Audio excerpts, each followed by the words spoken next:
Or I'll put myself over here.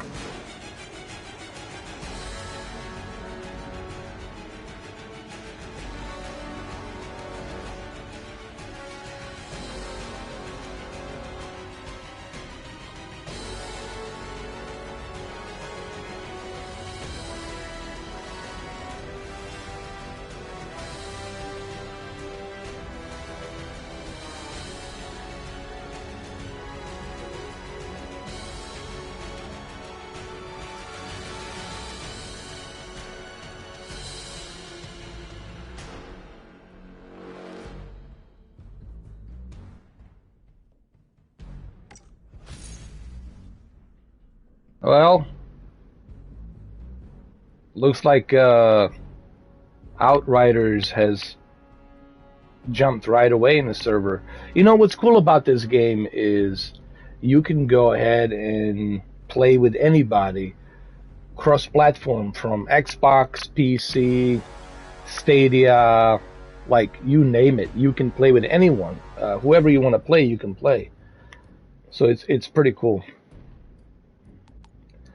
So I was a bit disappointed with the PS5 version, to be honest, because when I looked at the Series X version, the HDR looks much brighter, like tone mapping of HDR was just like blasting, and I don't know, just the lighting and the textures just look more redefined on the Series X.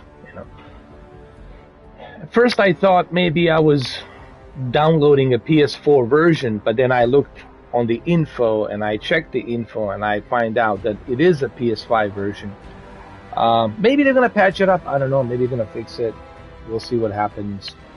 But look, the good news is this: it's very fast. It's 60 FPS.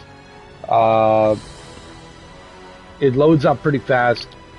So that's like the benefit, like the good performance. However, we have to look at the accolades that you get with a Game Pass.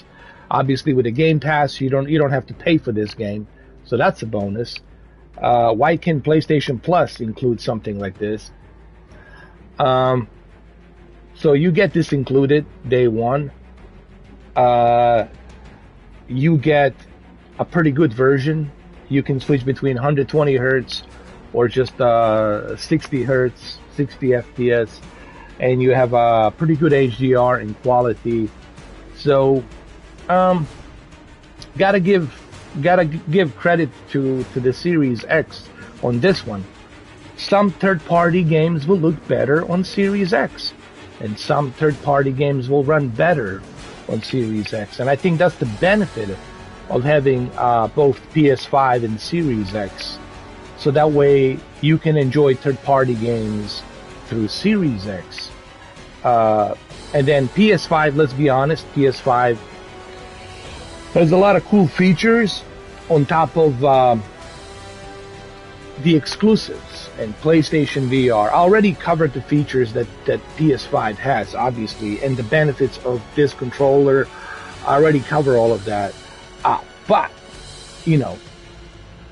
we have to acknowledge the benefits that Series X has in the Game Pass, because if we're not going to acknowledge that, then we're just going back and forth, shuffling through fanboyism, and that's the way I look at both of these consoles. They both are very unique. They both offer something, especially if you have a Game Pass. If you are somebody who has, let's say, a 1-year membership, you already paid for the Game Pass. You're going to benefit greatly because you're going to have a bunch of games to play throughout this year, and then if you want to renew, you'll have some more games coming out next year. So both of these consoles have obviously positives and negatives, and I will talk about that. If you guys want me to talk about to cover some of those features, I can talk about that. It's up to you. I complain about the PlayStation 5 and the fact that you can't use a external solid-state drive to download the PS5 games. And to me, that's like, why would I want to download the PS4 games? That's why I have a PS4. You know, why would I want to download the PS4 games? If I'm going to play PS4 games that don't take any advantage of PS5, then I'm just going to play PS4. So the fact that Sony doesn't allow you to download the PS5 games onto the external solid-state drive kind of sucks. Really does suck. But they do download fast. So it's a fast download on both of these consoles due to the solid-state drive. It's just, that's the one caveat that sucks about this next generation consoles, is the storage. And this is why I believe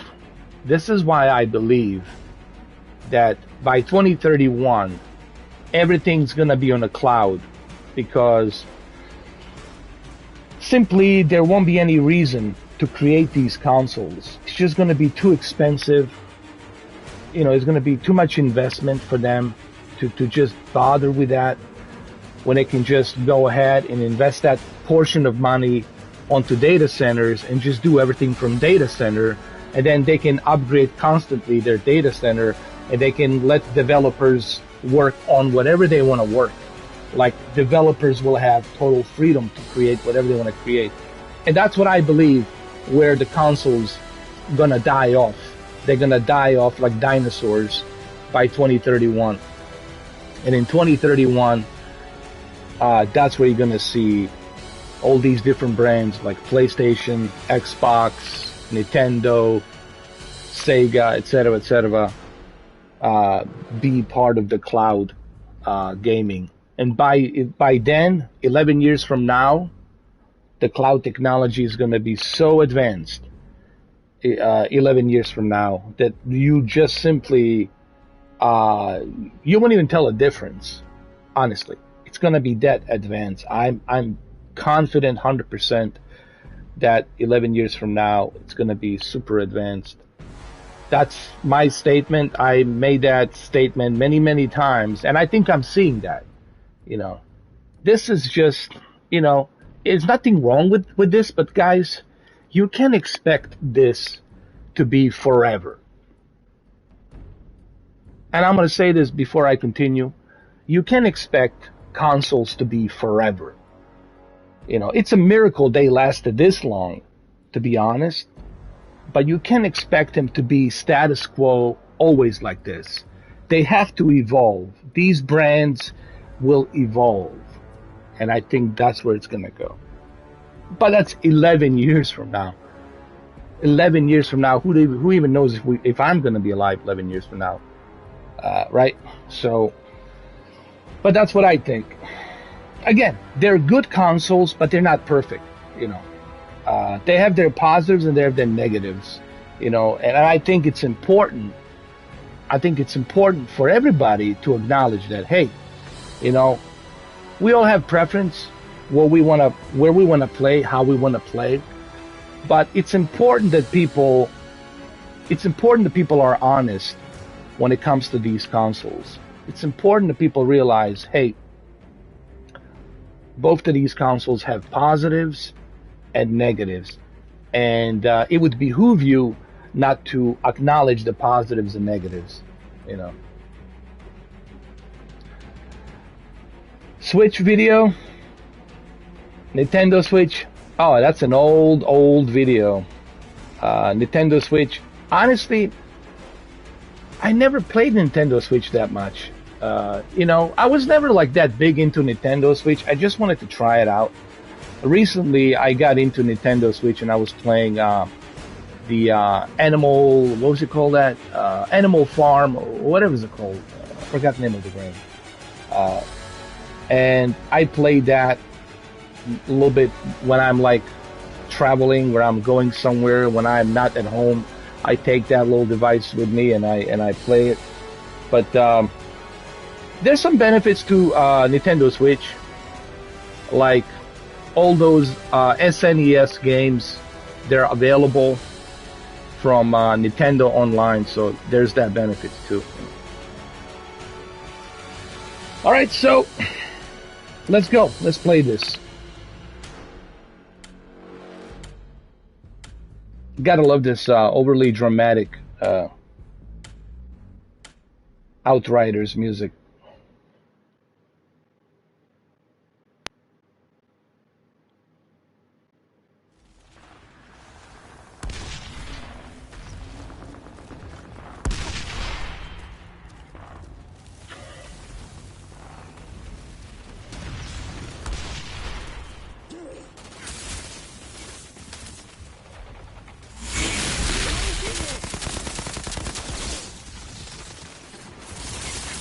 Honestly, I forgot how to take a cover. Jesus. Oh, that's how you take a cover. I got it.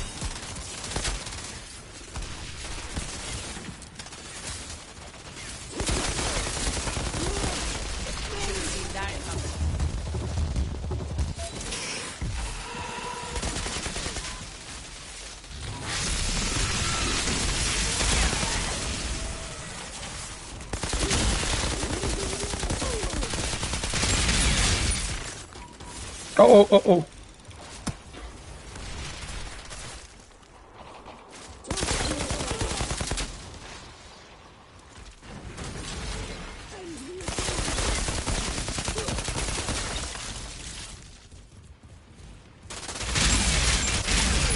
Oh, this is a mistake.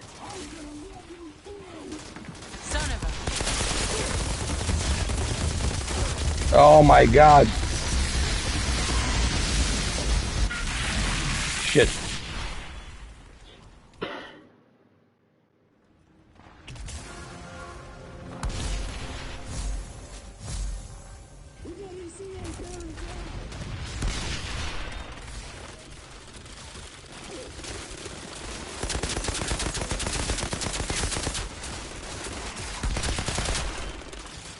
This is Gears of War 100%, man.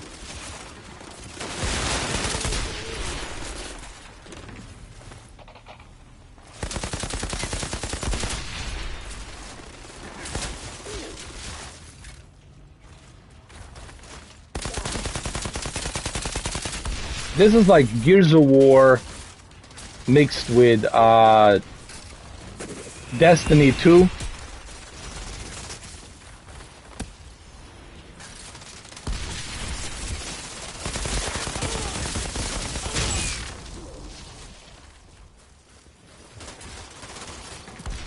Yeah, man, I think your only choice is gonna be StockX.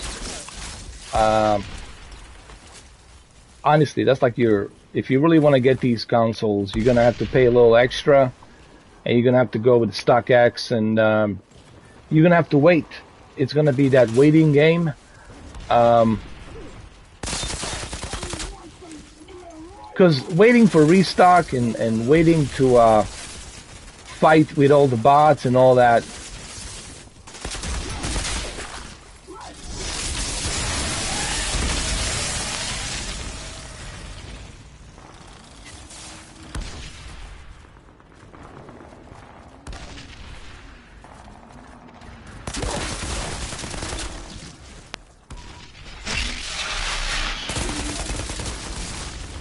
Uh-oh.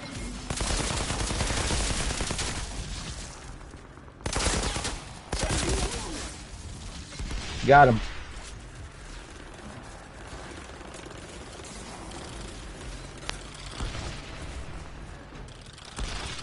I mean, people ask me why did I go with StockX? Because I knew that I'm not getting it in April. There is no way I can get it like legitimately. I cannot like walk into a store and get it in here's the April. We are right now in April, and I knew that we cannot get it in April. That's why I said, okay, the only choice I have is this choice, is do it like this, and that's what I did basically. But in December, I was confident. I was so confident, maybe overly too confident, that I was going to be able to get it in April. And then I realized, man, you're not getting it in April. You're not getting this console in April. Dude, your only choice is StockX. And Guys, you're gonna have a difficult time this entire summer. I'm telling you, I'm not kidding. This entire summer, you will have a difficult time trying to find these new next-gen consoles. It's really gonna be super difficult.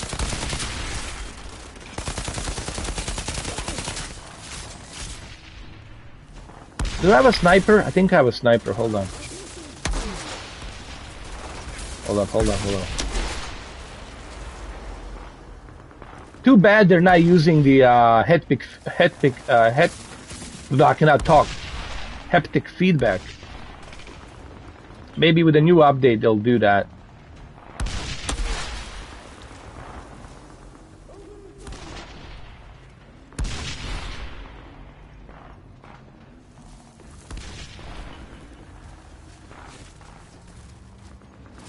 Was that you're gonna be working at the GameStop? Well, you know, if you can have somebody, you know, do that for you and hook you up, and that's great.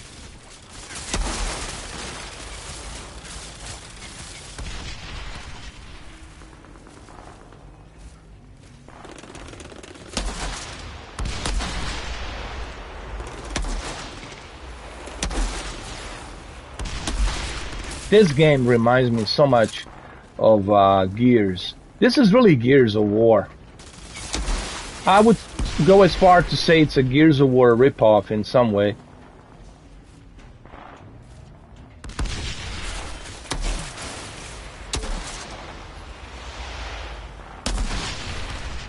Come on, come on. Show yourself.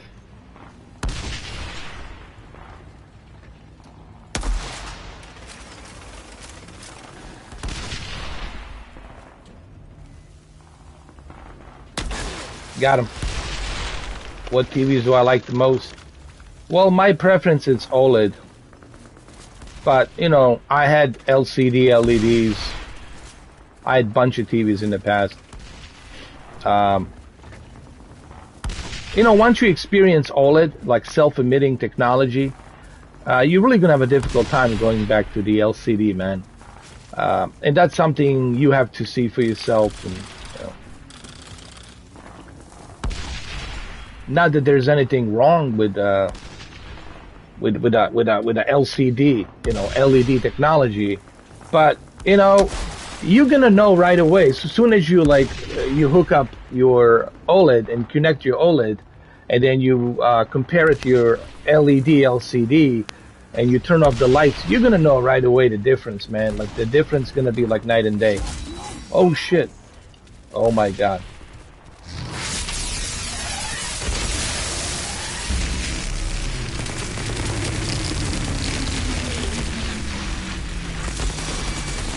Wow, that was cool. I gotta love these extra power-ups that you get with the L1 and R1 button. That's pretty cool.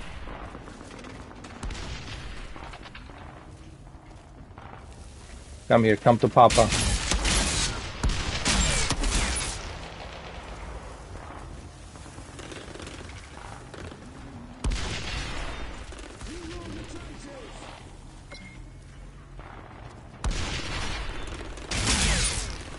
You mean on my OLED, do I notice the ghost effect?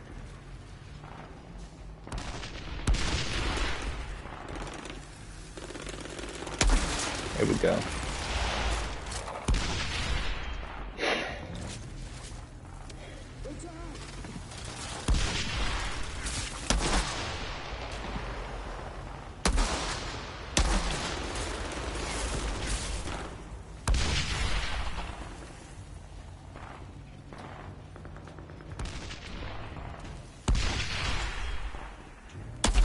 Got him.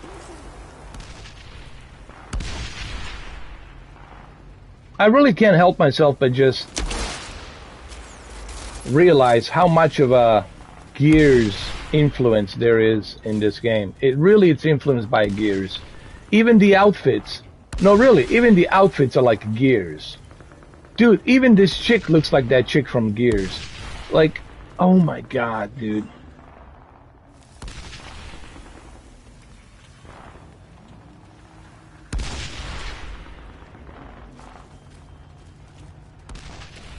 Alright, we got 2 more over here. I'm gonna need a sniper for this one.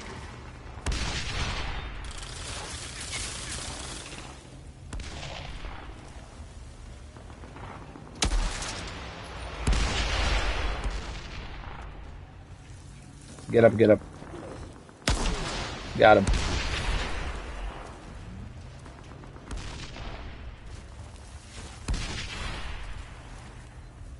Not a problem, Linux. Thanks for stopping by, bro.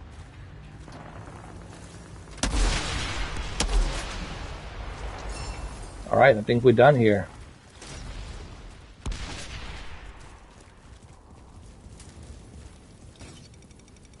Ooh, I got myself a new outfit. Hell yeah.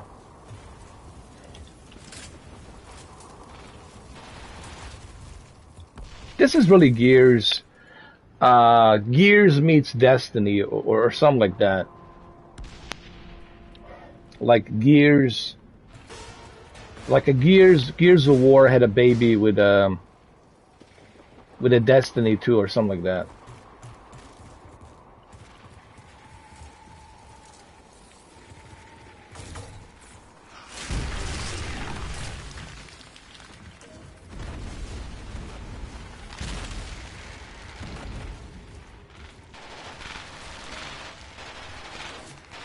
What is this, the flag? Let me look at the map. Is this the map? Hold on. Inventory, skills.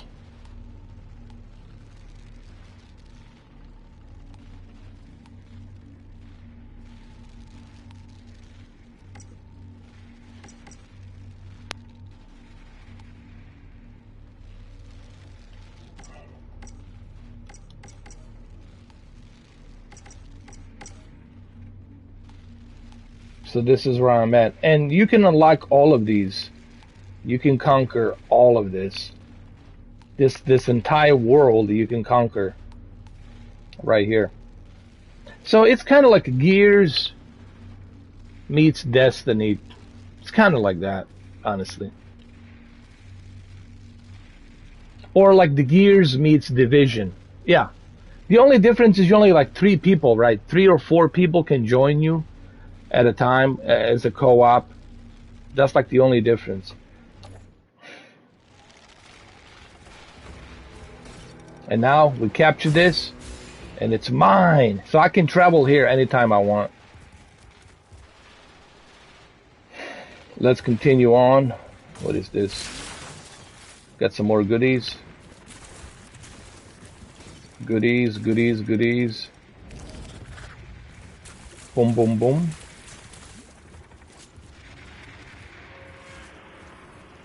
Hey, have you guys seen the Godzilla vs. Kong? I really wanted to watch that either tonight or tomorrow, but I was thinking about watching it with my 3D Pulse headset. I was thinking about doing that, to watch it with my 3D Pulse headset through PlayStation, and I might give it a try just to see what it's like.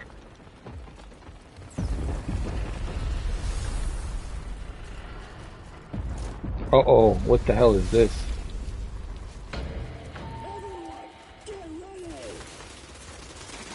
Dude, there's too many of them. Holy shit. Holy shit, bro.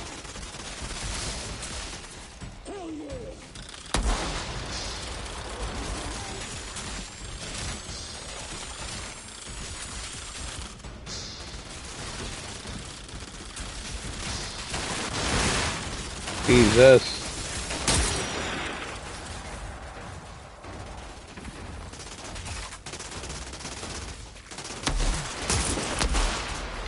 Fuck.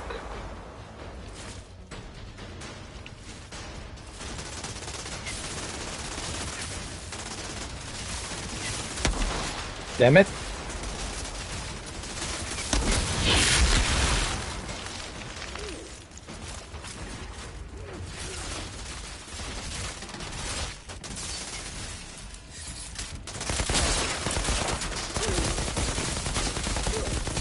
Got him. Oh yeah! Rock and roll. I love the slow motion shit, bro. Rock and roll. Hell yeah.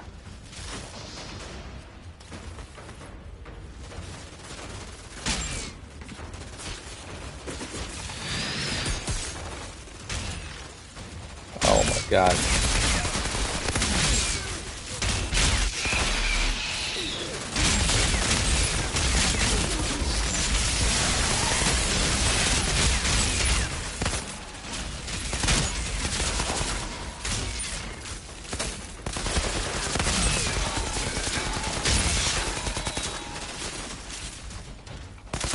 Come to Papa. Pick it up.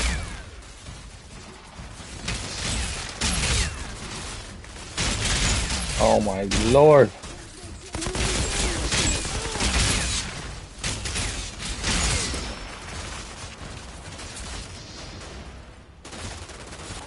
Let me try and switch to a sniper for a little bit. Hold on.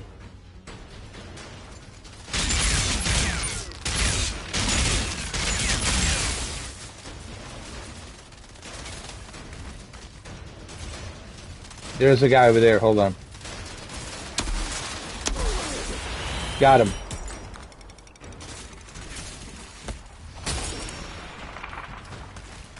This shit is very, very intense. It's pretty cool, actually, once you get into it.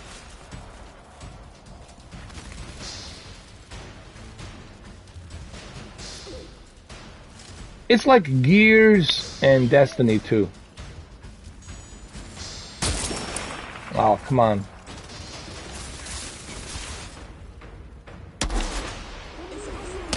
Motherfucker. Got him.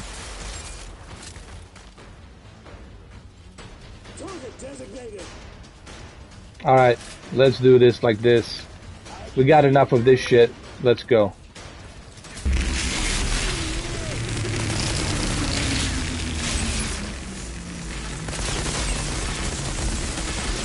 Hell yeah.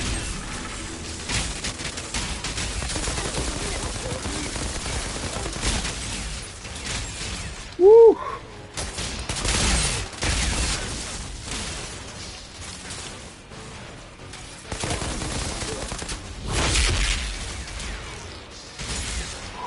Come on, come on, come on.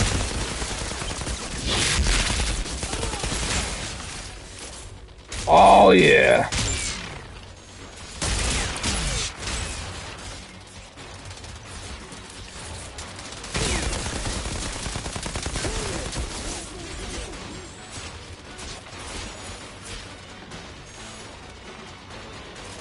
Come on, come out, come out.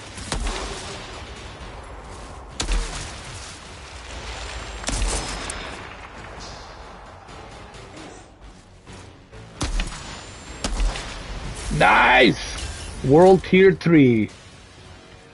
Woo!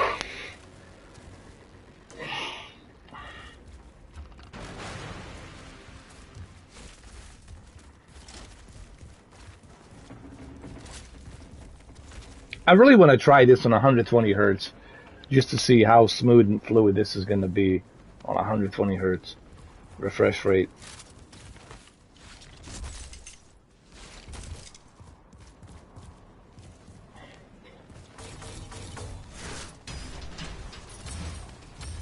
Ooh, got myself a new shit here. No, I like this. I'll pick up the item. I'm not gonna equip, I'm just gonna pick it up. I like this. This style, this coat that I have, I love it. What is this?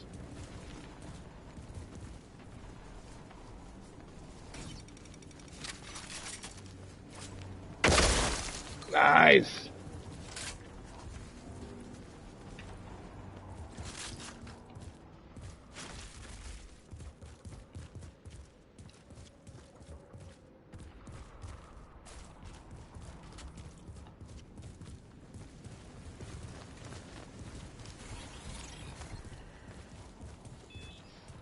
Let's clear the area.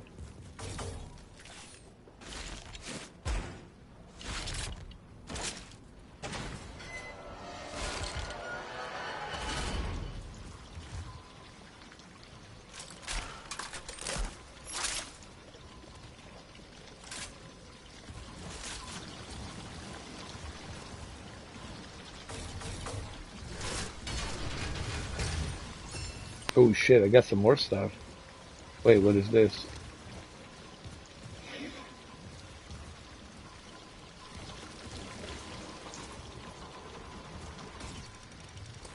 Got myself a new boots. You can also sell stuff that you collect, weapons that you collect. You can also sell it. And you can also play cross-platform with other players, which makes it pretty cool, as a matter of fact. So you can play with somebody from PC, someone from Xbox, someone from Stadia. So pretty cool that you can cross-platform and play against other people.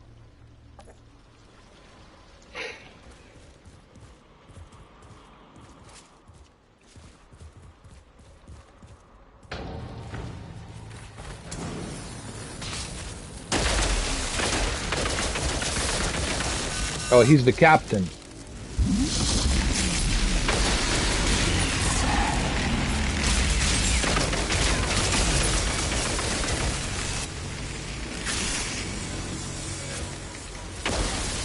Oh shit. Oh my god, I'm not gonna survive this, bro. Oh, this is too much for me.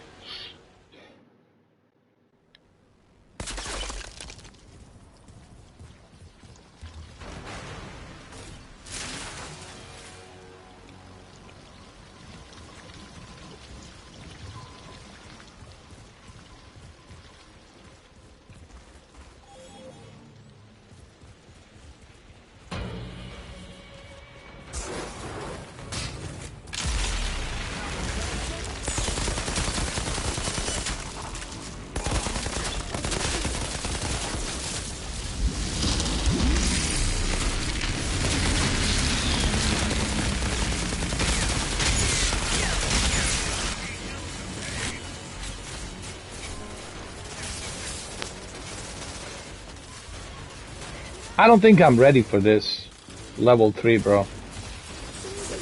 Honestly.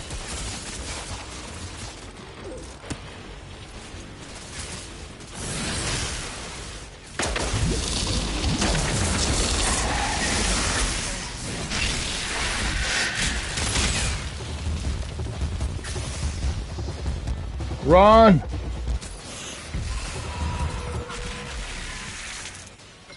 Yeah, I think I need to go ahead and level up before I enter the... I'm already at the world tier 3, and I don't think I'm ready to fight these guys over here.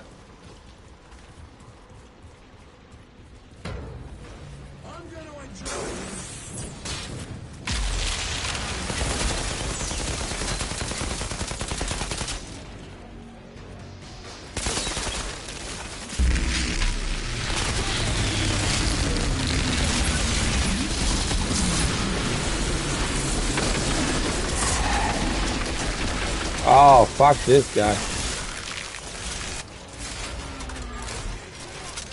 Retreat!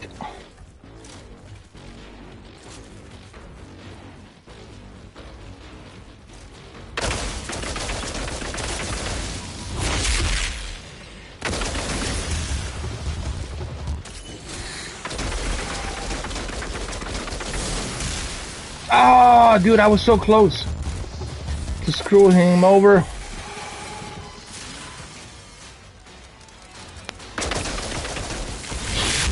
Here we go, this is my chance.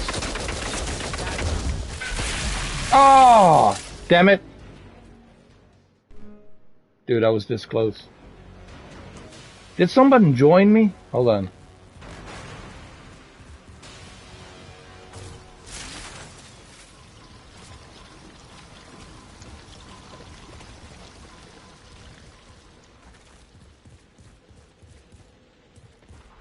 I thought somebody joined me, did it?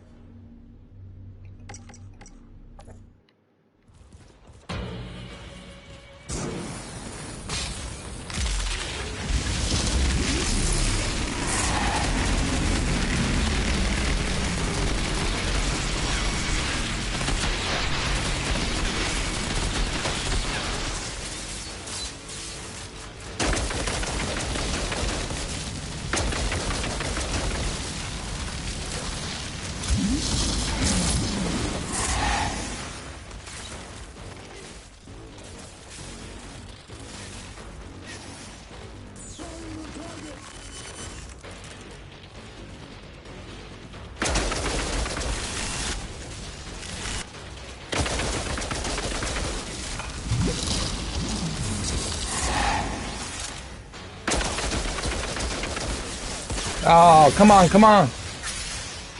Fuck.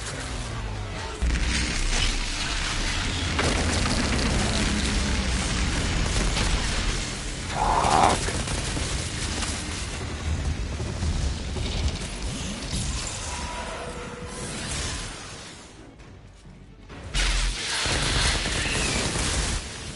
Jesus. Die.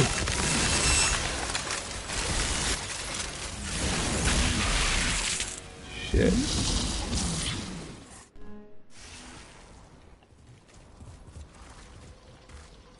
I think I have to level up, bro. I don't think I'm ready for this, dude. Let me see.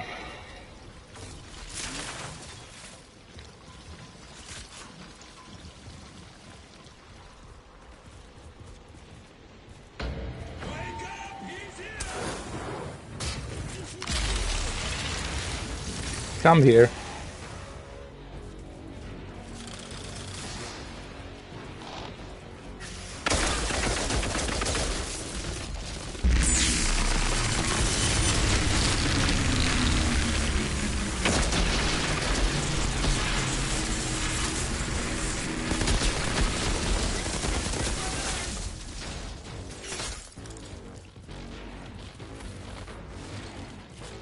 Maybe I can lure him. Maybe I can play with him like this. Hold on.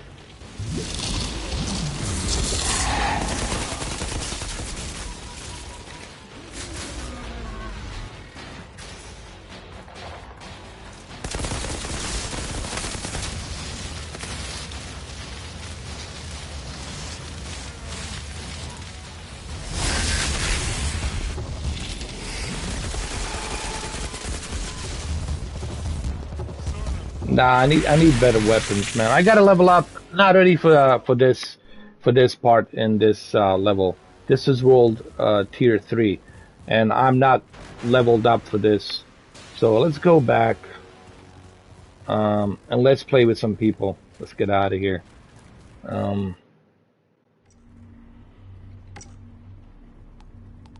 Let's go right here.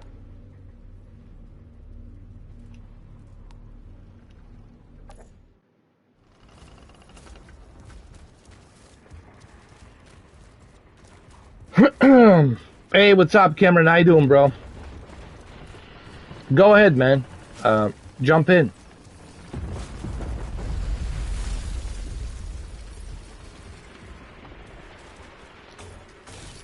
What is this? Harvesting. Ah. Resources. Oh, you can even harvest, bro. That's pretty cool. I didn't know you could. I didn't know you could actually do that. That's pretty dope.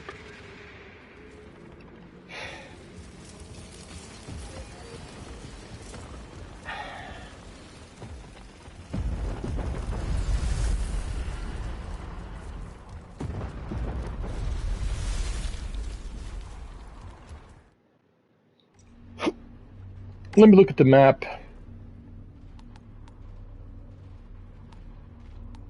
I gotta go over here.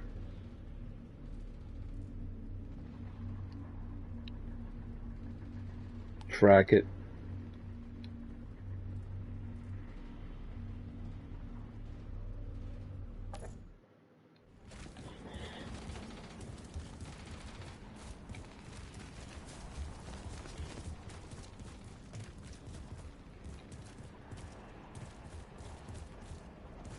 Did I already go through here? Hold on. I think I did.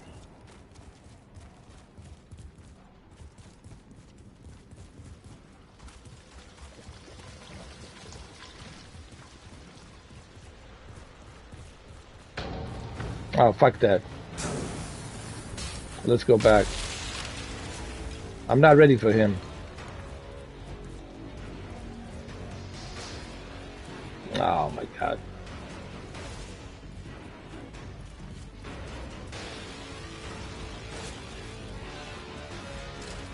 Run to the chopper. Oh, he's still following me. Fuck.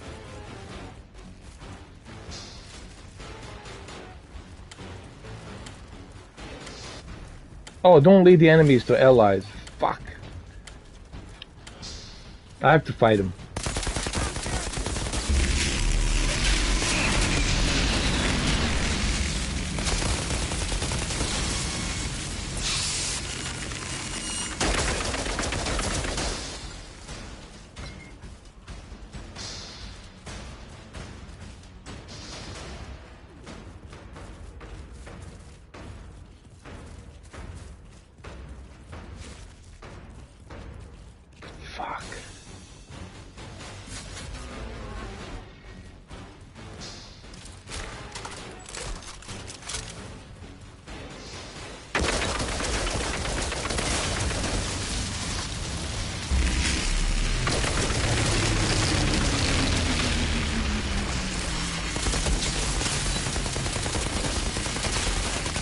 Shoot him in the head. In the head. Jesus. Go, go, go, go.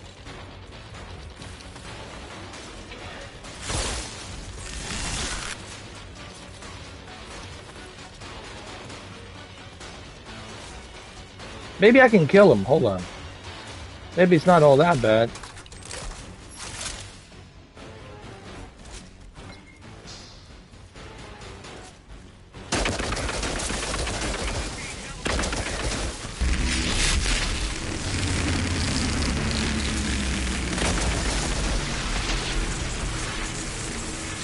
You know what? This might work. Let's just toy with him.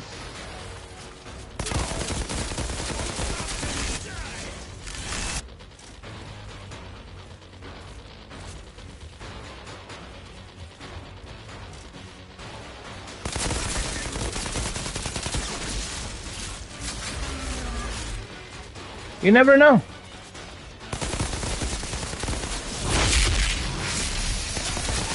Yes!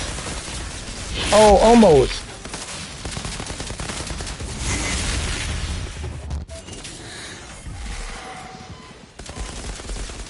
Got him. Hell yeah. See? It worked, dude. And the sniper, bro. Look at this sniper. Hold on. Dude, look at this sniper. Hell yeah.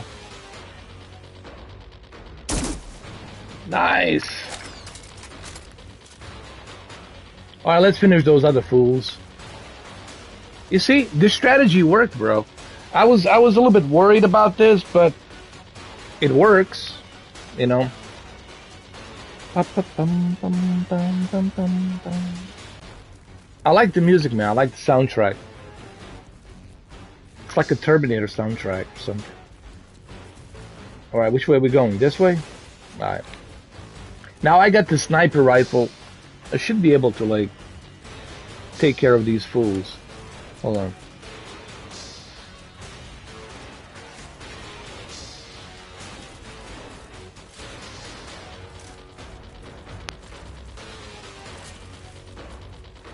Let's restock. Replenish.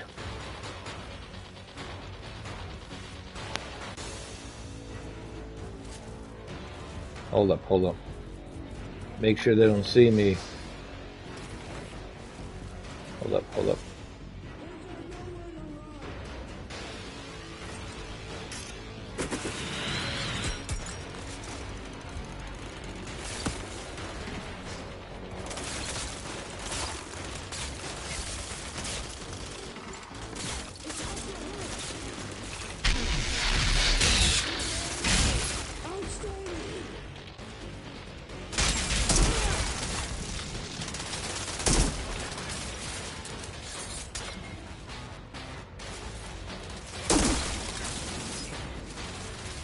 Oh shit. Damn it.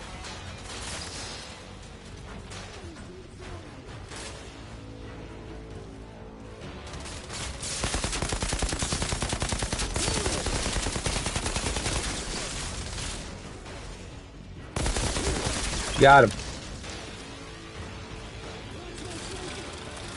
Alright, let's pull out the sniper right now.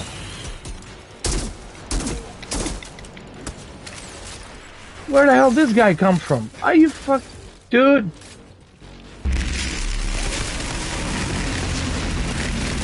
How dare you, bro?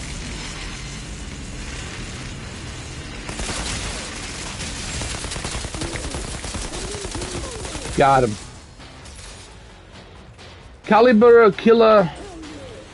I like it, bro. It's like a Gears. It's like Gears meets Division or Destiny 2. And there's a pretty cool story to it, you know. It's not just like a boring story. There's actually a pretty cool story to this game. It also has that mixture of Destiny 2 and Division, and a little bit of Gears, like a Gears story, and then Division and Destiny 2. It's what People Can Fly did here. It's actually pretty cool, you know. Will I watch the Godzilla in the Filmmaker mode? No, I won't be watching in the Filmmaker mode because Dolby Vision doesn't need Filmmaker mode. Only HDR supports Filmmaker mode, meaning you cannot use Filmmaker mode on Dolby Vision. And why would you want to use a Filmmaker mode on Dolby Vision? Filmmaker mode only works for HDR10, but for Dolby Vision you cannot use it. I tried, believe me, cannot use the Filmmaker mode on Dolby Vision.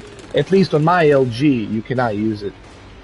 It only works on a HDR10, but you don't have to, man. Dolby Vision is good as it is.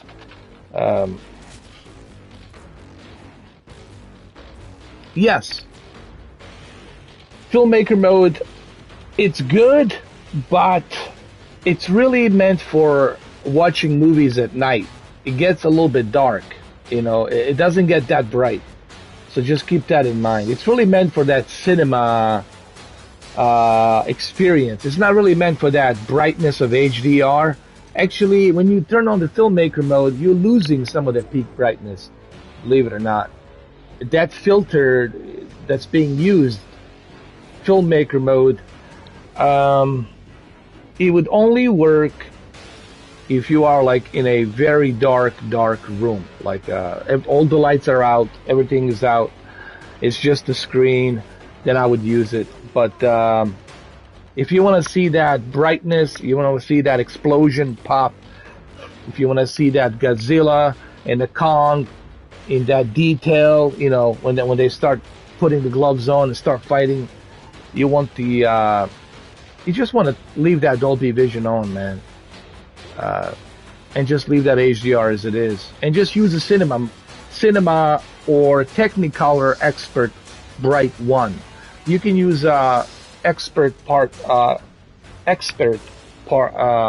Bright Room, Expert Bright Room 1.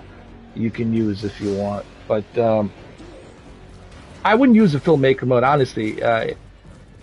The reason I don't talk about the Filmmaker mode, because it's a gimmick. Really, it's a gimmick. It really doesn't do much. No one even talks about it anymore. I mean, I'm not using it, really, and that's why I don't talk about it, because it's just,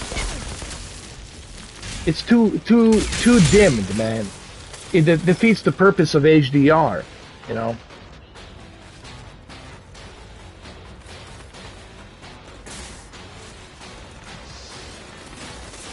Speaking of Dolby Vision, someone told me that Gears 5 supports Dolby Vision on Series X. That's what I heard. Is that true? Do you guys know?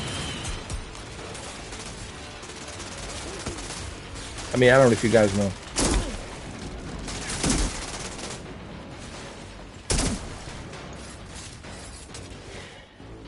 Come on, come on, come on, my friend. Show your face. Show your face.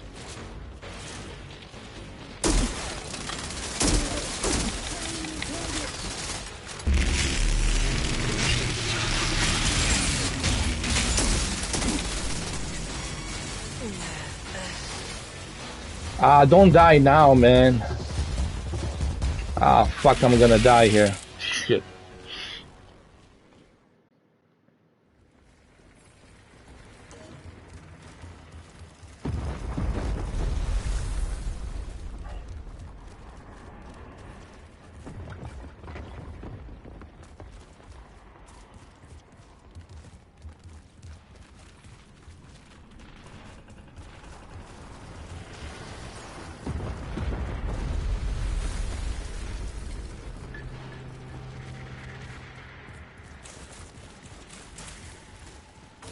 I think I should go to the base and upgrade.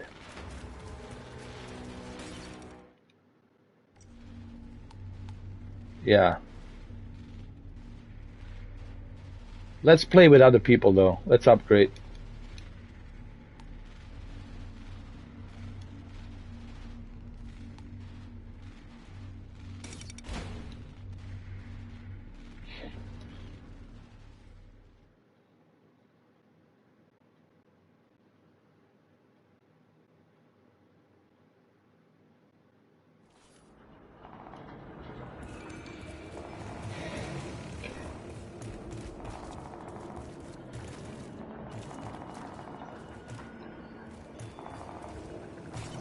I'm gonna find a party.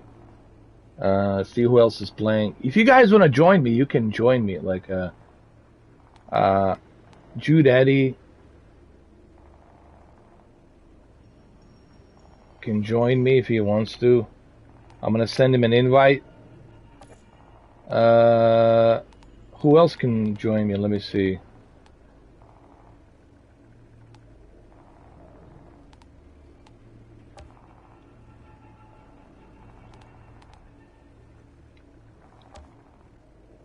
I don't know how many of you have this game. The cool thing is, even if you're on the Xbox, if you're a friend of mine and you're on the Xbox, you can still play with me on the PS5 because this is a cross-platform, and I think that's one of the cool features about this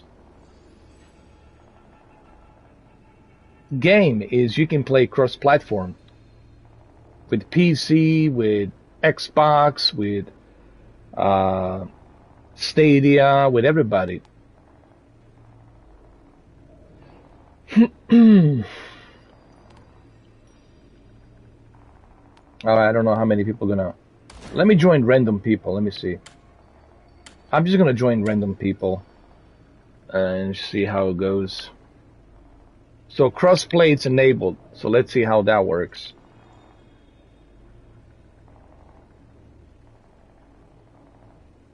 I see a lot of people playing this game. It's great. You know, these Pulse 3D's headsets are pretty comfortable, man. I've been using them. They work just fine. They're very comfortable. I don't know why people are saying they're not comfortable. I think they're very comfortable, bro. At least to me.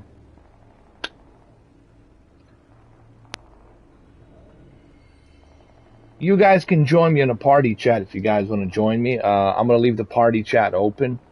If you guys want to jump into a party chat, I'm going to...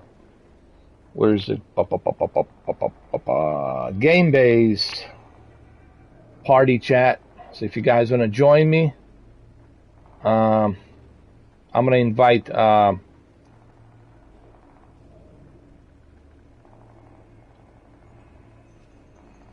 yeah, I invited my members to join me. So Cameron can join me if he wants to. he can talk to me, you know, and you guys can hear him on the party chat. Hold on a second. I gotta make sure that people know I'm online, that I'm not busy. Here, there, I'm online. Join me. Because when you are live streaming to YouTube, PlayStation actually allows you to also let the party chat members' voice be heard. So you can also hear the party chat conversation. So that's pretty cool that they have that feature, honestly.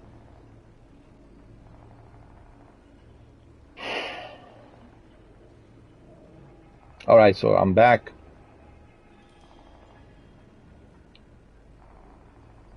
I guess nobody's playing.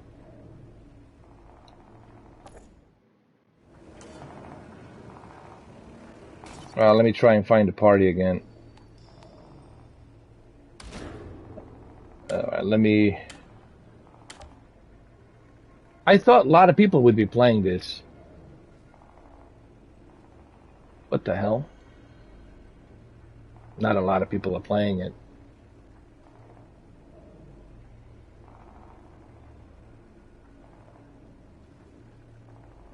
How dare you? How dare you? How dare you?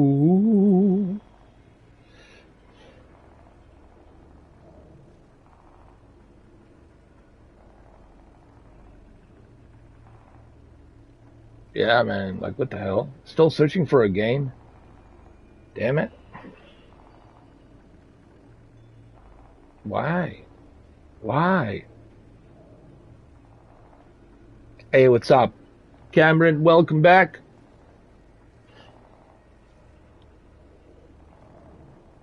You can join the party chat if you want, Cameron.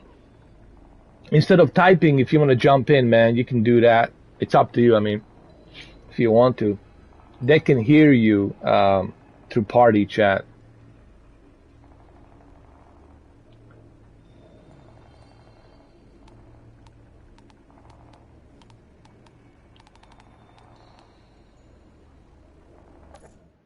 All right, so, all right, not a problem. Go ahead. Take your time.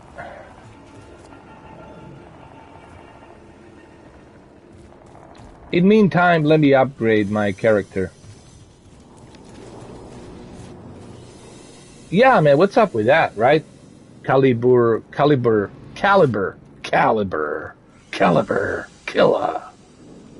Otacon. I think we found Caliber Killer. Yeah, man, I agree. Like, what's? Hold on. Let me fix my headset. Wait a minute. There we go. That's better. It's not too tight. How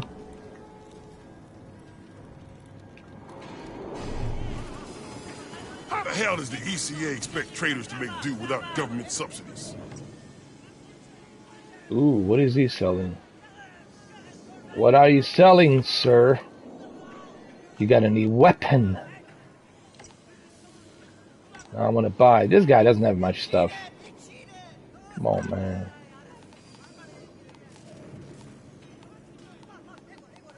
Yeah, this guy sucks. He doesn't have much.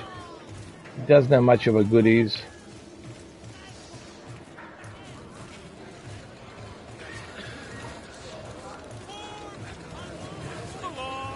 What about this dude?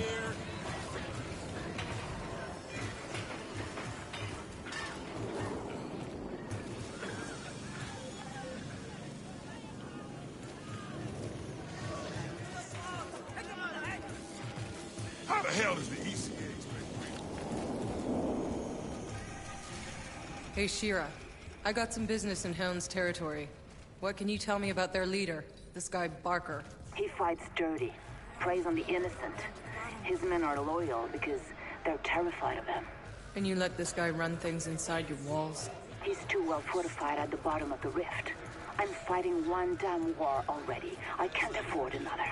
Seems the hounds have outlived their usefulness to you. Good thing I came along. Alright, so we have to confront this guy. This should be interesting.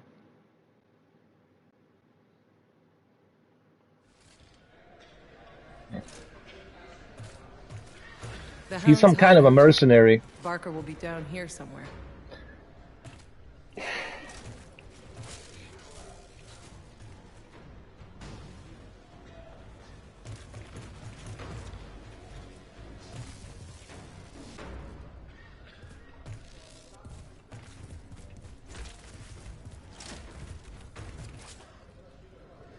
Let me use a sniper. Hold on.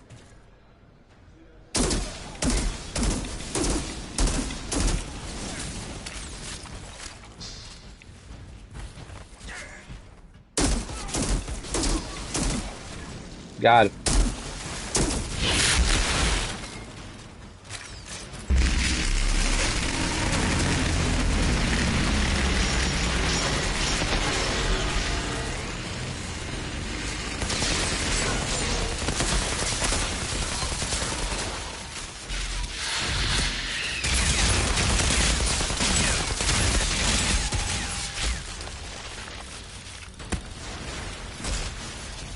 Uh-oh, uh-oh.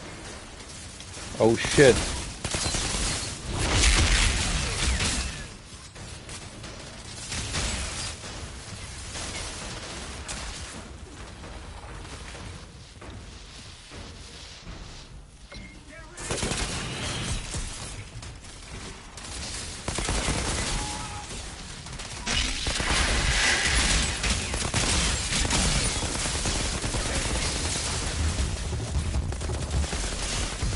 Got him.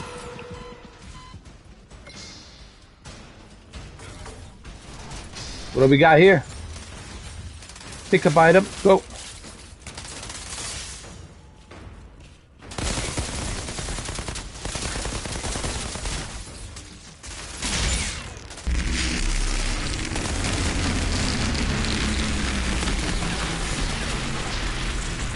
Oh Lord, look at that slow motion. Pretty cool, huh?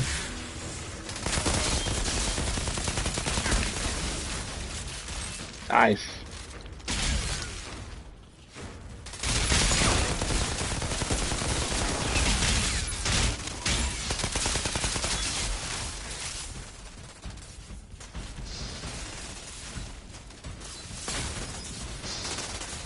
Son of a...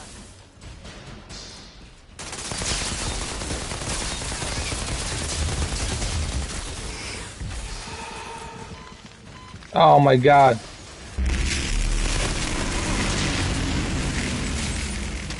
Jesus. It's too many of them. Too many of these geezers.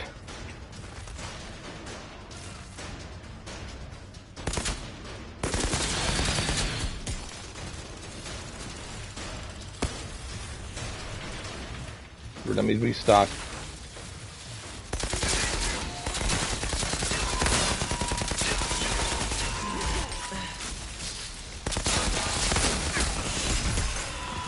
Got him.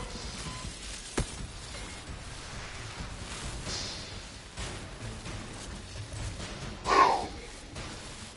Damn, so many of them down there, bro.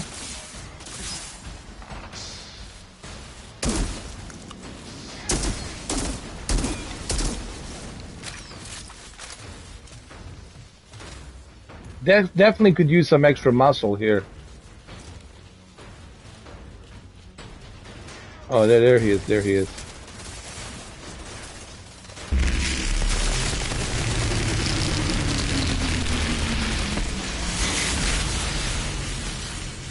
Run to the chopper.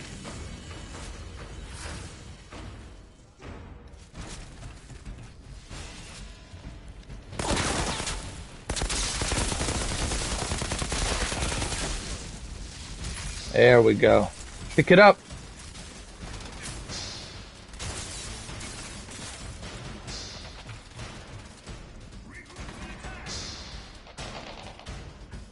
You know, the one benefit we're getting from these next-gen consoles is that every game's gonna be 60 FPS minimum.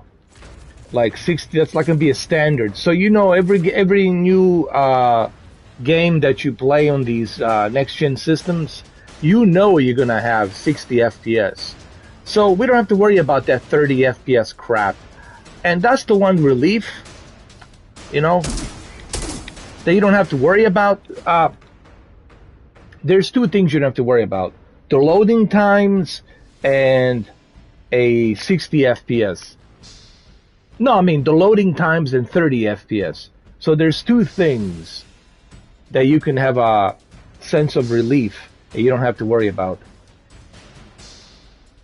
Slow loading times and 30 FPS are gone forever. That's ancient history. You'll never worry about slow loading times, and you'll never worry about 30 FPS.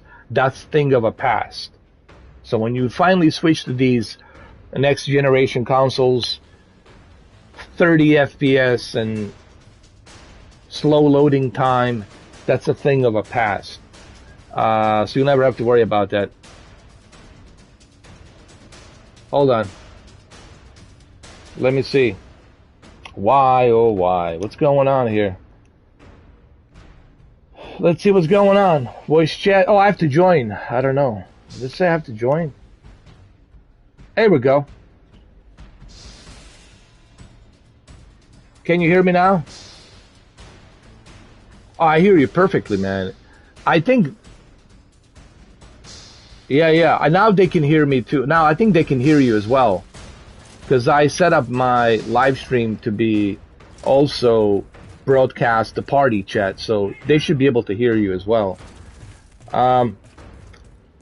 Yeah. I was just talking about... to everybody about how 30 FPS and the slow loading time, it's a thing of a past.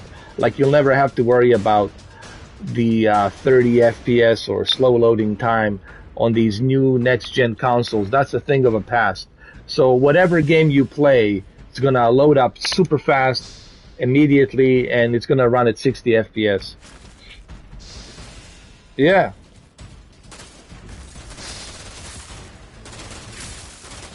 The 30, yeah, absolutely.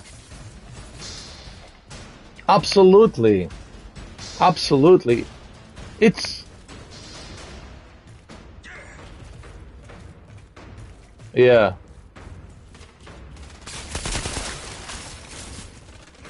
Really? Oh, that's interesting.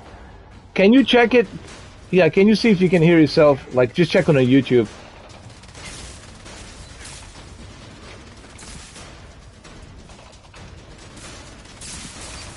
Hip Hop says he cannot hear you. That's interesting. Because I know I selected on the party for the party chat to be able to. Yeah.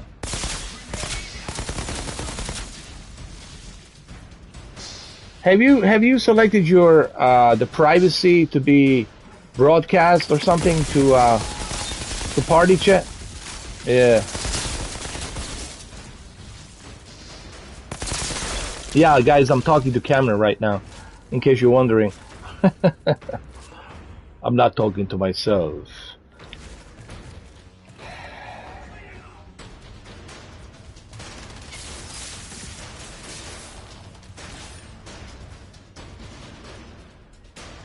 Yeah, I'm still here. I can hear you. Once I finish this level, I'm definitely gonna check out to see what's going on my end.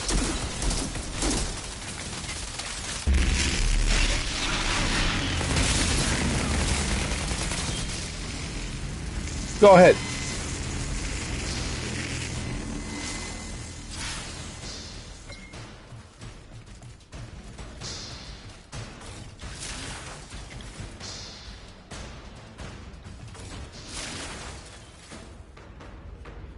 Okay. We got one more guy right here. Let me finish him. Yeah. I'm not sure why the broadcast will not let the others hear.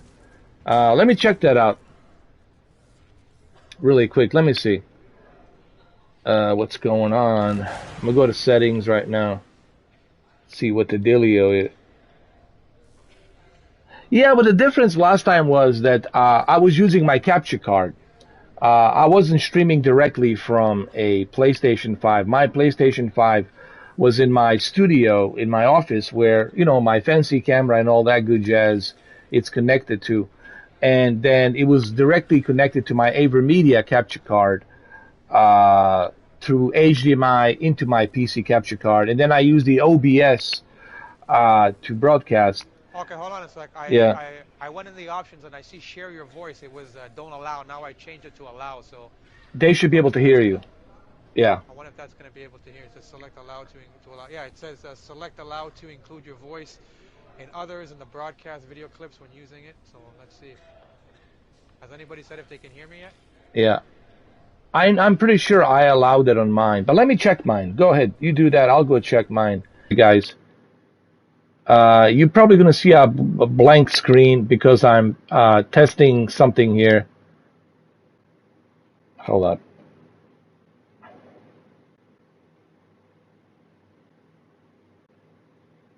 Let me see. Captures and broadcast. Broadcast. Audio.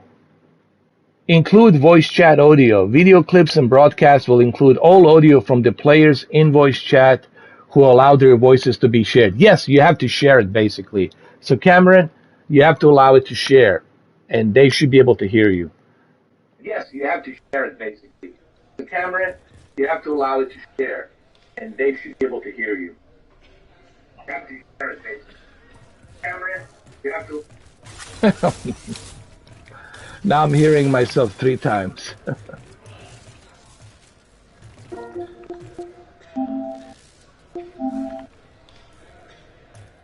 you hear me again? Yeah, I can hear you, but let's see if they can hear you now. They said they could hear me. I saw that, but they said it was low. Let me see if I need to increase the volume of my microphone. Yeah, just increase it a little bit.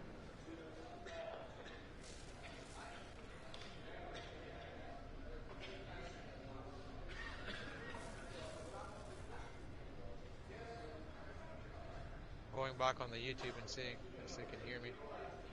Yeah. You know what I'm going to do? I'm going to let you play this. Guys, can you guys hear me? Let me know.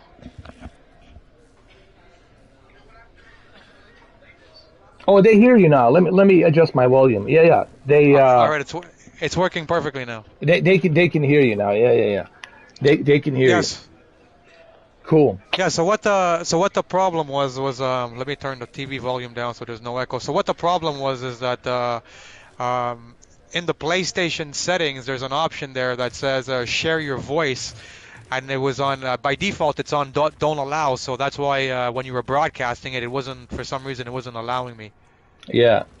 So you basically have to select on your end that you want your voice to be shared. So everybody Exactly. So everyone will have to do that. Like Adam will have to do that. Brendan and Bamba will have to do that as well, if they choose to broadcast their voice to live stream.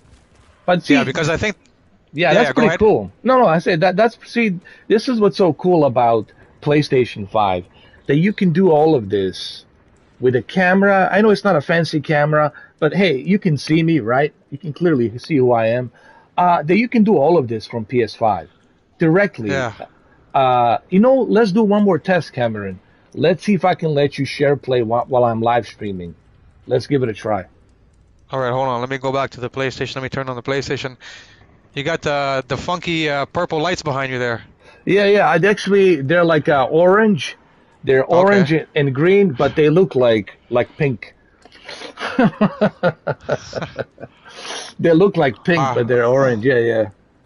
All right, I'm ready. I've never played this game, so guys, I'm gonna suck at it. You know what I can do? I can change it to the blue. If you guys make it more like a PlayStation, we should do that. Make it more bluish. Hold on, I think I can do that. Just give me 1 sec. All right. Here we go. Now I'm gonna look bluish. Okay. Yes. Yes. So, guys, what me and Ed was saying before is that they need to basically get rid of the 30 FPS games, because once you play, I think most people know, once you've played a game in 60 FPS, you can't ever go back to 30 FPS. So they need to get rid of 30 FPS in this new gen. Exactly. And honestly, when that well, it's already happening. Honestly, if you look at these third-party games on PS5 and even on X Series X, they're all pretty much 60 FPS and up, and they all support that bare minimum 60 FPS, which is pretty cool. And look at the God of War, 60 FPS. Look at the The Last of Us, 60 FPS, right? It's 60 FPS. Pretty sure it is, right? Yeah, it is. Yeah. I'm just waiting for the second Last of Us for them to add that patch so I can play it at 60 Oh FPS. God, man! I have to get play through it, man. With that 60 FPS, it's just gonna be blast. Spider-Man is 60 FPS. It's like you can go back to 30. So 30 is gonna die. I'm glad that the 30 FPS is gonna die. Who the hell wants the 30 FPS, right? 100%. It's such, it just kills the experience. And then to play a racing game, driving game at 30 FPS, like no way, man. Not only that, like I think I was just talking to Hip Hop on my YouTube channel. I uploaded a Spider-Man video. I'm trying to like rekindle where I used to be with the game, right? So I'm just putting up some of my training that I'm putting up there. But I remember when I first played that game on PS Now, when it was on the PS Now for I think the spring of 2020, and I played it for the first time in my computer in 720p, and I thought the game was amazing. But then when I got the PlayStation 5, and it came with the remastered version when I got that special edition with Miles Morales, and I remember when I played the game now in 60 FPS, that game is a game that has to be played in 60 FPS, because when you really get good at that game, the combo, the way that you move around with Spider-Man, it's 30 FPS. It actually hinders your gameplay in both that game and Miles Morales, man. So I think it's pretty much in every game. I think it's going to be like that. Once you've mastered playing in 60 FPS, you can't ever go back. It's just better. Even this game, you can be any game you play is going to help you. It's just going to make it so much easier for you to avoid these bombs and other things and be better, more efficient, and then low latency. On top of that, if you got a good TV and the low latency with that 60 FPS, oh man. Oof, you got that C10. It's probably gonna look gorgeous. God. Every game, both consoles on your TV. Oh yeah, absolutely, man.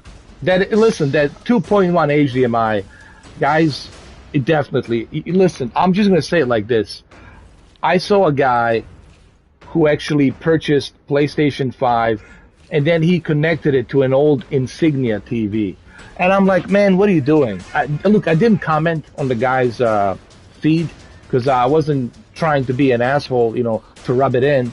But I felt like saying to the guy, come on, man, you just bought PS5 and you connecting it to like an old HDMI 1.4, like a 1.4 Insignia, like some crappy Insignia. I remembered when you said that. I remember when you spoke about that. The guy had like the best shit, best TV, best cable. No, that's not the TV. Dude, he had the best stereo. He had everything. The clip speakers, and then he had like a Walmart Insignia 40-inch or something like that TV. God. Yes, 47. Yeah, Insignia. It was so bad. It was on the wall, and it's like, come on, man. Just because here's the thing. I just want to say this to everybody. When you buy a TV like that, then you're really not taking advantage of that console. Yes, you're going to have the fast loading time. Yes, you're going to have, this super smooth 60 FPS. But, dude, the latency is going to be terrible on that TV, like 27 millisecond or maybe more. And then you're going to have all that brightness, because there's barely any local dimming on that TV. And then just no. I just can't. This game is available on the PS4 Pro and Xbox One X, right? Yes, and you can also get it on Stadia, and it's also cross-platform, so you can pretty much play this on everybody can join in, like Stadia, Yeah, PC, everybody. Like one of the big things I still hear people say, and it applies to both Xbox Series X and PlayStation 5, is that right now, like these games look amazing, but wait till they stop making games for the last gen and they focus on making the games based off of the SSD or the NVMe drives on the PlayStation 5 and the Series X. Like, they'll be able to maximize that 60 FPS with a much higher resolution, because right now they're kind of working in a handicap because they still got to make the game be able to work on PlayStation 4 and One X, so they can't go all out because then the game won't be able to work with those consoles. So imagine when they start making games that are dedicated for Series X or PS5, it's gonna be I think at that point 60 FPS is gonna be like the default. It's interesting you say that, because there was a podcast not too long ago with Ryan McCaffrey and other people, and they said that by 2023 it's where we're gonna finally see that full 100% potential of the next gen, and like every game just looking the best that it can look and run the best that it can run, and it's just gonna be like a ridiculously super awesome experience, and that's gonna happen. You have to remember, man, there was a COVID-19 in 2020, and it's still we're dealing with the COVID-19, and they were working on these games to work on PS4 and Xbox One X and PC and Stadia, so they didn't have PlayStation 5 and Series X in mind, but look, you're right. Once they start utilizing all of those features, it's just gonna be mind-blowing, man. Was Brandon here earlier? I seen when I first came in. I think he was on the chat. I'm not sure. I don't know. I'm not sure. I can't hear him. Did he join? Okay. Yeah. If you see him, yeah. No, when I came, before I came in, I had noticed that he had blocked someone, so I said hi, but he didn't type back. So I was wondering if he just popped by or. Yeah, so, I think maybe he's just watching like a stealth moderator, which is cool, man. I like that. So what do you think of this game so far?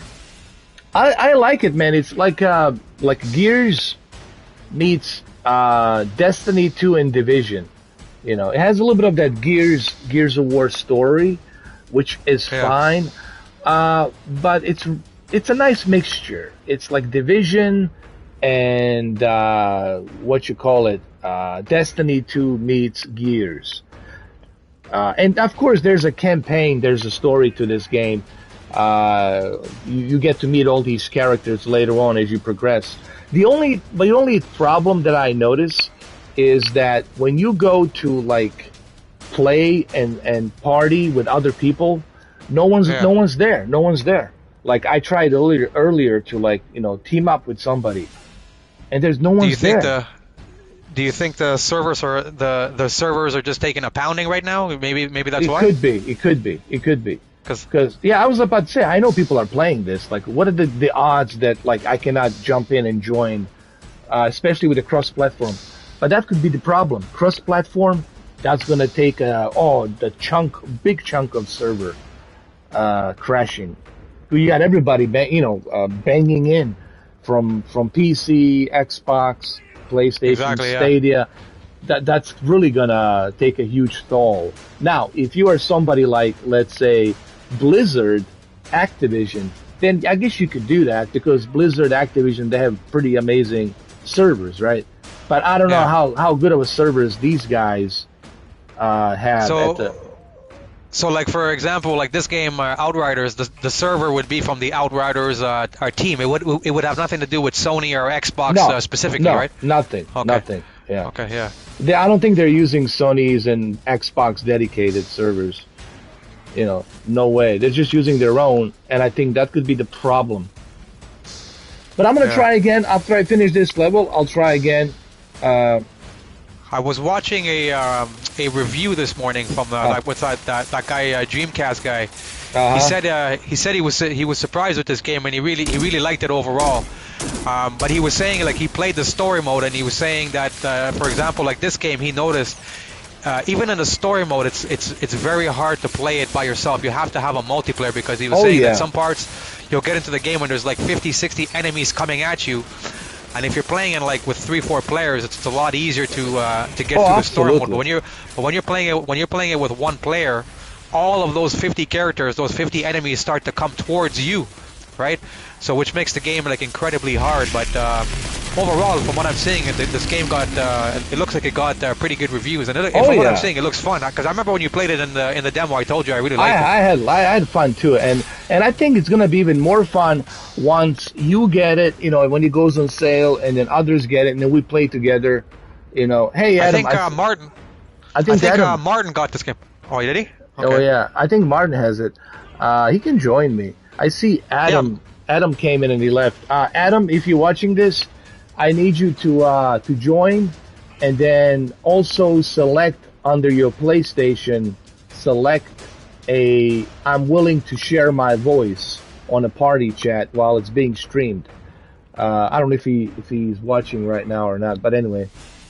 Yeah, Martin, if you're watching, when you're in the chat, even though you joined, there's an option in the chat that's going to say settings, and when you go into the settings, you're going to see it's going to say something like share my voice. By default, it's going to be to don't allow. You have to change it to allow. That's the problem I had. So if you're trying to talk and we can't hear you, it's because you got to allow the PlayStation to share your voice. Yeah. Hopefully. So you're right. So the last time when we did it, we didn't have to do that because we were just doing it directly from your capture card. Yeah. But now, guess what? Here's the proof in the pudding, and this is the pudding right now. Here I am, everything I'm doing from PlayStation. So let's say you're somebody who don't have all that fancy equipment, which is expensive, and you're just like, man, I just wanna stream. You can start like right now on your YouTube channel. You can do all of this right now, and I think that's the one benefit that I think that the PlayStation gives overall, instead of Series X. And you can't even record 4K 60 HDR for like as long as you want.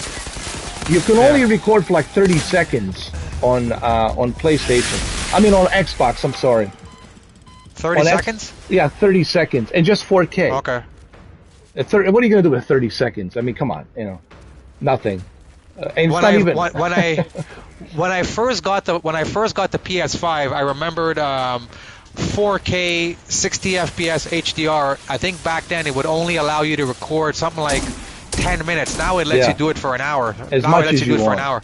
Yeah. So like I just uploaded a 4K HDR video of a Spider-Man a fight scene that I did, and it works flawlessly. And I checked, and it actually goes in 4K with the HDR as well easily. So that's a huge advantage for like a person like me who doesn't have a capture card. So. And you can do everything. You can live stream, you can do party chat, you can share the game, and you can also record in 4K HDR or 1080p HDR, and you can do all of that directly from your console. And to me, I don't know, man, that's really, it gives you the advantage. And I don't know why Xbox really doesn't want to allow this. Do they have a problem with Google? Is there some kind of problem between Microsoft and Google that they really don't allow that? Is that what it is? Because I could never figure that. Could be. I think so too. I think honestly that's what it is. Because they used to have the mixer, right? There was only mixer this, mixer that. Hey, what's up, Adam? How you doing?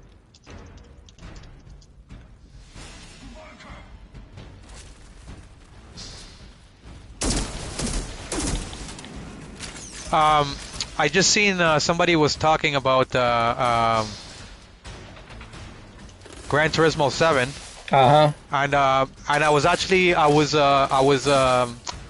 happened to be watching. I forget what I was watching a couple of days ago, and they were talking about Gran Turismo 7, and they were basically saying that before the PlayStation 5 was released, when they had the very first what do you call it? What is state of play? Yeah. They had showed the Gran Turismo, and they actually showed gameplay of the game, like you could see the guy in the cockpit driving the car. So people were saying that, obviously the fact that they showed that, more than likely the game was close to being finished or actually finished as well.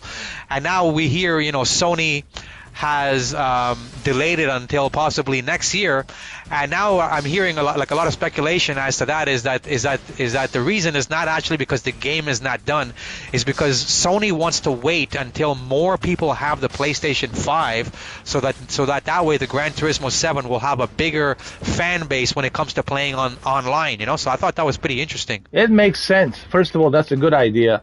It will give them a big boost in sales, and on top of that, Polyphony Digital can work on polishing this game up and get it ready for PlayStation VR 2, So they can kill two flies with one hand, have that PSVR 2 and have everybody, playing the Gran Turismo on their new PlayStation 5 console along with the new Gran Turismo racing wheel. So it makes total sense to wait. This is a smart decision.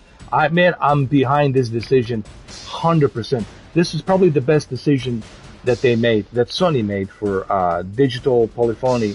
Is it polyphony digital? Yeah, that's the one for Gran Turismo. Yeah. No, it's a great news, man. It's smart, very smart that they're doing that. Man. Exactly. It sucks. It sucks for us right now, but when the game is actually released and you turn it on and you have so many adversaries that you can play against, I think that's when you're going to really say, what, it's worth it. There's no point getting the game right now when most of these PlayStation 5s are owned by scalpers, and you can't really, you can't really get to go and they're not even playing online. It. Here's the thing, it just sits there. They're not even playing it, man. They're just collecting dust. That's the sad part. It just sits in the box, and they're not even playing it, So that's what I was. That's what I was saying in the last live stream when we had that. Even though initially PlayStation and Xbox, they care about how many consoles are being sold and whether a gamer buys the console or a scalper buys it. To them, it's still a sale. But what they don't realize is that, let's say a scalper has 100 consoles in his closet. That means that is 100 consoles that nobody's buying games for. So the person will buy one console, but they're going to buy a ton of games, right? So all of those consoles that these scalpers have that's not being played are potential games that Sony and Xbox are not able to sell. So if you think about it in that way, selling your consoles is one thing, but I think you would have made more money if those consoles got into gamers' hands who were buying like 5, 6, 7 games by now. Oh, it makes total sense. And this is a very good point that you made, because a lot of people don't think about this. Yes, they're happy that they're selling consoles and they're happy that they're making money. Okay, don't get me wrong. I mean, Jim Ryan and Tokyo, boards of directors in Sony boards of directors in Tokyo, right? Sony, established since 1975. Those boards of directors out there in Tokyo, they're happy that they're making all this money. They're going to break the sales, the record sales from PS2. But here's the sad part. They also know that a lot of people who truly want to play it, they don't have it.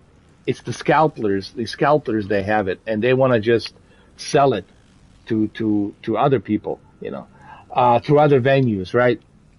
So that's the sad part, because let me tell you, I cannot tell you how many people I ran into, and I say, hey, you have a PS5? Yeah, I have, but I also have 3 extra ones. I'm keeping it because I want to sell it.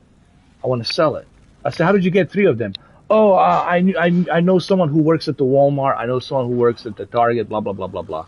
And they had hookups, and, they have 3 extra consoles, And I'm like, that's so sad. So basically, you were just like, hey, I want to make money off of it. And you're not even like a true gamer, right? You just like want to profit money.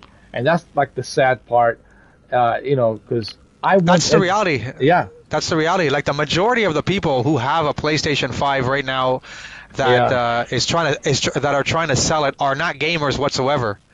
That's the funny thing. They're just in the business of making money. You know what I mean? So they don't care about the console. They don't care about who wants to play it, whether or not they want to play it. They just want to see that profit, and they don't really care who gives them that profit. That's how it is, pretty much. Yeah, and that's the sad part, man.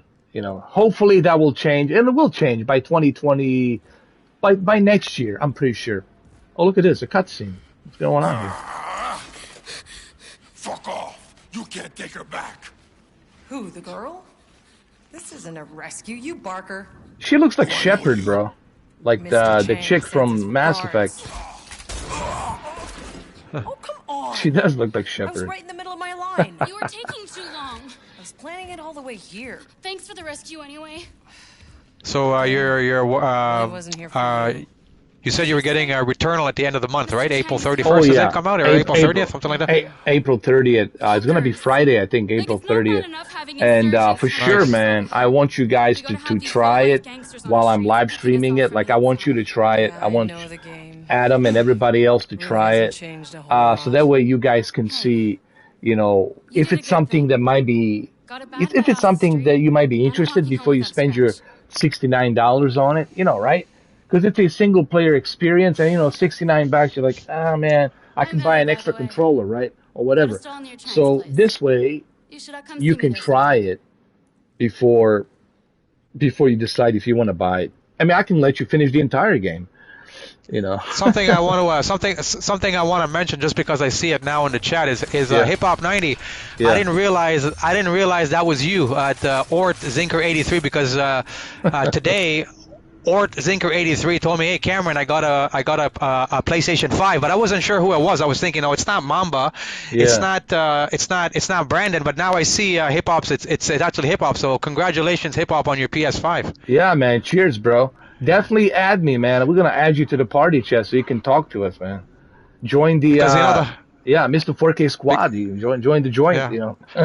Because the names of these guys on the YouTube is different than on the PlayStation, right? Yeah, so yeah. I haven't seen Hip Hop on the PlayStation for a long time. So when I seen the name Ort Zinker 83 message me on PlayStation, saying I got a PlayStation 5 recently or today or something like that, I was like, hey man, congratulations, you're gonna love it. And he was telling me how he was blown away by the internet speed, and I think he said he has a slow internet, but he was still amazed about how fast the PlayStation was on the internet.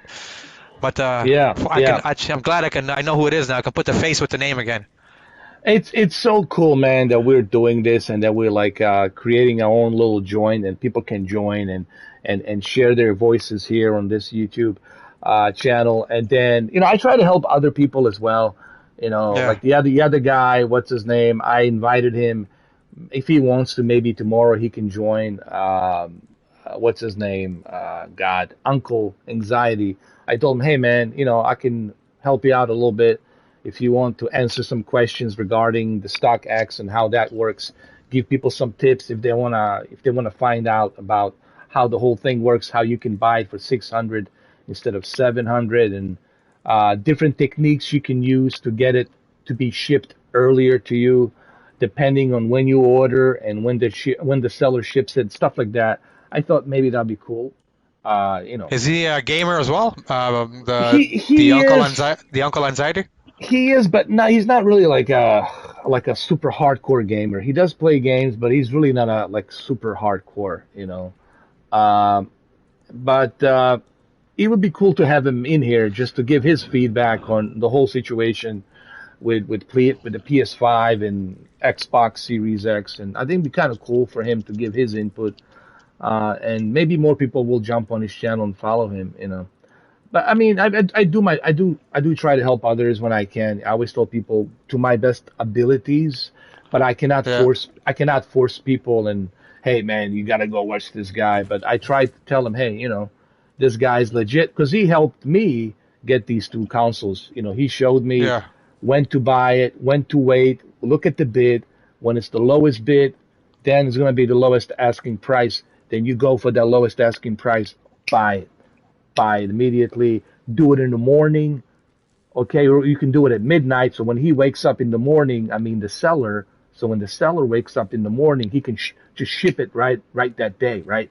And if it's Monday, and let's say you do it Sunday, and he wakes up on Monday, which he will wake up on Monday, obviously, so he can ship it early on Monday, and then he can arrive by Thursday on, let's say, StockX, and then on Friday they can verify it, and then on Monday they can authenticate it, and then Wednesday they can ship it to you, and then you can get it on maybe, let's say, FedEx. You can get it the next Saturday. So like No, go ahead. Yeah. So like, I really thought about maybe bringing him in to explain this, because he's pretty good explaining this, like how to do it and all that, and that's why I tell people go watch his videos. Because I learned from him. People ask, For well, sure, how, for sure. yeah. I said, dude, let me tell you, I told you this, Cameron. I did research. I didn't just jump into StockX. People ask me, how did you do this? No. I did. I said, I'm going to be a guinea pig, but I'm going to be a smart rat. I'm going to be a smart, whatever, a lab rat. I'm going to be a smart lab rat. I'm going to try to figure this out, Well, as I'm going through Well, you know labyrinth, what? You know what? Just from me watching your experience and when you explained that verification that they do, and I mean, like I told you, my brother, he sells like 10 shoes, 10, Yeah. 10 sneakers a day on StockX, but he's not a buyer, he's a seller. So on his end, he's 100% protected all the time. He gets the money, he doesn't have to worry like how the buyer would have to worry, right? So if he tells me StockX is 100% legit, he tells me he sells on Goat as well.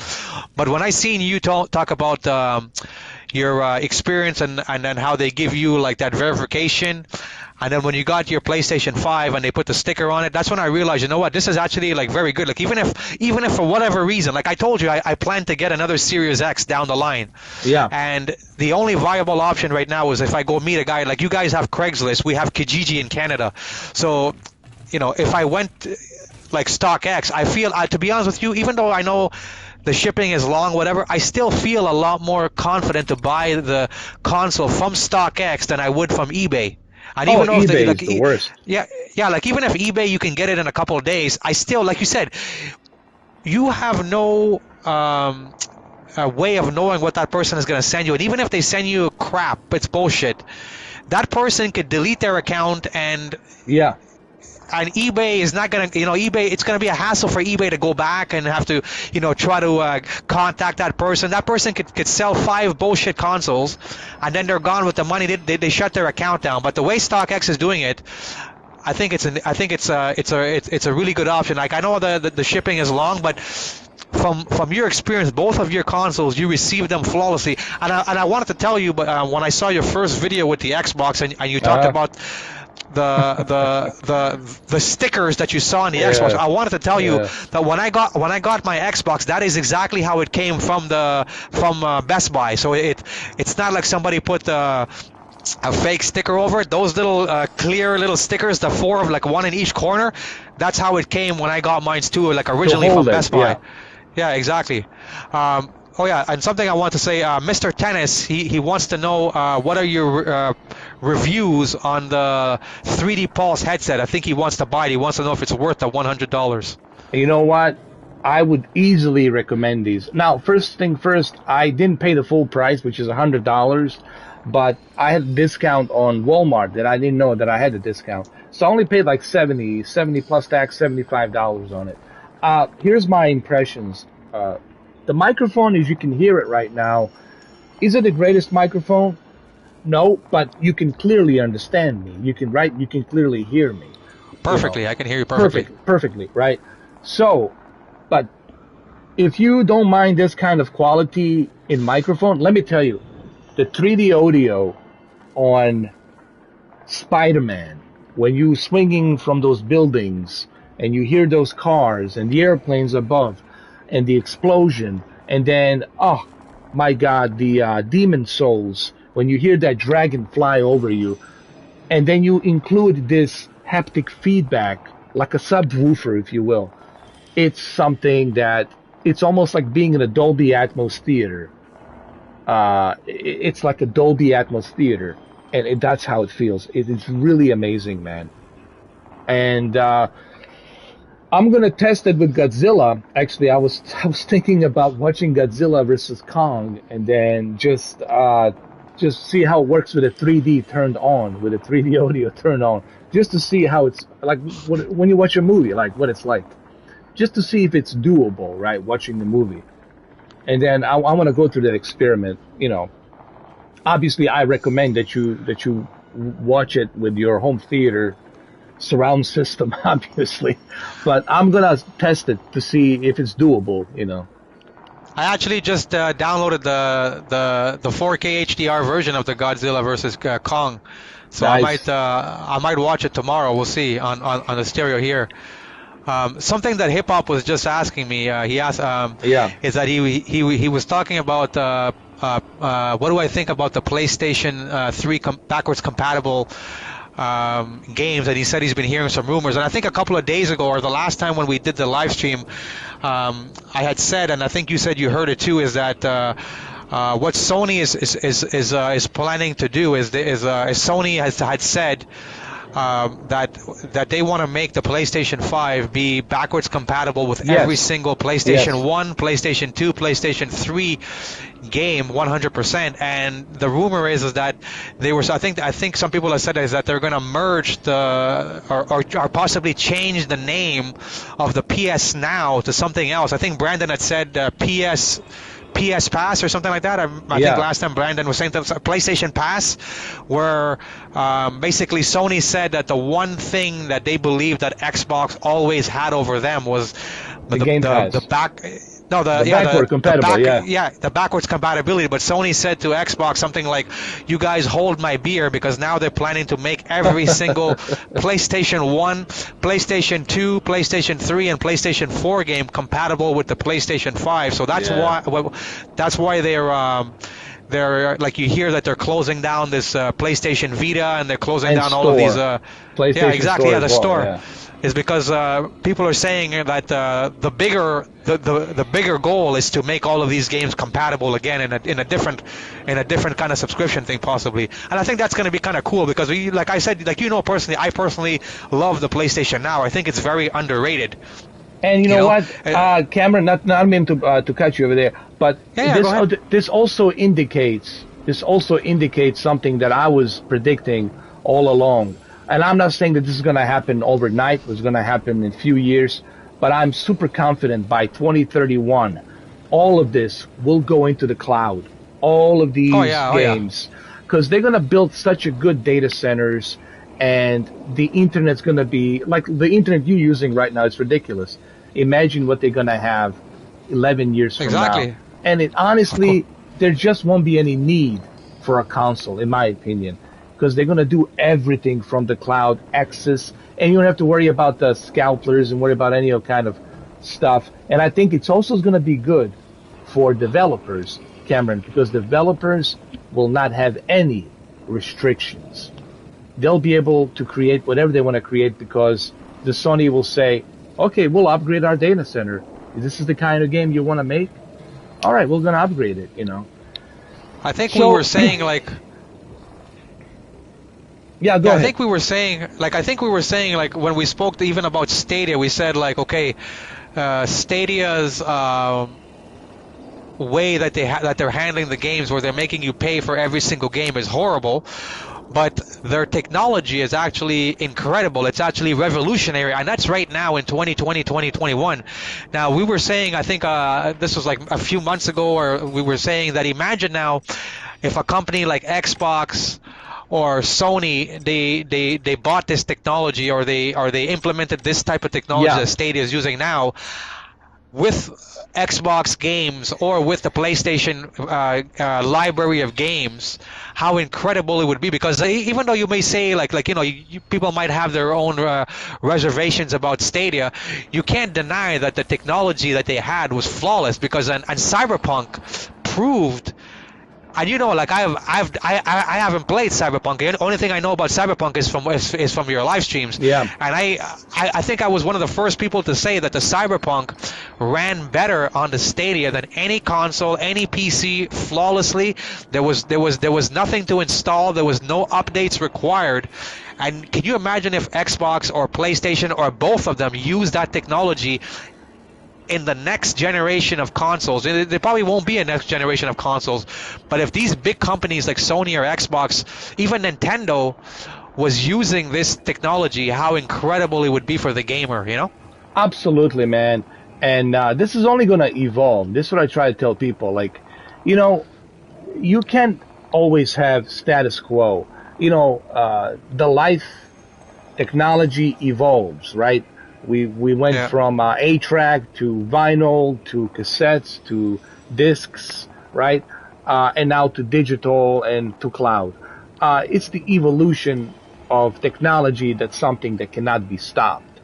And but that doesn't mean that we cannot enjoy our consoles now and for another 11 years. Sure. But people need to understand that we're going to have to adapt to this new technology that's going to happen 11 years from now. And that's my prediction, 11 years. And this only makes me more excited, honestly. This really is going to make it convenience. You know what? I like the word convenience. Everything's there for you. Everything's there for you. You don't have to worry about nothing. It's all there for you, bro. Access everything. And think about it, the PlayStation 5 and the Series X, the hardware, the physical hardware that you touch, at the end of the day, and I remember before you got the PlayStation 5, and I would tell you, Ed, when you get the PlayStation 5 or Xbox, you're never going to want to buy the physical game. Like, there's no advantage in having the disc. Like, people say, I want to own it. What are you owning? You're owning a disc that is going to get old over time, possibly get scratched, possibly you're going to lose it. All of these things can happen. And when I got my PlayStation 5 and I downloaded that very first game, which was the Miles Morales Spider-Man Remastered, and I seen how fast the game downloaded. Not only did it download fast, but you got to think about it. When you have a physical disc, that PlayStation 5 or Xbox has to spin that disc so fast for it to work. So your console is actually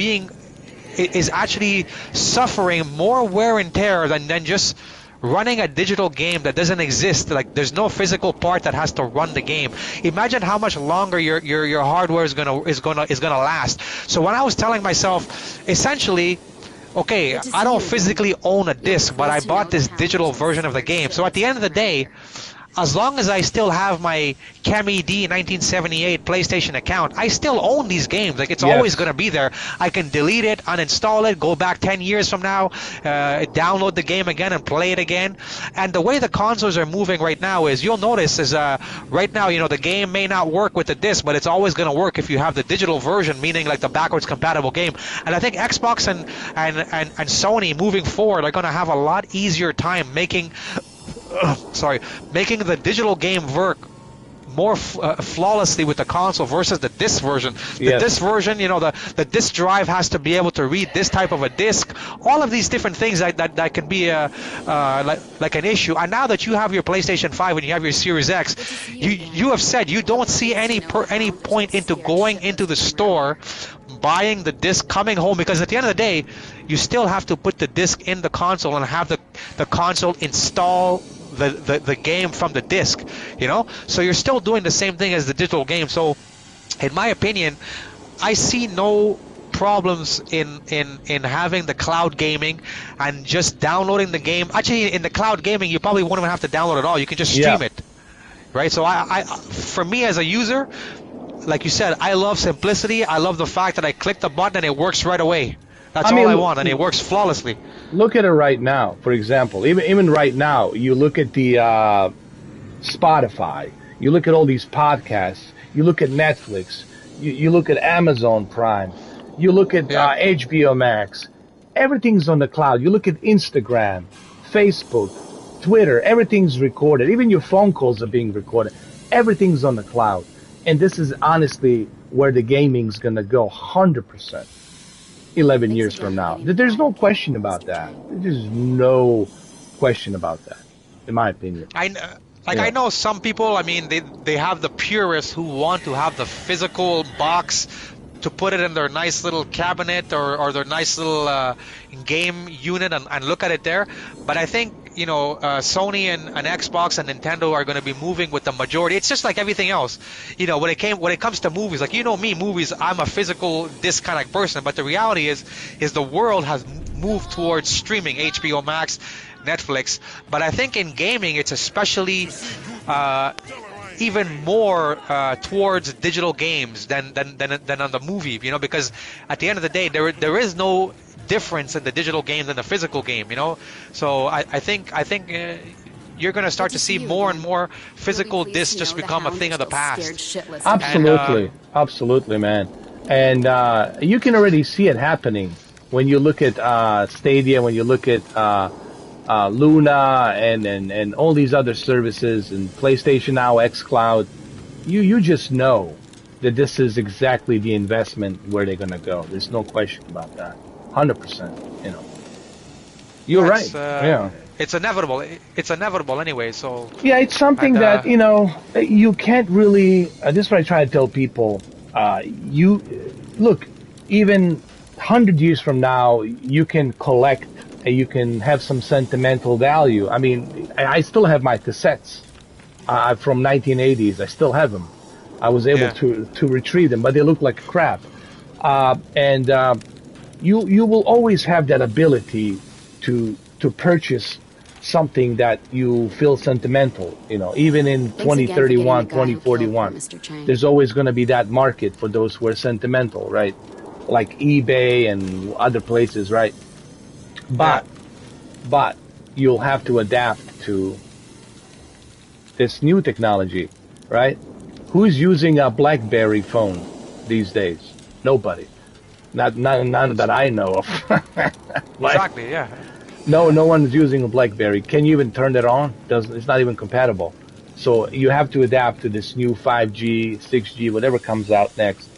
So the whole point is, evolution of technology is something that, we cannot escape. Because technology and evolution doesn't care how we feel. You just have to, if you want to play video games, well, this is the way you're going to play it. You want to watch movies? Even right now, people complain about, I want to watch movies in the movie theater. Well, guess what, cousin? They want you to watch it at home. Thanks again for getting the guy. This is the way it is. Mr. Chang. In a way, I'm a big movie guy before gaming, and I'll be honest with you. Since the coronavirus happened, I think this was a plus for movie enthusiasts because I'll be honest with you. I stopped going to the movie. Like the last time I went to the movies was when I took my niece. She's 9 years old now. But I took her to watch Toy Story 4 because since she was a baby, I introduced her to Toy Story. So I told her I'll take her to watch Toy Story 4 in the cinema, right? But before that, the last time I went to the cinema before that was when I watched the Lord of the Rings extended edition. So that's like almost 15, 16 years ago, I think. Anyways, but I don't miss going to the theater whatsoever because when you go in the cinema, it's loud, people are coughing, making noise. I really enjoy the movie experience in my basement, in my movie theater. So I really like the fact that these newer movies are going to HBO Max right away because it just... Me too. And think about it. You pay one money and your whole family can watch it in the comfort of your home. You can have your wife, your girlfriend, or yourself make you food. You can have the food there. You can have the kids watch it. You can pause the movie, man. Just the fact that you can pause the movie, to me, it's like the big bonus. Like, hey, I gotta take a piss.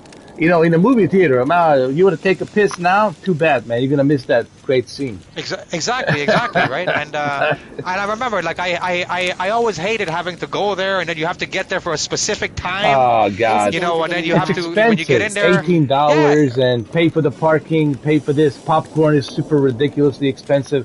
Soda's $1.80. It's like, come on, man. It's ridiculous. I tell people the movie experience nowadays is completely different from the movie experience when I was a kid in the 90s. When I was a kid in the 90s going to watch, even when I was younger, when I was going in the theater, like how many people can say they seen like the Van Damme, like the Double Impact movie in the cinema? I remember when I was a kid and that movie was rated R.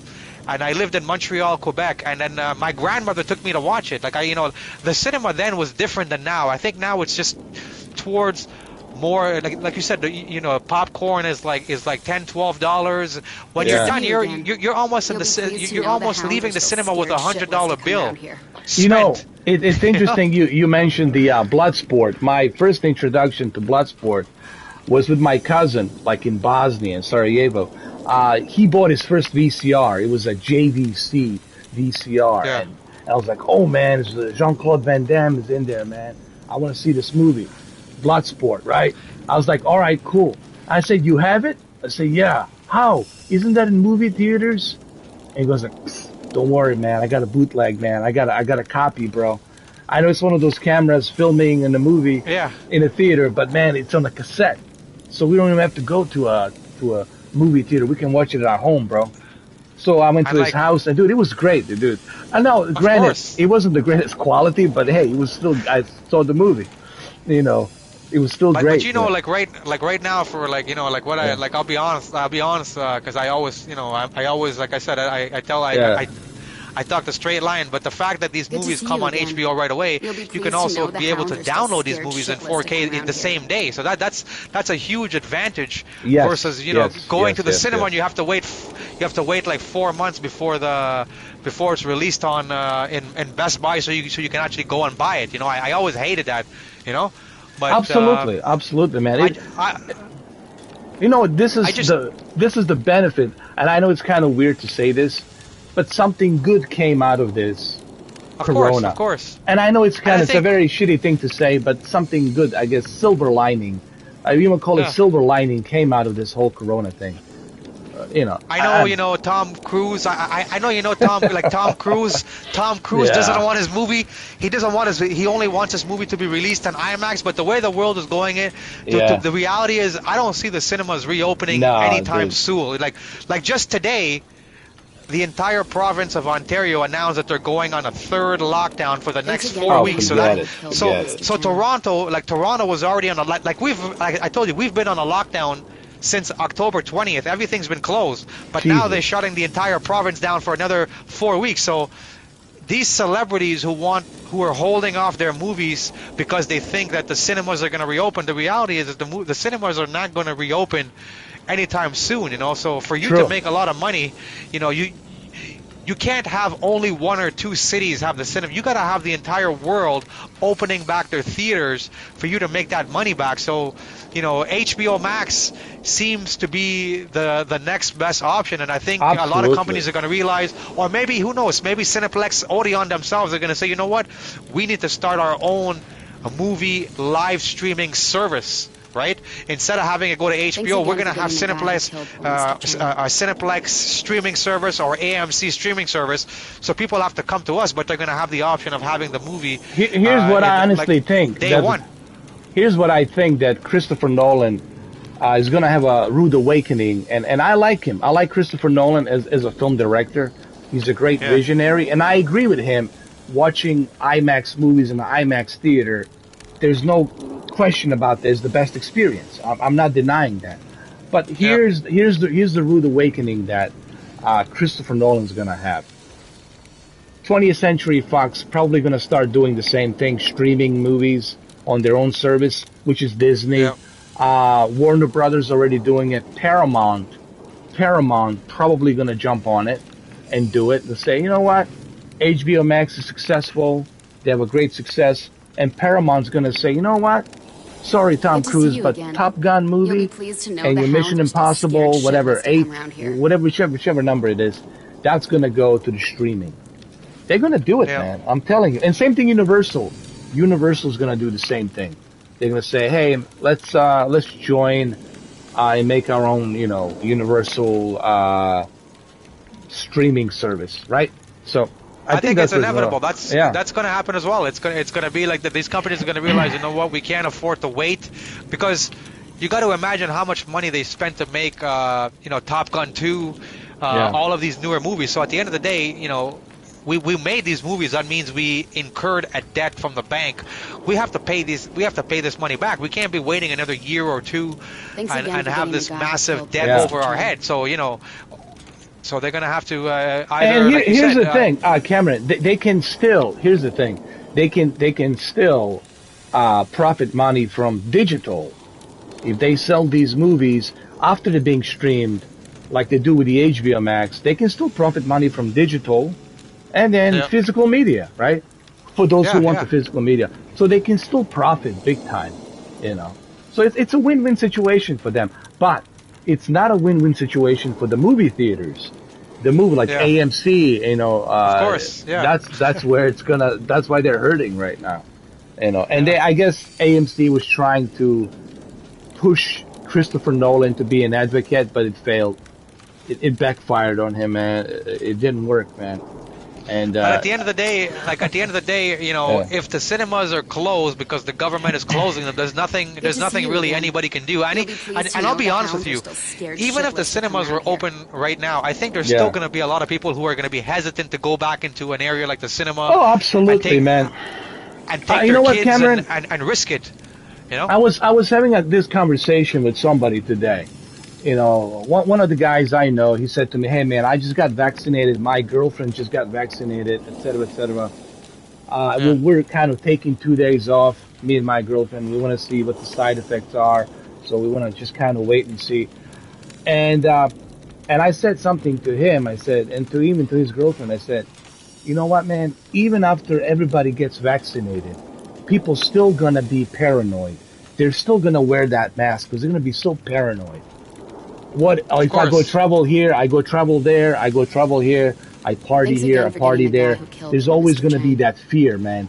This fear of COVID-19. This is gonna be like a boogeyman that's embedded into people's fears. It's almost like a fear of being stuck in the elevator, right? You know, some people have that fear. What you call that? The fear of claustrophobic, right? Yeah, yeah, claustrophobic. It's kind of like that phobia, any kind of phobia, right? Maybe I shouldn't be using claustrophobic as one example, but people are gonna have that COVID-19 phobia, is what I'm Yeah. trying to say, and that's always gonna be implemented into their mind. They're gonna say, "Hey, man, I don't know, man. Where are we going? We're going to Egypt to see the pyramids. I don't know, man. Wear that mask. I don't know, bro. Right? I want to wear Good to that see you mask, bro. again. Right? You'll be You're always pleased to gonna know the have that hounds are fear. still scared We'll go to shitless to ship. come around here. Bunch of people inside the ship. I'm wearing the mask. You're never gonna feel the same. You're never gonna have that freedom. Like forget like how we used to live. That's Yeah, that's that's that's gone. That's finished, dude. gone. That's totally gone, bro. And I'm honestly speaking, because I see what's going on, and a lot of people are agreeing with me on this as well. That is gone, man. That life you knew, it's over. It is over, man. You're not gonna see it My ever fr again.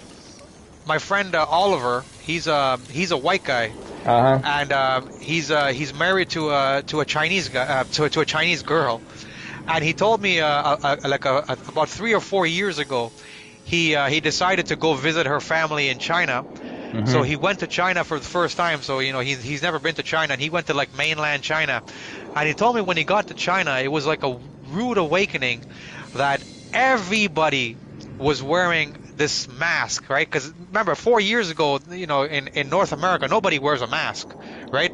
Unless you're like a Blood or a Crip from the gang, right? But nobody is wearing these surgical masks in North America. So he said when he went to Yeah. China, he said, he said the first thing he noticed was how bad the air pollution was, and you can actually inhale it, and you can tell it burns your nose. So naturally, everybody wears the mask, and over there it was normal. It was like everybody had it, the kids were wearing it, and to him, he was not accustomed to wearing the mask. But it's incredible that nowadays you can't step outside. Like now, wearing the mask is completely normal. Like it's Part of almost you. weird. It's Yeah, part it's of you, almost actually. weird. Yeah. It's almost weird now in North America to see someone not wearing the mask. And if you see somebody who's not wearing the mask, you'll be like, "Oh my God, what's going on? What's going on? Should I tell It's this like not. person put on the mask?" You know? It's like being naked, walking around naked or some shit. Like, oh, Yeah. go catch that guy. Somebody called the cops on him. He's not wearing a mask, right? It's kind of But like, I agree with you 100%. The world yeah, is not going back. Like some people still keep thinking, okay, do a lockdown. I said, listen, yeah. it's not. It's never. This is never going away. This is just the new No, norm. this is the new You normal. gotta, yeah, you gotta accept Accept it it. and move on. Get used to it. Hey, Cameron, would you like to jump in and try this game a little bit to give you feedback? You want me to set it up for you? Sure. Okay, one Here. second. Yeah. What I'm gonna try to do is I want Cameron to like kind of.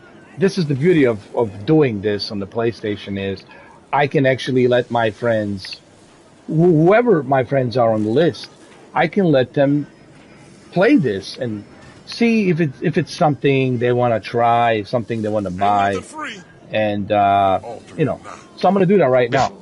Hold on. Before Yeah. you switch over, Manuel Talavera says he wants to know how are you enjoying the game so far?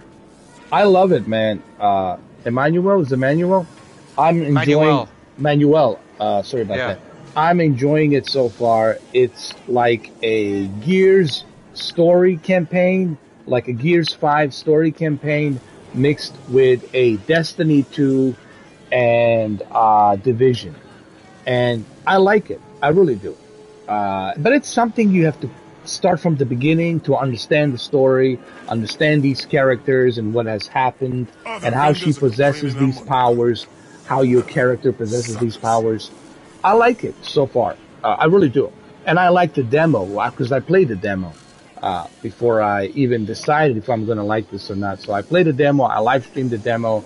Cameron was there. The demo was on PlayStation 4 Pro, and I like That's it. good that they give you Yeah. like I really appreciate game companies who actually give you a demo Yes. and that they let yes, you and yes. they like I think that should start to become like standard with these Yeah. with these big games. You Because know, if you're gonna spend like Yeah. go ahead. Cliffy B, Cliffy Blazinski, Cliffy B said, this is What you something that see should always be done. is what you Like get. he was all Yeah. about the open betas. Let people try it, man. Let people help us while we're creating the game.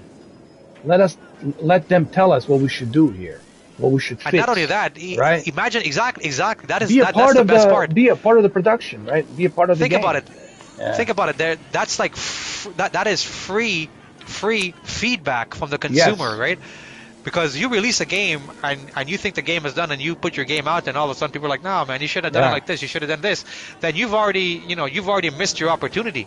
Imagine if Cyberpunk gave you like a free demo and people played Yeah. it, they would have said, buddy, this is you gotta fix this. Imagine, how what they could have done. And I think game companies should really Yeah. they call it free advertising. When somebody advertises your product, well, they should think about the demo as a free advertising. If you ask I mean, me. it's only going to help them, and I don't know why more companies, more developers don't understand this. Like the best way for you to advertise is just let people try it. You don't need to spend money, like you said. You can save money from paying all this ridiculous amount of money on the campaigns, right?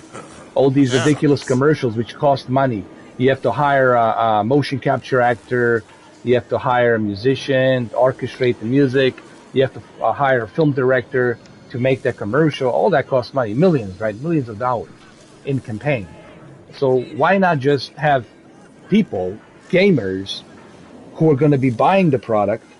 Let me tell you, if CD Projekt Red did this with Cyberpunk, I guarantee you, bro. I guarantee you, Cyberpunk would be in a much better place. But because I agree. well, there you go. This is why right now Cyberpunk is hurting, and this is what happens when hype. This is why I don't like hypes. Oh, let's hype this game. Let's hype it. I don't like that. Give me the demo. Like Resident Evil, I played the demo. I already know. I want this thing. I'm already sold. Guess what? Capcom, you already sold me. You already sold me with that Lady Dimitrescu, Lady Vampire, whatever. You already sold me because I already know this is what I want. This is what I want to play. And I also know who's the werewolf, but I'm not going to spoil it. I shouldn't, but I'm not going to say nothing. But hey, guess what? Now I want to play it even more. And that's how you get people to buy your game.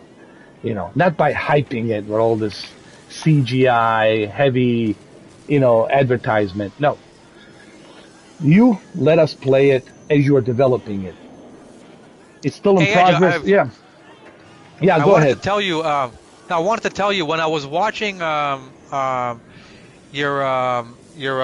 your Series X recent videos. It actually like reminded me of some things that I was saying to myself, like earlier, a while ago. Is that I think I've always said having both PlayStation 5 and Series X, it's actually a great investment versus buying or building a high-end PC. I know people are going to say, high-end PC, you can game at higher resolution and all of these things. But I think for most gamers, what you get with the PlayStation 5 and the Series X is more than sufficient. You're going to be blown away. And you're experiencing both of these consoles right now. I mean, each one of them is going to have their pluses and their negatives. But no, you're right. I agree that there are obviously there's no comparison. The PlayStation is going to have the exclusives. Okay, we both know this part, but I think there's a lot of advantage to having the Series X, like for the third-party games that come on both consoles, you know, I think there's going to be a lot of times when Series X, you know, might run the game slightly better, might have a slight resolution advantage at a higher frame rate, and that's because it has the extra horsepower, you know, that's undeniable. So, you know, in that aspect, you know, I was telling myself when I was watching your videos that, you know, this is what I thought, you know, from the beginning, that, you know, PlayStation is going to be great for the exclusives, which is pretty much a lot of the games that I like. But Series X is going to have a lot of advantages. Like, I'm sure if a game like Tomb Raider, you know, which, you know, I love that game, I'm sure, you know, it might be able to run natively better on the Series X because of that horsepower. And like you, and you made a, you know, I think you made a good point too, is that a lot of these third-party games, like, you might have to go out of your way to get an update with the PlayStation to get that higher frame rate, whereas at the Xbox, by default, it's going to run right away at the faster frame rate right off of the bat. So, you know, I was telling myself, you know what, that's when I told myself, you know, okay, you know what, you have to get back a Series X, because I have 3 years of Game Pass Ultimate, so I'm not going to be having to buy the Game Pass anyways. But for some of these third-party games, I think there is going to be an advantage, possibly in having a, like, I know, like, some people have said, you know, even though it's a third-party game, it runs better on the PlayStation and vice versa. But I think overall,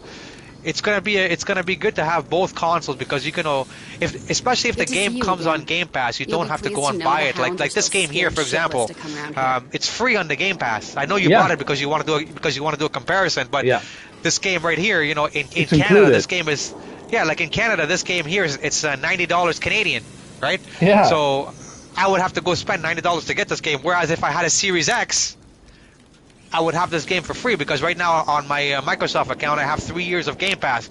So technically I would have this game for free. And if you think about 5-6 games that you get for free on the Game Pass, that's gonna be the price of the Series X. You know? Honestly, you know, there's a guy. I watched this video. It's called The Respawn. He's from United Kingdom, and he said something very interesting, and I can agree on that. Both consoles bring best of the both worlds. And you'll have, again, that best variety to choose from. So you're not missing out on anything. So having both of these consoles is going to bring you that experience as a gamer to have and choose that variety of these games that you can enjoy and play throughout next coming 5, 7, 8 years. You know, but as far as the PC, honestly, I just use it for YouTube, for live streaming and stuff like that. Me too, exactly. Video editing and so forth. But I never think in my head, okay, I'm going to use my PC for gaming. It's just man, I don't need to right now. I mean, honestly, there's really no point. Like I said, maybe until Flight Simulator comes out on Series X. But right now, man, I just use that computer for my studio, for my studio, which is upstairs. It's downstairs, upstairs. But I just use it for that. Does the Game Pass have more games for the Xbox console than the PC, or are they the same amount? Like, is it a prescription? Actually, there's more. There's more. Like, I'm gonna do a live stream tomorrow with the Series X, and I'm gonna plug it into my studio upstairs and all that, and I'm gonna show you just the amount of games backward compatible. So it's more on the Series. Oh yeah. So it's more for the console than the PC, right? Oh yeah, big time, time. Yeah, I mean, I think that's what somebody was telling me. Oh yeah, like a PC beta only has those like usual suspects, you know, the ones that they're like compatible. But there's a lot of backward, like Xbox 2001 and 2002, 2003 games. They're not on there, and then 360 games they're not on there. Fight Night you cannot play on a PC. I mean, Fight Night Champion, I can play it. And I can play it on the Series X, which I can test tomorrow to show you how it runs. I mean, that's the benefit right there of Series X.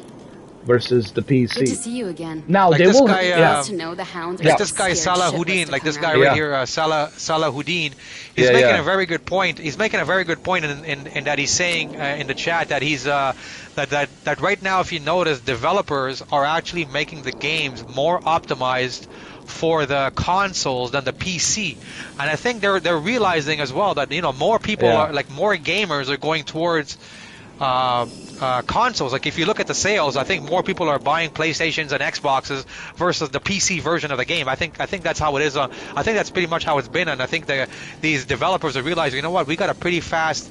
I mean, we got pretty good technology with the PlayStation 5 and the Series X. Let's optimize our games for these consoles, because at the end of the day, I don't think most people are going out there and building a $5,000 Thanks computer. again for No, getting the Oh, guy most to people are absolutely. not. Most people are not going out there and spending $2,000 on a 3090 video card. It's like I told you, for the price of a video card, You I can can have get myself. 3 I can have both. No, I can You- have a PlayStation 5 and a Series X. and a digital if you Yeah. want to put to And in keep a lot it in a of room somewhere. And in a lot of cases, Yeah. I can get or I could have a PlayStation 5, a Series X, and a pretty good 4K TV, 55 Yes. inch, like Yes. like that Sony, like that Sony. What is it? The X900, whatever. Like the what is it? The X900. H something, yeah, I think H yeah, 900H like or AH yeah, like think about it. A8H, yeah, A8H, Bravia. Yeah, like yeah. I mean, like it's not going to Good be to an see you OLED, again. but I think for You'll be a pleased to know good the hounds are still 70, scared 80% of the shitless to come people, around here. that TV is going to be fantastic, hooked up to a PlayStation or an Xbox. So for the price of a 3090 video card, you can get yourself that TV, a PlayStation, and an Xbox, and think about how many games now you are going to have available to you versus you buying a $4,000, $5,000 PC and you're stuck with only PC games. That's And I think that's what a honestly, lot of to people are me, going. like I'm just using a personal computer as a personal Yeah. computer. It's not for gaming, just for doing other things. Sometimes I work on the music and do some music, have a keyboard, but most of the time it's for the processing of that live stream, 1440p 60. Normally I would do 4K 60 live stream, but YouTube doesn't Yeah. allow it. But I just use it for that, honestly, and the green screen and all that other stuff, OBS. But if it wasn't for that studio that I have upstairs, I again honestly for getting the guy I wouldn't who need killed it poor Mr. because I Chen. could just, as you can see right now, I can do it. But obviously, people want good quality microphone. Yeah, They yeah. want to see me in a better detail. They want the green screen and all that jazz. I understand. They want the good clarity of 1440p, better bit rate. So that's what the But Ed, personal I'm gonna- computer is. Yeah. Go ahead. But I'm gonna predict from now that you're gonna notice that now that you have a PlayStation 5 and you have a Series X, you're gonna find yourself playing games on those consoles more Yes, than you will yes, the PC yes. from moving forward. Because before you had a PlayStation 4 Pro and you had the One X, yeah, they were great, but they're not like Yeah. now. Now you don't have any loading with both consoles, and you're gonna see that from now moving forward, you're going to be playing mostly PlayStation 5 and Series X. You're hardly ever going to go to the PC again. And Actually, especially when you get Resident Evil, I gotta give him a shout out. Resident Evil just said something that's so true, because it is Yeah. true. He did say that, even though me and him sometimes, we would ping pong, we would disagree, but he's a cool guy. But Resident Evil told me, hey man, listen, wait till you get these new gen consoles. You're gonna change your perspective. And even you told me, but I know you didn't want to Yeah. rub it in, because you didn't want to rub it in, obviously. So he's right, and I'm seeing that right now. Yes, I did talk shit about, because I was upset, I was pissed off about the whole situation, And sure, did I go overboard? Yeah, I did go overboard, and I pissed off some other groups of people by saying all kinds of stupid shit. But now I see. Now I know. Yeah. It's like that sticker that comes from StockX. Now you know.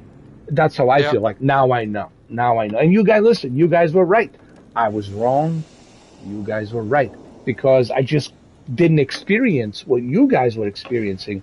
And now that I'm experiencing what you guys are experiencing, now I see what's going on. Now I'm like, oh shit, man. Oh, damn it. you know. So yeah, But like I said this from before. Like I guess everybody who's a regular on this channel, they know. But like initially I had got the Series X first, brand new from Best Buy. yeah, But I think one or 2 days after I got the Series X, I didn't even open it yet. After I got the Series X, I was able to secure a PlayStation 5 from EB Games, brand new. I walked into the store, and you know the story. I got one. I called my brother. He walked in, and he got one. Yeah. So we each got one. So at this point, when I came home, I made the video, and you saw the video. I had both of them in my basement. But in Toronto, we're on a lockdown, so my finances coming in because I had both of these consoles on my credit card. So at the time, I couldn't keep both of these consoles. So I had to tell myself, well, which console has the games you want to play more? Because you can only keep one. You can't keep both. So, I won't lie, all of the games that I wanted to play were on the PlayStation 5, and especially the reason I got the PlayStation 5 was to play The Last of Us 2. So then I had Miles Morales, Spider-Man, Last of Us 2, God of War, Uncharted, all of them, Uncharted Legacy. There was like 15 games I wanted to play that were all PlayStation exclusives. But I always told myself, and what I was saying earlier is that I do believe the Xbox is going to have an advantage playing these third-party games in some, or if not many situations where it might be able to play the game probably at the same resolution at PlayStation, but maybe not the resolution. It might be able to play it at the same frame rate, 60 FPS like the PlayStation, but the PlayStation might drop down to 1800p, whereas the Series X might be able to upscale to 2160p. So the PlayStation, so the Xbox in that way might have an advantage. So I told myself, you know what, down the line, I'm going to get back the Series X, but for right now, I can't afford to keep both. But yeah.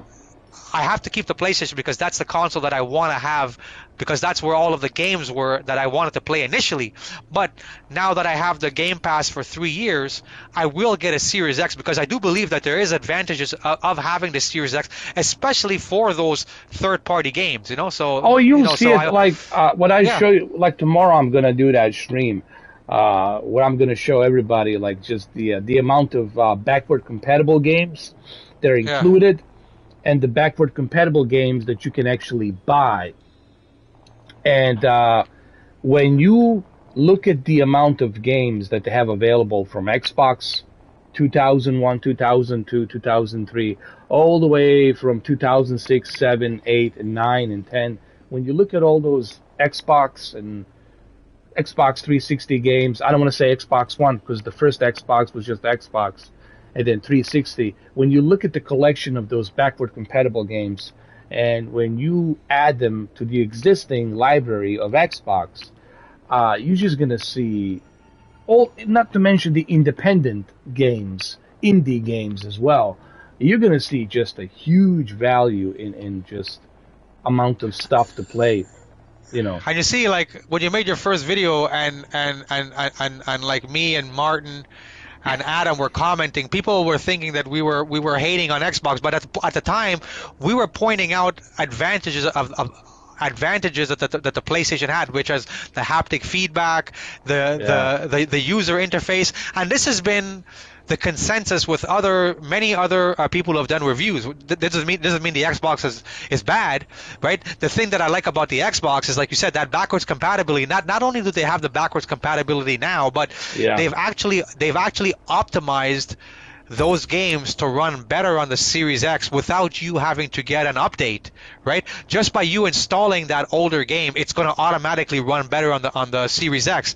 The PlayStation, if I go and play an older game right now, more than likely the game is not going to be optimized for the PlayStation 5 yet, unless the developer goes back and they add an update. I mean, it's not the PlayStation 5's fault. It's just the way that the system is right now. Whereas what I like about the Xbox is that I can go download a Gears of War that is 2 or 3 years old, and I know it's going to run and use the Xbox Series X specs as far as the frame rate and so forth. If I go download a 3 or 4 year old PlayStation game, more than likely it's not going to optimize the PlayStation 5's power. Well, here's like my whole thing that I wanted to mention about that, because a lot of people misunderstood, and I'm probably the most misunderstood YouTuber out there, because that's fine, because it takes one to know one. People don't know me; they just look at me and judge me based on what I say. But here's what they miss out on.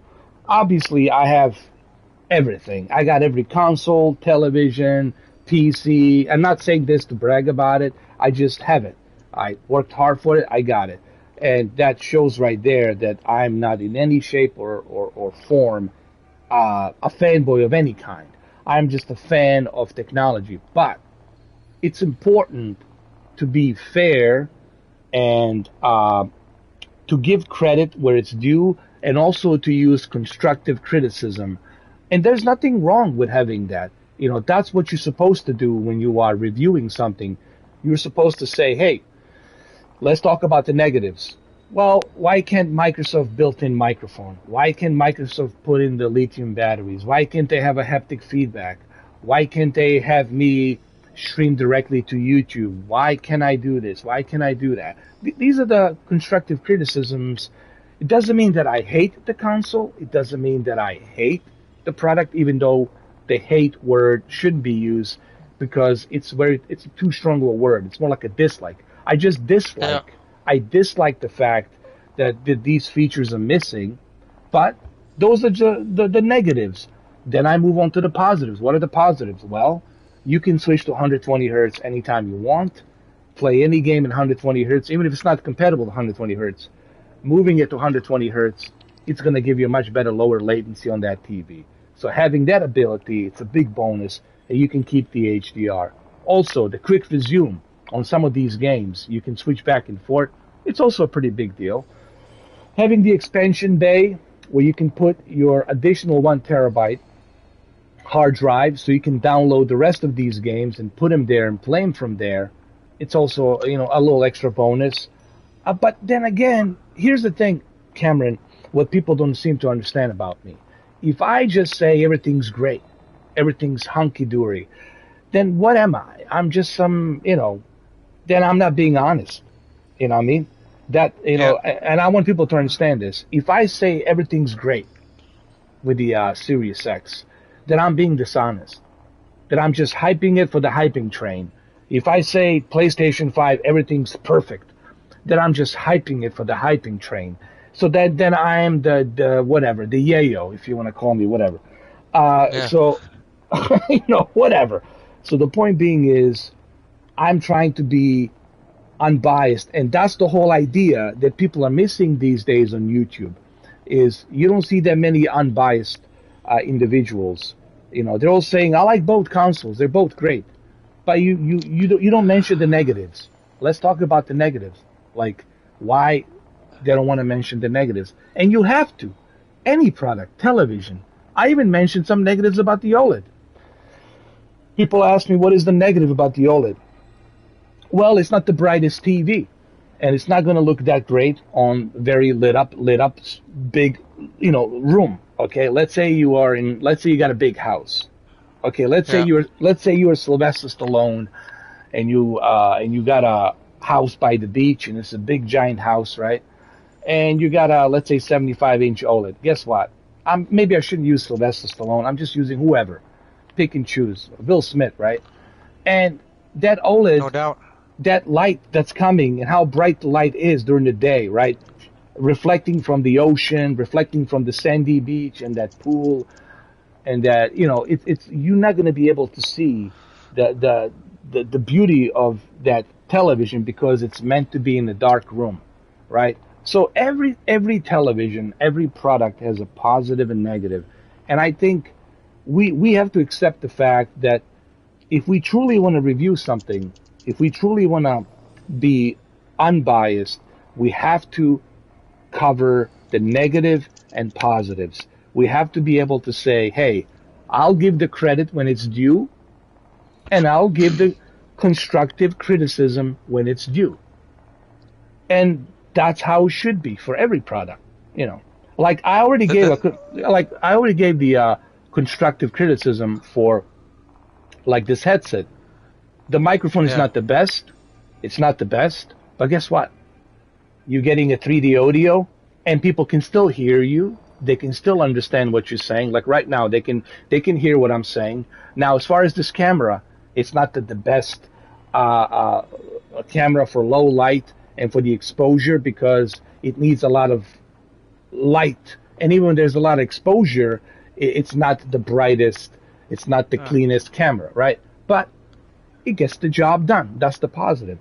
The positive is it gets the job done. So we got to be able to sort positives and negatives and talk about both of them, I think, in my opinion. The problem with a lot of people today, and I think it goes not only with gaming, but it goes with every product, is that people want you to pick a side. You can't say, okay, I like Honda and I like Ford. They want you to say, no, you pick one or the other.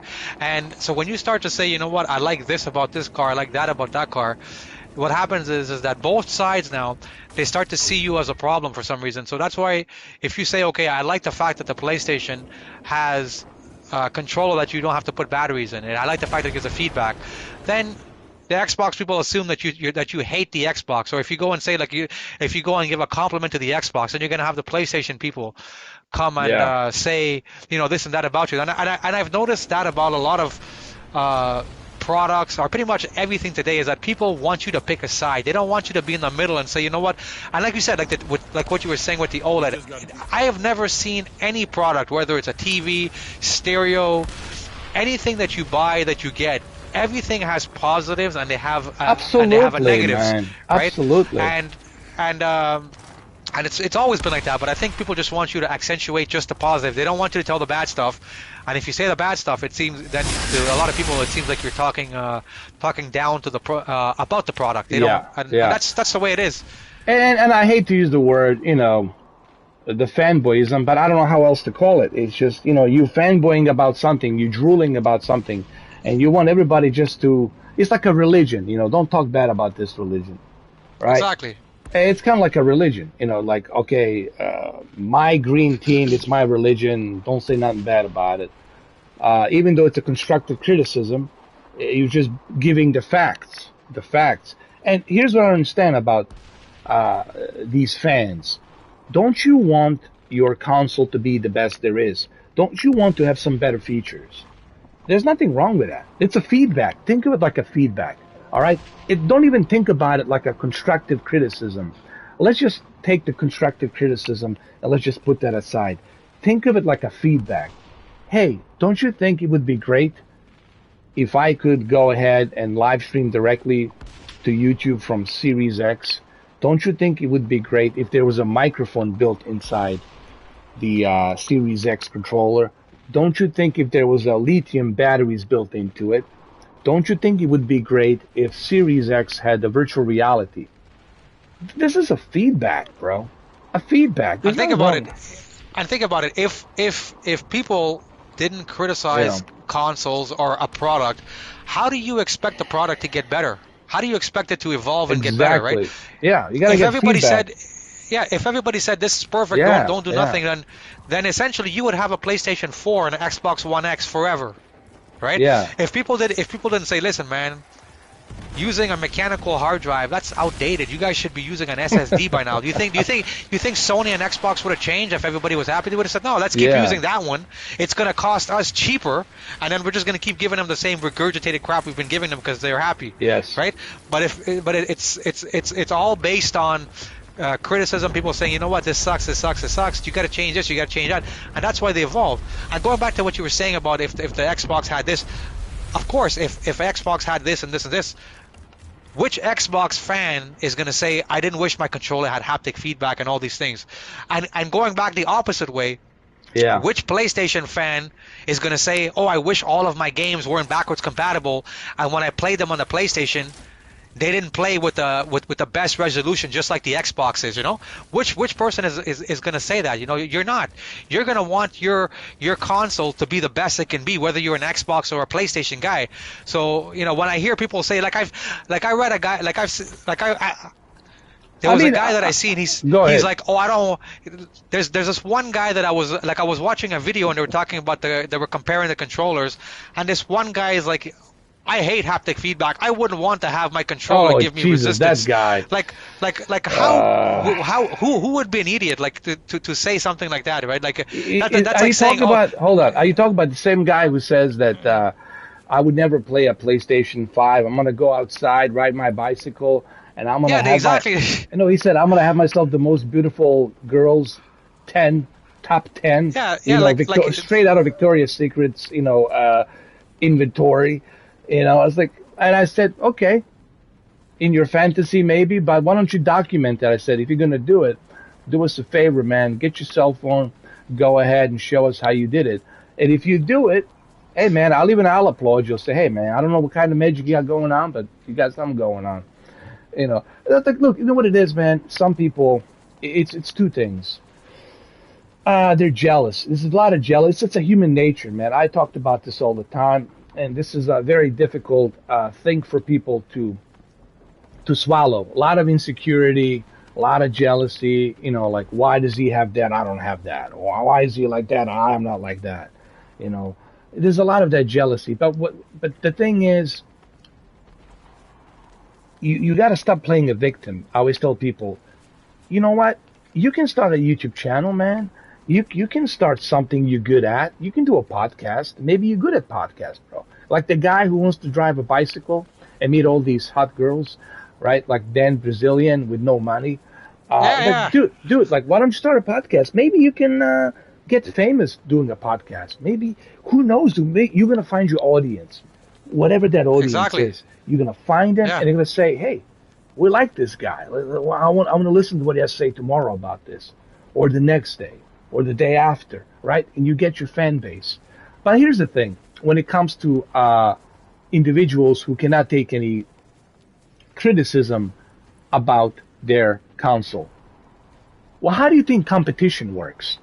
No, please. If you know anything about business, if you know anything about anything, you know the competition is the key to making a better product.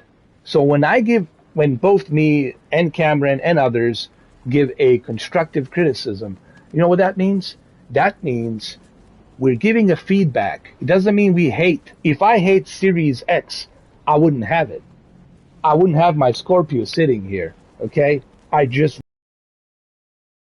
me with a freaking Xbox. But I have it because I want to experience it, but I also gotta give them a feedback. Hey, why don't you guys put this next time? Why don't you guys do this next time? There's nothing wrong with that. But for a fanboy, that bothers them because that's their mindset. It doesn't fit their narrative that they're the greatest. Like their tribe is the greatest tribe, their club is the greatest club, or let's say Sony fanboys, their tribe is the best tribe. And then you go to PC Master Race. Well, that's a whole different level, right? So across the board, I'm not a fan of fanboys. And I know you know that. I know everybody knows that. But that's the issue. They cannot take any feedback, negative feedback, and that could help their console become better. That's all. 100%. Like, wouldn't you want to have a virtual reality? Here's what I was saying to somebody the other day. Sea of Thieves. Yes, it looks beautiful on your OLED and all that, but don't you want to be inside that ship with your friends?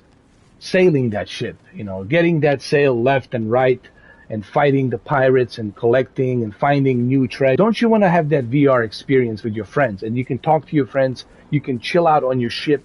You can buy your own ship and chill out in there, have your own little squad and have a good time, be a pirate, live that fantasy.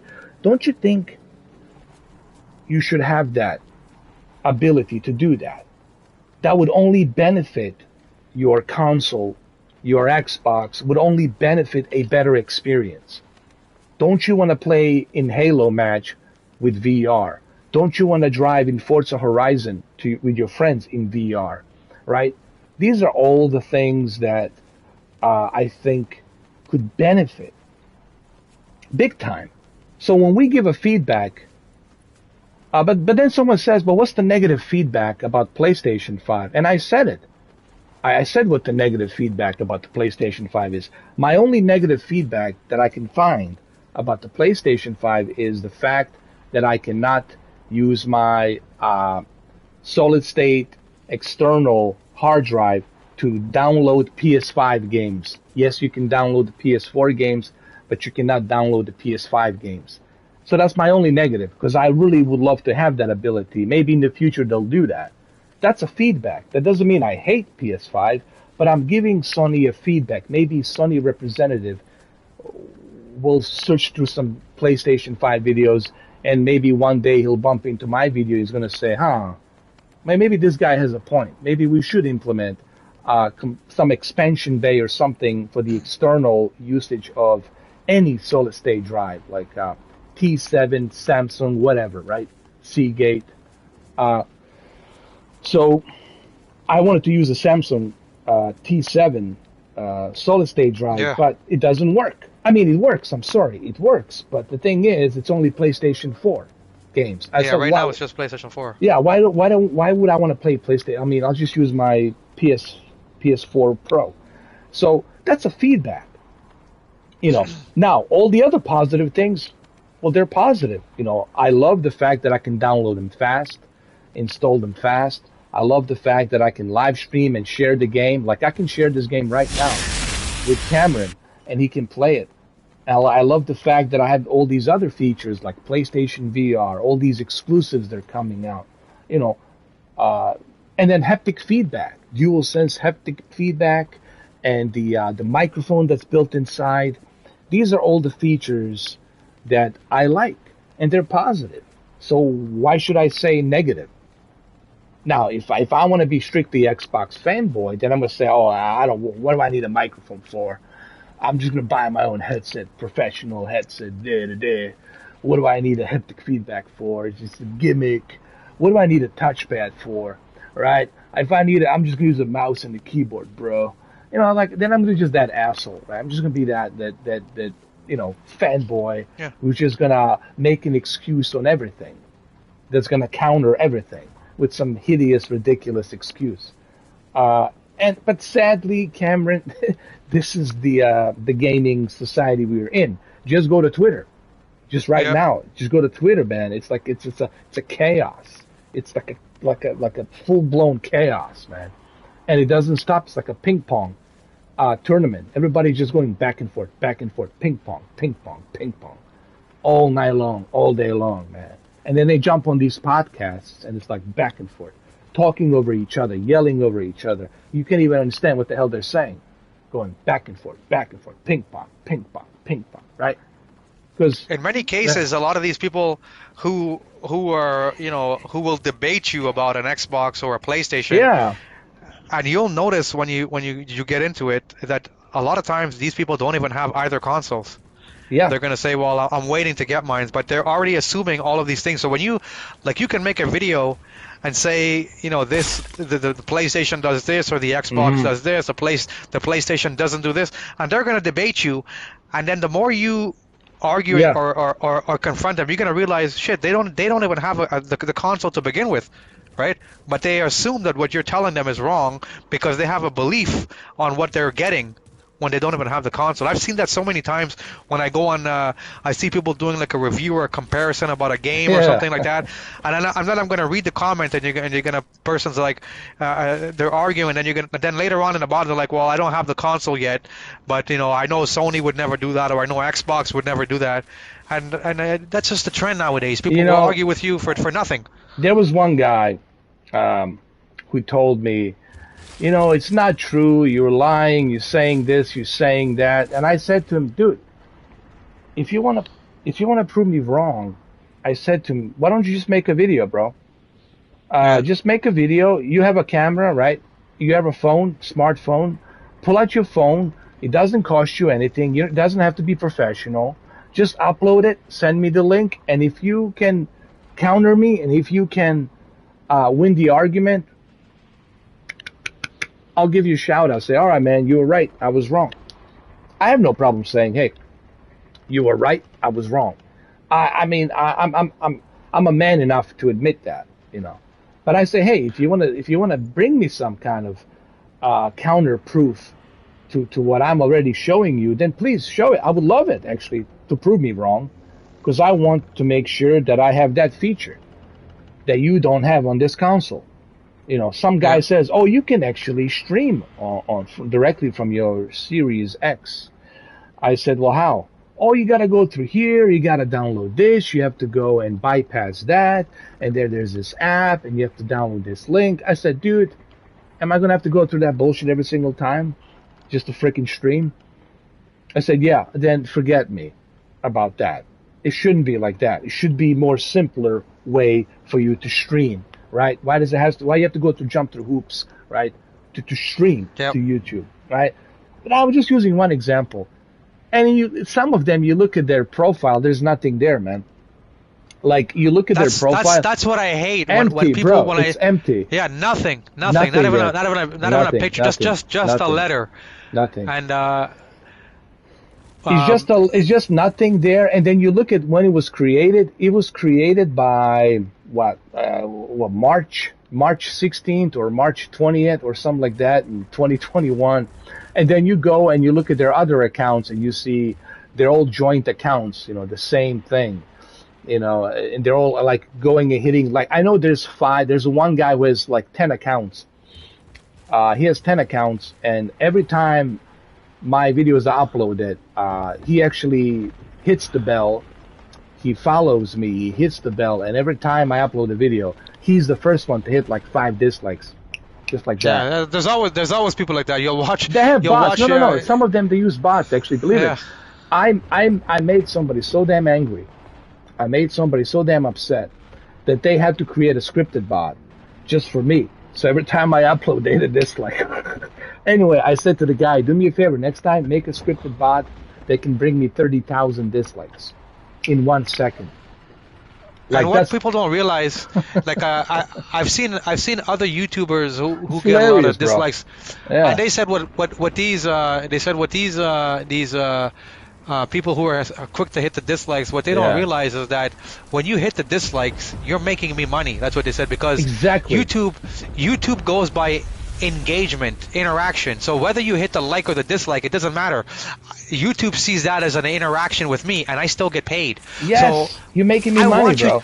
Yeah, exactly. You're making me money. I want you to hit the dislike. I want everybody to come and hit the dislike, right? Yeah. Or give me negative comments, because the more you engage this video, this channel, the YouTube, better. Yeah, exactly. YouTube sees that as an overall engagement. So, and that's what a lot of these people who they call them trolls don't realize. Let me just say something. I don't mean to cut you off. I'm sorry, Cameron. But let me go ahead. Let me just let me educate these trolls so they can understand something. For whom is the dislikes not beneficiary? It's for a person who is highly sponsored, like it's sponsored to his eyeballs, and there's a lot of investors, and those investors, they don't want to see dislikes for the product that they're reviewing or whatever it is. So when you hit a dislikes on their video, they don't like that. But for somebody like me, who is not sponsored, you're just helping me. You're driving the traffic, you know. Exactly. Like Linus Tech Tips doesn't want you to hit a dislikes, you know, but he knows there's going to be a certain ratio of dislikes because he got millions, 10 millions of subscribers. So his investors, they expect that. They expect that to happen, but they don't want to see a huge ratio of dislikes. This is why, what was that one video? Gillette. Remember Gillette? That commercial about the man need to be more, more not muscular. They need to be more like a feminine, whatever, all that bullshit. Yeah. And then guess what? They had like a 10 million dislikes or some shit like that, and they have to remove the video because the sponsors were like, "Hey, man, this is not good. This is not good, man. We got 10 million dislikes." So the dislikes only work for a very highly sponsored YouTube channel, those big sponsored YouTube channels. That's for whom you can affect. But for me, who doesn't have any sponsors, it's not tied up to anybody that crazy. Now, LG, I'm not sponsored by them. It's just I have some kind of relationship with them that they offer me certain things to do for them. And if I agree to do it, I can do it. And they gift me a TV or whatever. And it's like a one-time deal. But me personally, doesn't really, all you're doing when you're hitting dislikes is you're helping me. you making me money, man. You're like donating super chats. That's what you're doing. It's, I mean, Pretty. hey, look, if you want to create a chat, listen, if you want to create a scripted bot just for me, I'm honored, bro. I'm honored. Yeah. I mean, really, I'm really honored that you went out of your way, that I live inside your head, bro. Think about this, that I can live inside somebody's head, rent free, and not even paying the rent, and this guy is going. Yeah, go ahead. It's better. It's better that people. It's better that people don't realize. Like, it's better that people hit the dislikes and they're talking about you, because at least you're relevant. If they weren't talking about you or hitting the dislike, it means you're no longer relevant. Nobody cares. You know, but the fact that people are going to go out of their way to be that, hateful and spiteful and comment negative on all your videos and dislike the videos, it just goes to show you that you're relevant. That's what I've heard. That's what I believe. You know, there was a tweet long time ago from Christian Bale, and I will never forget this tweet. It was about something about the haters and people who don't like him and all that stuff. And then he left a tweet, and on the tweet he said the following about the people who actually don't like him, people who hate him. And he said, for those of you who don't like me, no, for those of you who have a problem, this is what he said. I remember it clearly now. For those of you who have a problem with me, if you have my number, you can call me. If you don't have my number, then you don't know me well enough to be angry with me. And I'll repeat this one more time. It is so true. If you are angry with me and you know me and you got my phone number, then you can call me. But if you don't have my number, then you never knew me to get angry to begin with. Actually, it was something like that. It was on his Twitter a long time ago. And it's true. Basically, if you know me well enough, then you can call me. It means you have my number. You can call me. You can tell me, hey, I got a problem with you. Or why'd you did this and that, right? You can talk to me. But if you don't know, but if you don't have my number, then you never knew me to get angry to begin with. You don't know me. You can't get angry at me because you don't have my number. You don't know me. It takes one to know one, you know. Well, for sure. So what you see on the because people might see him in a movie and think they know him. You don't know shit about him. You don't know him in person. He's just nothing about he's him, he's just playing a character. Like we might like the guy. Like we might like the guy in Batman, but in real life he might be a prick. He might be an asshole. We don't know. You don't know him at all, yeah. Right, exactly. Unless you hang out, unless you hang out with the guy and you have his number and he calls you or he chats with you, you don't even know what the guys really. Or same thing if you're female, you don't know what that actress is like because just because you see them in a movie and you followed their career on TV, that's a you don't know character shit to play. about them. Jesus. Exactly. It's like Schwarzenegger. I love Schwarzenegger, but I love Schwarzenegger because I grew up with him in the movies. I thought he was cool. But he might be an asshole. He might be an asshole. Yeah, he has amazing. You know, if it bleeds, we can kill it, and all of these Terminator, Predator lines that I grew up with. But in real life, when I see him, he might be some fucking rich snob who's like, get the fuck out of here, bro. I don't want to fucking see you unless you're making fucking $10 million a month. Exactly. You know, he might be somebody like that, but I don't know him. You know, but that's the difference from me knowing him. You know, it's a good point, man. And that's the thing about people, man. You can't hate someone you don't know, man. You know, like how can you hate someone you don't know, bro? Like, you don't know anything about them, bro. You know nothing about them. You just know what? You see me on the Facebook, you see me here and there, and all of a sudden that's exactly. it. You're seeing something I'm just showing you, you know. Yeah. And you don't know me in real life. You don't even. I can tell you anything. I can tell you anything, and you're gonna believe it because it's social media. It's just a facade, you know. Exactly. And it's like they all act as if like they grew up with me and they were holding my hands and they know exactly what I've been through. Like they know everything since I was a little kid growing up, right? And it's just so ridiculous. It really shows you this generation, man. It's really something else, man. That's how they judge people based on what they put on the Twitter, right? Or based on what they say on the social media. Like, dude, you don't know him. You don't know her. You know? But that's that's the sadly that's where we at, you know, today's society. Well, everything, going back to consoles, everything nowadays is all about views for spews, if you want to call it views. So meaning, when the PlayStation 5 and Series X first came out, right, you would see, and what's funny is that when one YouTuber made a video, every other YouTuber who was doing gaming would make the similar type of video.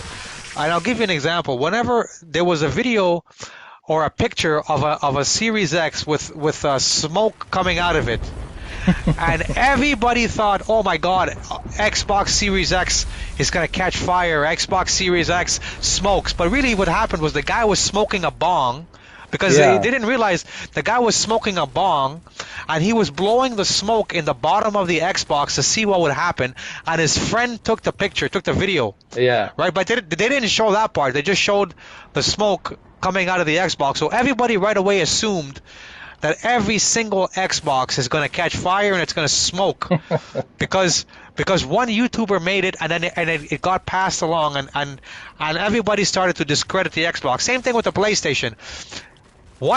Maybe one person did something screwed up, and then they said, you know what, if your PlayStation goes into rest mode, your PlayStation is going to die. It's going to get the red light of death. Even I bought into it, bro. Even I bought into it, man. Yeah. Can you believe it? Even I bought into it. And I was telling people, listen, I've put my PlayStation 5, and I got my PlayStation on the first day it came out. I've put my PlayStation 5 on rest mode. Nothing happens. It works. From the first day, I was plugging in external hard drives into the back and transferring my captured video to the external drive. Nothing happened, right? But I was telling people, I personally don't use the rest mode because I have no reason to put the PlayStation in rest mode. I charge the controller with my cell phone charger. It's a USB-C, so it's faster for me to charge it with this than to have the PlayStation, go into rest mode. So I never use the rest mode, but I've tried it out. It works flawlessly. But because one person had a glitch with theirs, social media made it seem like every single PlayStation, if you put it in rest mode, your PlayStation is done. It's going to go into a red light of death, whatever. This is going to happen. But it's just the way that social media is today. People buy into these things, and it's so easy to buy into it. Yeah, because it's like that telephone game, right? A telephone game where one person says one thing and then it goes from another person, and they'll start exaggerating it even worse. And by the time they get to the 20th person on that phone game, that phone line, you know what I'm talking about, the phone game?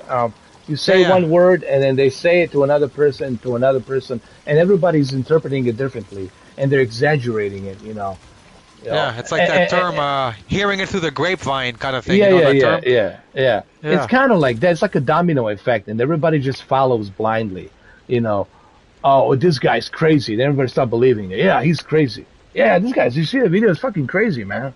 Yeah, this guy's really fucking crazy, And then you find out that, hey, that wasn't the case. It was something else that made him do it, or whatever it might be, right?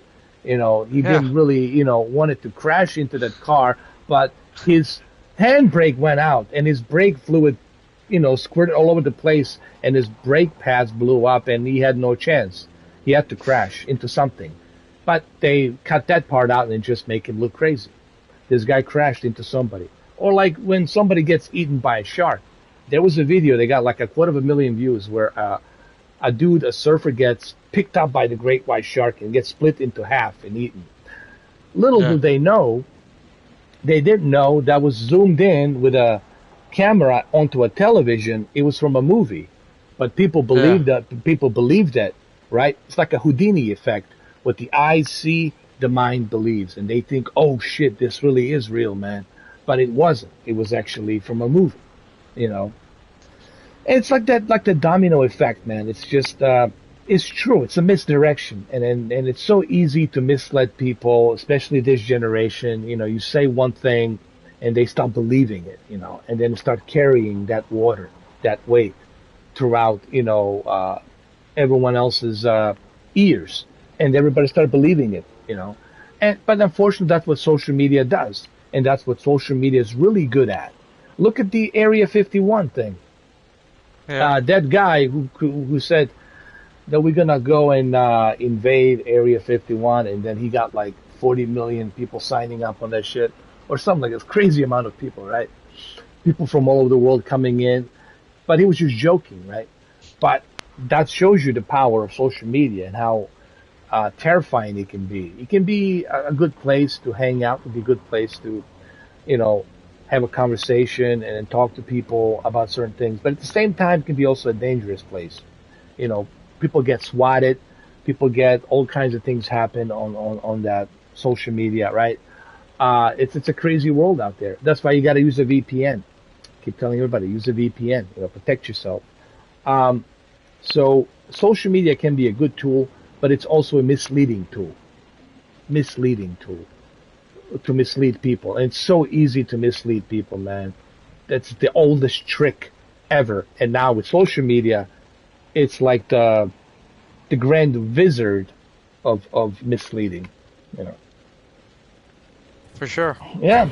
And that's where I we are think people pretty much. today, I think people nowadays are just, maybe they're more gullible than the people who grew up in the 80s. I think we're more big time. skeptical. Like Big whenever time. somebody tells me something, it doesn't have to be necessarily about gaming. It could be about anything. Somebody tells me even something about coronavirus, or somebody tells me something about the vaccine. Or I tell people, listen, I think what's lost with today's generation is common sense. Okay? Yeah. My dad used to always say common sense is more valid than any religion, anything else. Your common sense is something that is more valid than anything. And I think today's people, they've lost basic common sense. Like if they see it, if you manipulate a video, you manipulate a picture, if you see it, it's believe it, right? Experience means nothing, but hearsay is what people will go by, right? So if you make up a story and tell people something, they will go by that versus you telling them, well, why don't you experience it for yourself? No, why don't you they go don't and wanna do do that that. for yourself?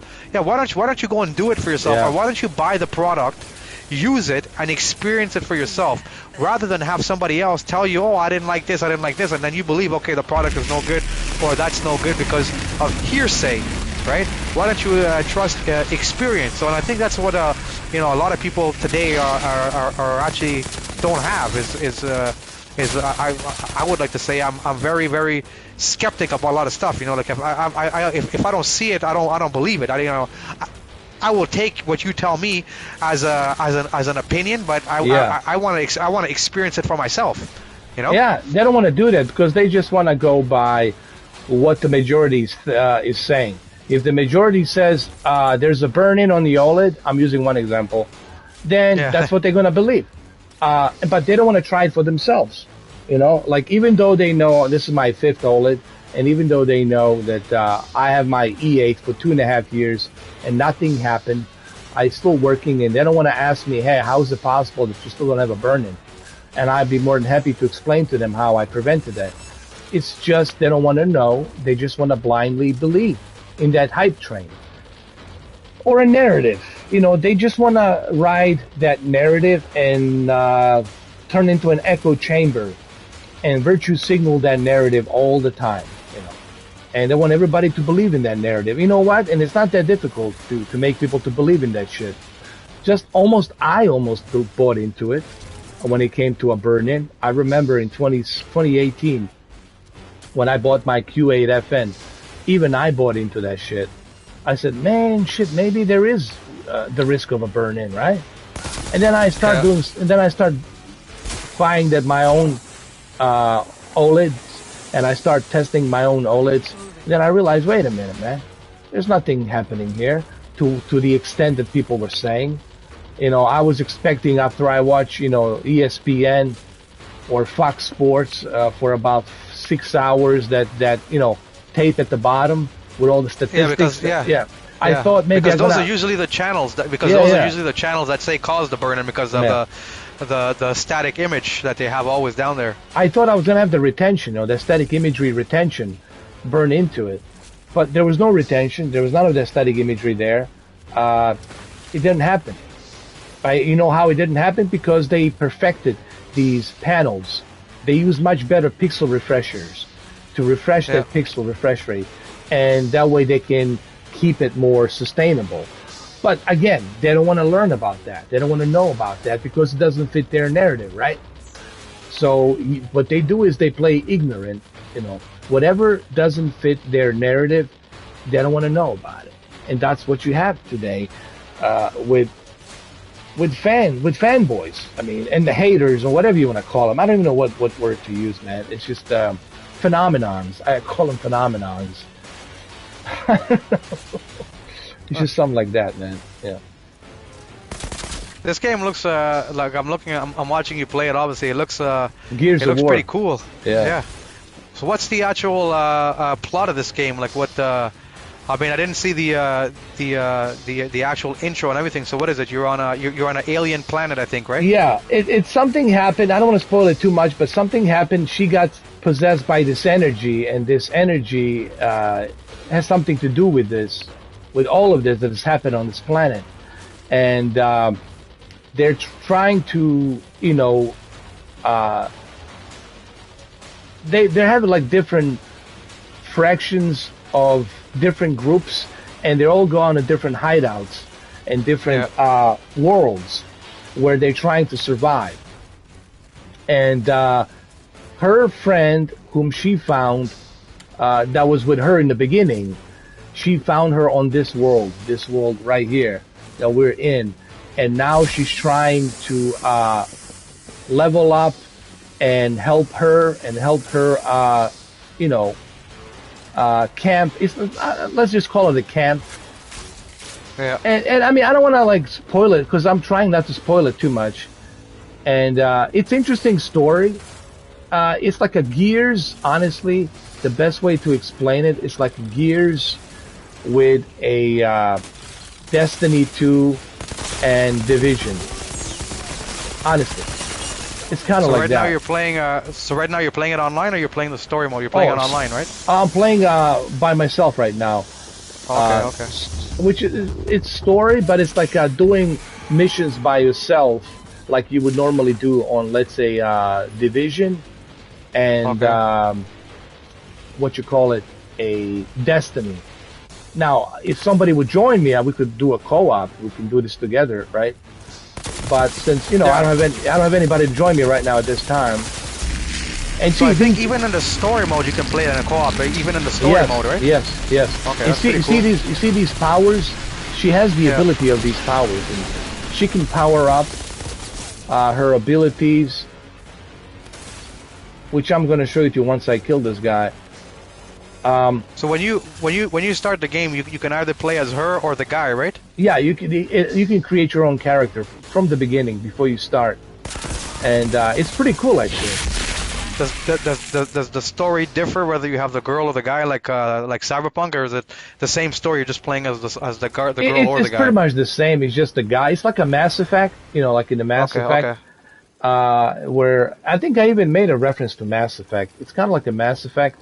So whether you play a Shepard as a female or a Shepard as a male, he's going to be a male, and it's going to sound different. It's going to look different. And then female is going to obviously has different attributes. But she does look like, honestly, like that chick from Mass Effect 3. I mean, if you look at her, she does look like the Mass Effect 3. Hold on. Like that chick from Mass Effect 3. Even her outfit, I don't know if I can show it to you here. Where is it? The options? Let me see. Let me go over here. Let me show you her accessibility. Where is the... Oh, I cannot do that here. It has to be at the base. Because we're not at the base right now. Let me see. Yeah. Oh, there she is. See? She definitely has that. Now there's upgrades. You can upgrade. Yeah. There's upgrades here, skills. Now I haven't unlocked them yet. I have to unlock them. There's different classes. You level up.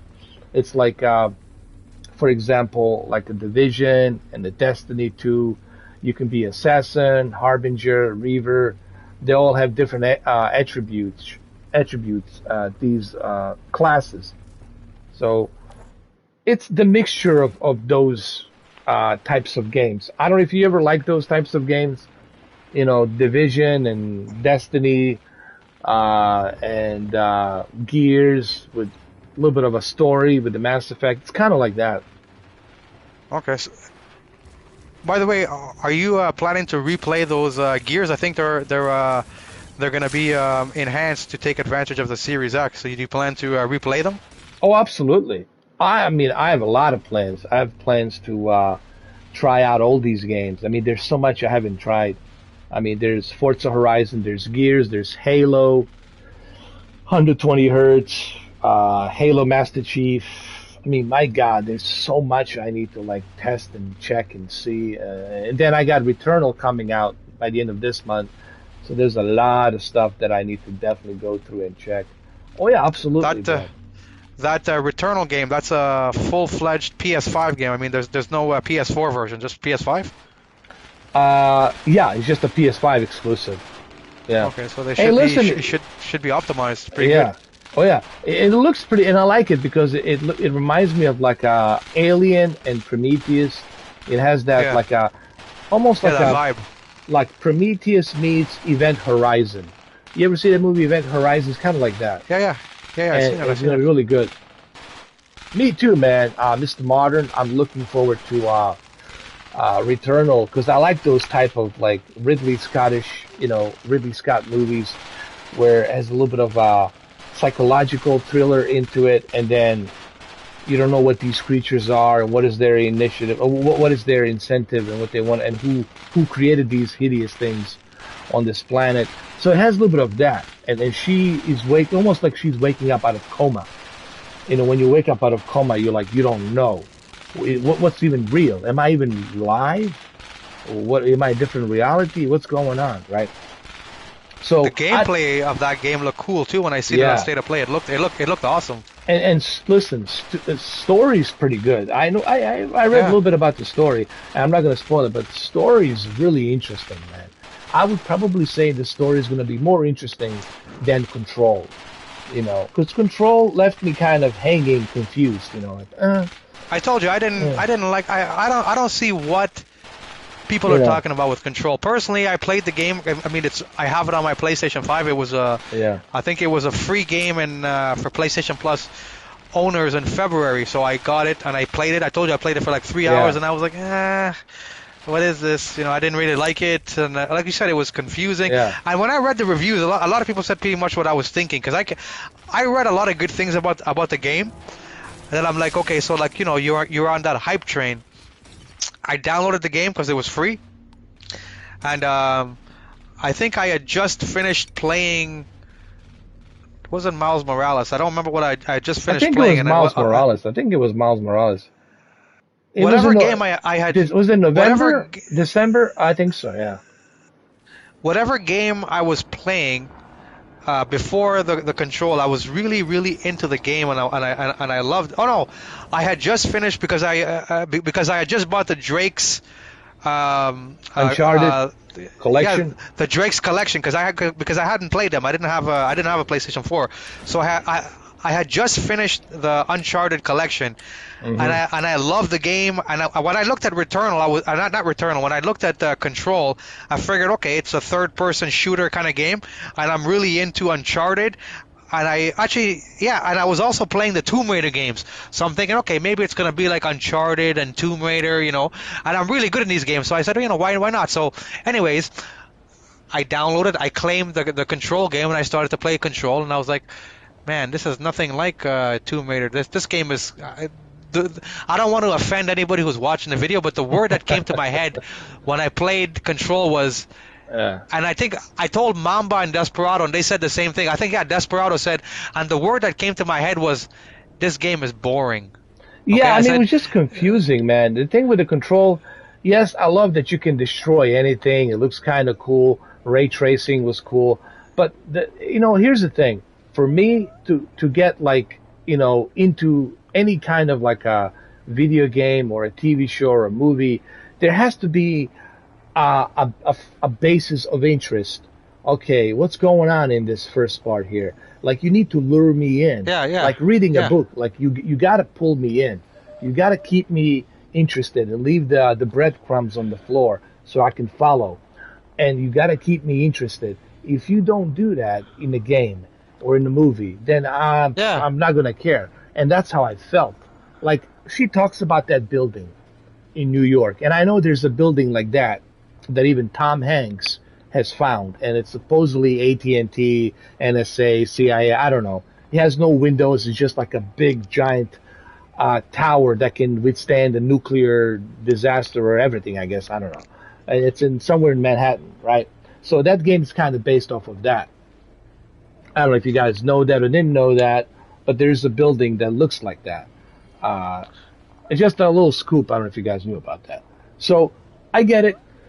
It's a mystery, and they're trying to keep it mystery, and they don't want to give you any answers. But the problem is, when you're not giving me any answers, then I'm like, well, what's the point of me playing this? Like, I'm confused here. Is she dead? Is she alive? Is she in a different dimension? Like, did she already die? Or like, I don't want to spoil the game, right? I mean, you played it, but like, you gotta, you gotta give Like, me. here's the thing, like I was playing Tomb Raider, then I played Rise of the Tomb Raider, and then I played Shadow of the Tomb Raider, and those games, I love them. I would use the term masterpiece for that Tomb Raider trilogy.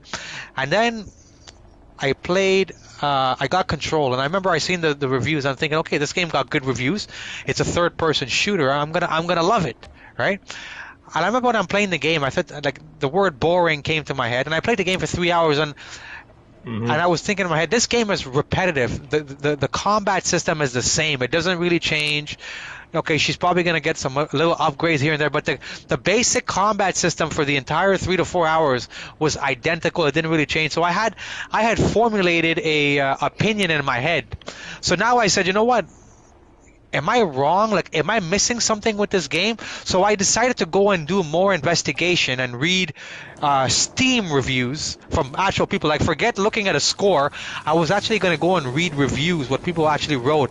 And I came to find that a lot of people actually said exactly what I was saying about this game. First of all, like you said, the biggest thing is this game was too confusing, and the story was just all over the place, and a lot of people were saying the game was boring, and the combat system was repetitive. And I remember when I came on the live stream, I had mentioned it, and Desperado had said the exact same thing, that he thought the game was just too he couldn't. No, Desperado said he finished the game, but he didn't like it. He said I didn't think it was that great, and all these things like that. And I remember thinking, like, and I couldn't understand why people love this game, what people liked about this game. And I'm thinking in my head, man, Tomb Raider, especially Shadow of the Tomb Raider, that game was incredible. The character moves around like Uncharted. You could do all these crazy things with your weapons. She has so many options, how to kill her enemies, how to fight. And I'm playing Control, and there's only pretty much one or two things you can do. The way she shoots the gun, the way she moves around, it was just so repetitive. And I personally, I didn't enjoy it whatsoever. I don't know. Maybe it's just me, but personally, I didn't really enjoy it. And then when I seen you play the demo for this game, I was like, you know what? This is more of my type of game. How this game was playing, and I didn't even play the game. I could just look at it and I could tell that I would like this game if I played it, And then when I seen Returnal at the State of Play, I said, you know what? This game looks incredible. Just looking at the gameplay, I could tell it's incredible. And I've said it before that Sony really puts a lot of effort into creating a great story. Not only do they make the gameplay great, they usually have great stories with all of their exclusive games. So I'm fairly confident that Returnal is going to have a great story that I think you're going to really, really appreciate as well. That's the one thing about Sony. When you look at Heavy Rain, a game like a Heavy Rain or Detroit Become Human, and all those other games that came out on Sony, even Days Gone, right?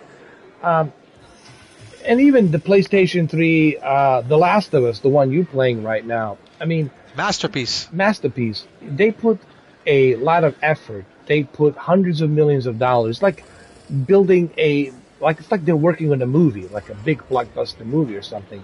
They put a lot of effort and care because they want to bring you that cinematic experience onto your video game. Kind of like, look at God of War and how cinematic that is. Look at Spider-Man, right? Yeah. And that's, so what I try to tell people, it's not all about the quantity of games. It's about the quality, and people sometimes forget that. And I know, again, here we go. Some people don't want to hear this, There's the side of a group of people don't want to hear this. It's like, yes, it's good to have a quantity of games. if they're pretty good. But then quality is very important. If you can bring something pretty awesome, just one. Like, here's what I say to people: just produce one state of the art, like a great exclusive that 1 year, and that's all you need, man. Just that one exclusive. Let me tell you, that's gonna drive. Not only is it gonna drive the sales, but it's also gonna bring other people on board on that platform. They're gonna say, "Oh man, look, see that game they created? I want to see a sequel." Or maybe they're gonna do something else with this franchise. So then you got more people stepping into that platform, right? So so exclusives do matter, but it's not just for the sake of exclusivity. Oh, I got a game and it's only exclusive. It's about what kind of game is it? How good is it? Don't just say, "Oh, I got a game called The Medium" for the sake of exclusivity, that it's only on Series X. But the game was really felt short. Oh mediocre. my God, that game. The Mediocre, Medium. Remember, right? I think I was probably the first person on the live stream to say, "What are you playing? What is this? A PlayStation 2 graphics?" Yeah, it was You remember? terrible. I was And like, the "What is glitches. this? A PlayStation? Yeah, this is a PlayStation 2 graphics." Yeah, but the thing is, that's what we want. That's what we want as gamers, man. We want something that we felt, hey, I spent $69 and I had a great experience, man. I had a memorable experience, right? Like, you wouldn't mind spending $69 on The Last of Us because it was worth every penny. No. It was worth it. It was worth every penny. So I think that's what Jim Ryan was trying to say. We put a lot of effort and value and money and hard work into our studios, Sony Studios. So we want to make sure that we bring something that when you buy it, when you experience it, you never forget it. Exactly. And you're not gonna even worry about that $69 you spend. Like, what? 69 where? Because that's the experience of exclusivities.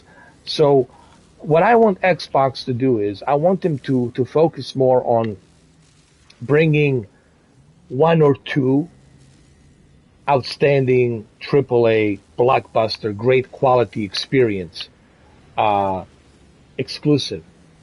And not just for the sake of exclusivity. Hey, we have this game, but it's only exclusive here, but it sucks, right? State of Decay. Oh God. Crackdown 3. Oh crap. Sea of Thieves, okay, was enjoyable, but it was nothing that was gonna make me, go crazy and buy a console. Like, it's exclusives still do matter, man. That's why I try to tell people, like, they do matter. Yes, I love these features that Series X has. I love the Game Pass, man. I love the fact you don't have to pay for this game. I love the fact that there's 120 hertz refresh rate. You can turn that on anytime you want. I love all these features. Quick resume, awesome. But man, that exclusives do matter, man. Like, look at The Last of Us, the first one. That game came out in 2013. I'm replaying it now, and I love that game so much that I've beaten it I finished it again yesterday. I have now beaten that game 5 times in the last 10 days. Okay, so I may not have been a fan before, but you can believe your ass, I'm a fan now. I've beaten that game 5 times in the last 10 days, and I'm going to tell you, I didn't beat the game because obviously I love the gameplay, but I think it's because of the story, right? And I tell people, like, you can have a game where you have multiple parts, part 10 by this time, but the game is not memorable.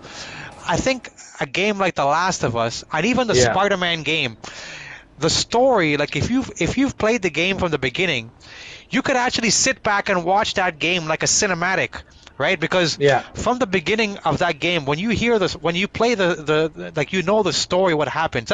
This is why HBO Max is making a TV show of the first of the first season is going to be based on the first The Last of Us, and then we have The Last of Us 2, where we know everything that happens. Joel dies. Ellie's the main character. But if you take that part 1 and part 2 and you put them together, the story that they're telling you is phenomenal, right? That little girl has been trained, raised, taught how to kill by Joel, right? Which was pretty much the only real father figure that she's known. and then her skills, everything she learned because of that man, and then he dies, and then from his death, her vengeance is created. Like that entire, it's not just part one and part two. I think they're trying to tell you a story, and it's going to be from maybe a part three is going to come, and that they're telling you one great story, and you're getting to experience the story by playing it. Yes. When you play the Spider-Man game, I tell people that Spider-Man game, it has a better story than the Spider-Man movies, right?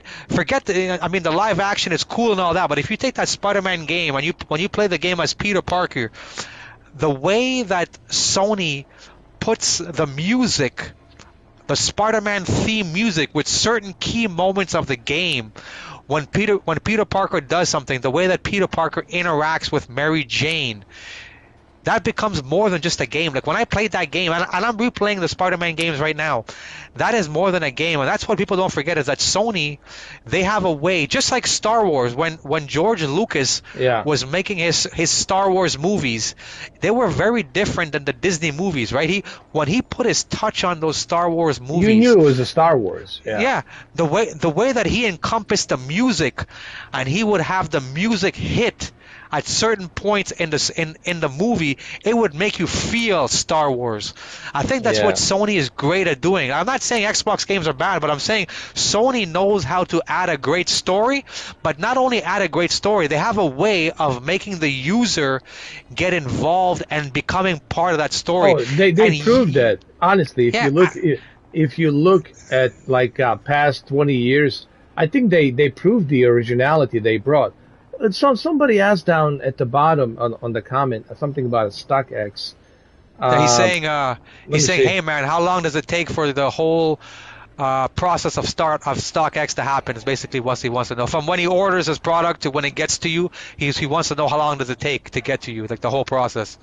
Thank you, Will, man. I appreciate that. How long does it take? Well, here's the thing. It depends on like when you order it. Okay, let's say you order it on Monday morning. Okay, so when you order something on Monday morning, you give the seller more time for him to be notified and then to put the package, the product inside the package and then ship it, right? And then once it's being shipped and scanned, then it takes 5 days to a StockX in New Jersey. That's usually where they ship it from, New Jersey. There's Detroit, and then there's New Jersey, Michigan and New Jersey. Now, depending from where this guy's shipping. So, see, this is what me and Uncle Anxiety were talking about. It depends on from where this guy's shipping. And StockX cannot tell you from where this guy is shipping. So you really have no way of knowing how long it's going to take. So the best thing to do is to do it on Monday. Usually takes 5 days, but sometimes can take 7-8 days, depending on situation. Is there like a snowstorm? Is there like a big storm over the Northeast, Midwest, right? I'll just give you the rough estimate, between 18 days to 24 maximum. Okay, just to put it short, between 18 days to 24 days, depending on all these different factors. Where's the guy shipping it? How fast did they scan it to verify it? How fast did they authenticate it? All right, it takes all of that factors to factor in, And like I said, it also depends which method they ship it. Are they using FedEx ground? Are they using UPS ground? So roughly 18 days, I would say 18 days, and the worst case scenario, 24 days. Like it took mine 24 days, my Series X, 24 days. And also got to keep in mind, they don't work on Saturday and Sunday on the weekends. So StockX doesn't work on the weekends. That means they cannot authenticate it, they cannot verify it. It's going to sit there in a warehouse in StockX, and then on Monday when they get to it, if you happen to be that lucky person, then they have to scan it, then they have to verify it, and then they have to authenticate it. All of that could take time. So you ordered yours on Tuesday. What's today? Today's Thursday. So you should get a notification that the guy has shipped it to you. So that's the first thing. You need to get a notification that the guy, whoever the person is, StockX needs to notify you that he has shipped it. And then should take between estimate 5 to 7 business days. Let's just say 8 days. So let me see. Tuesday, Wednesday, Thursday, Friday. Don't count Saturday and Sunday. Friday. So Monday, Tuesday. Next Tuesday, if you're lucky, you might see it arrive at StockX to be verified. And then on Wednesday, Thursday, it has to be authenticated. And then if they ship it on Friday, you're not going to see it till Tuesday. The next Tuesday after this Tuesday. That's if you're lucky. So go ahead. What was he saying? I didn't see it. Cameron? He was saying that the guy shipped it on the 31st of March. 31st. So 2 days. So 2 days ago. So 2 days ago. So, well, that was Wednesday, right? Well, Wednesday, yeah, right? actually, yeah, today is actually the 2nd. Yeah. So yeah. It was Wednesday. So, yeah, you're not gonna see it till Monday arrive at StockX. Let me see. Wednesday, Thursday, Friday, Monday. Honestly, it's not going to arrive at StockX till Monday. If you're lucky, till Monday. And then on Monday, they have to verify it. And then on Tuesday, they're going to start the authentication process. And the authentication process could take anywhere between 2 days, 3 days to 4 days. Me, I got really bad luck, took 4 days. So it really depends, honestly, man. And that's the thing that really sucks. That's the one negative, is that you have to wait. You got to be patient enough to wait. You're going to get your counsel. Look, I have both of them. I'm a living proof. I'm a living proof that it's legit. But you just have to be patient. And don't worry about here's the thing, guys. Don't worry about if you're home or if you're not home. They will leave you a package at the door. And I know it's scary. I know it's scary because people sometimes, there's all kinds of hoodlums out there. They steal people's packages and shit. But here's what you can do. You should know the estimate. There's an estimate window which week you should be home. And try to manage to be home at that week where you have that estimate window where it should be arriving, right? So be at that estimate window on that last date where it should be arriving, like, right? So you should try to organize, look at your schedule, and then look at that estimate and say, okay, between this date and that date, hey man, I gotta take a day off. I gotta take a little, whatever, 5-day vacation or whatever the hell. I gotta be home. Or you gotta have somebody home. Just so they can put it inside the house. So it's not outside, right? You don't want to leave your package outside, bro. So it can be inside, you know.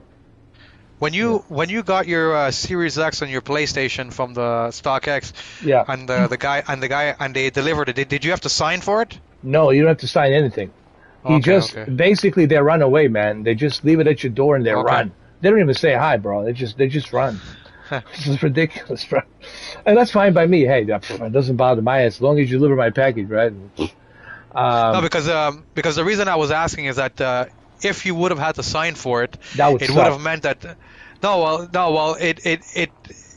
would have sucked if you were home and then they came and they knocked and you were taking a dump or something like that and you didn't answer the door. But it's good in the way that if the person is not home, because I used to be a shipper, and what happens is that if you have to sign the package, it means that the shipper has put a signature required.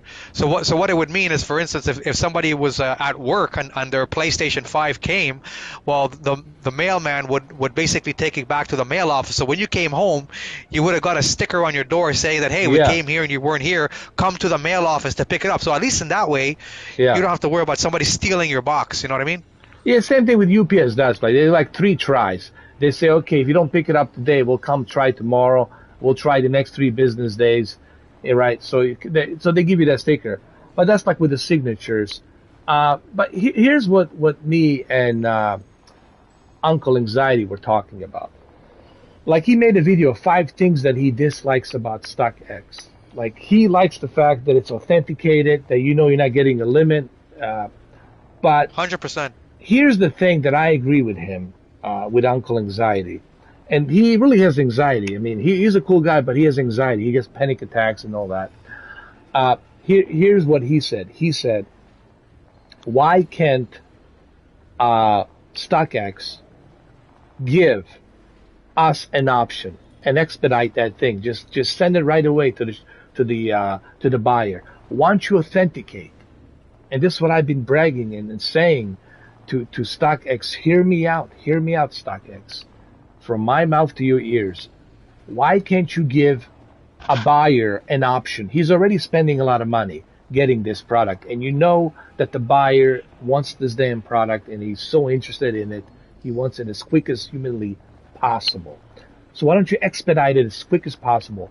When you authenticate that product, and you know it's working, you know it's brand new, no one's tampered with that, and it's ready to be shipped, send an email to the buyer. Give him an option. What do you want? The next day air FedEx, or the next day air UPS, or 2 days? What do you want? Obviously, you'll have to pay a little extra for the next day air, but at least you know when your console is coming, right? And Yeah. you can arrange to be home when that thing arrives. You can look at the tracking number. You can see where it's traveling, right? From which state, where it's at. Is it closer to my home? So they need to expedite as quick as possible that product. This is the only thing that I don't understand. And even me and Uncle Anxiety, we can't wrap our minds around this. Why StockX won't do this? Give us that option, man. Once you authenticate that product, just give us that option, man. Just let me choose. I want it the next day air. Put it on a freaking airplane. I want it tomorrow. Okay, you authenticated it at 2:00 afternoon. Guess what? Next day air. Put it on the airplane. I want it tomorrow, so I can have it at 12:00 noon. Boom, right? If they did that, and I think more and more people would have jumped on the StockX, man. I think they would have a shortage. I'm serious, man. I'm not kidding. I think they would have a shortage of PlayStation 5s. And they wouldn't be able to supply and demand. The sellers would be like lazy. Like, oh, hold on, man. I can't ship this fast. Just chill. So if they do that, I think more and more people would have jumped on it. So here's the thing. Yes, you're going to get your consoles. They're legit. Everything's authenticated. Nothing's fugazi. But you're just going to have to wait a long time, man. You're going to have to wait. It's just, it is what it is. You have to be patient. And I know it sucks. But you spend a lot of money, Yeah. But it's still, like you said, obviously authentication and them verifying is great. And yes, it does suck having to wait a week and a half, 2 weeks. But think about it. Sony's answer is, well, maybe we'll have PlayStation 5s available for the general public by September 2021. So you'd rather wait 2 weeks, or you want to wait till the end of the year?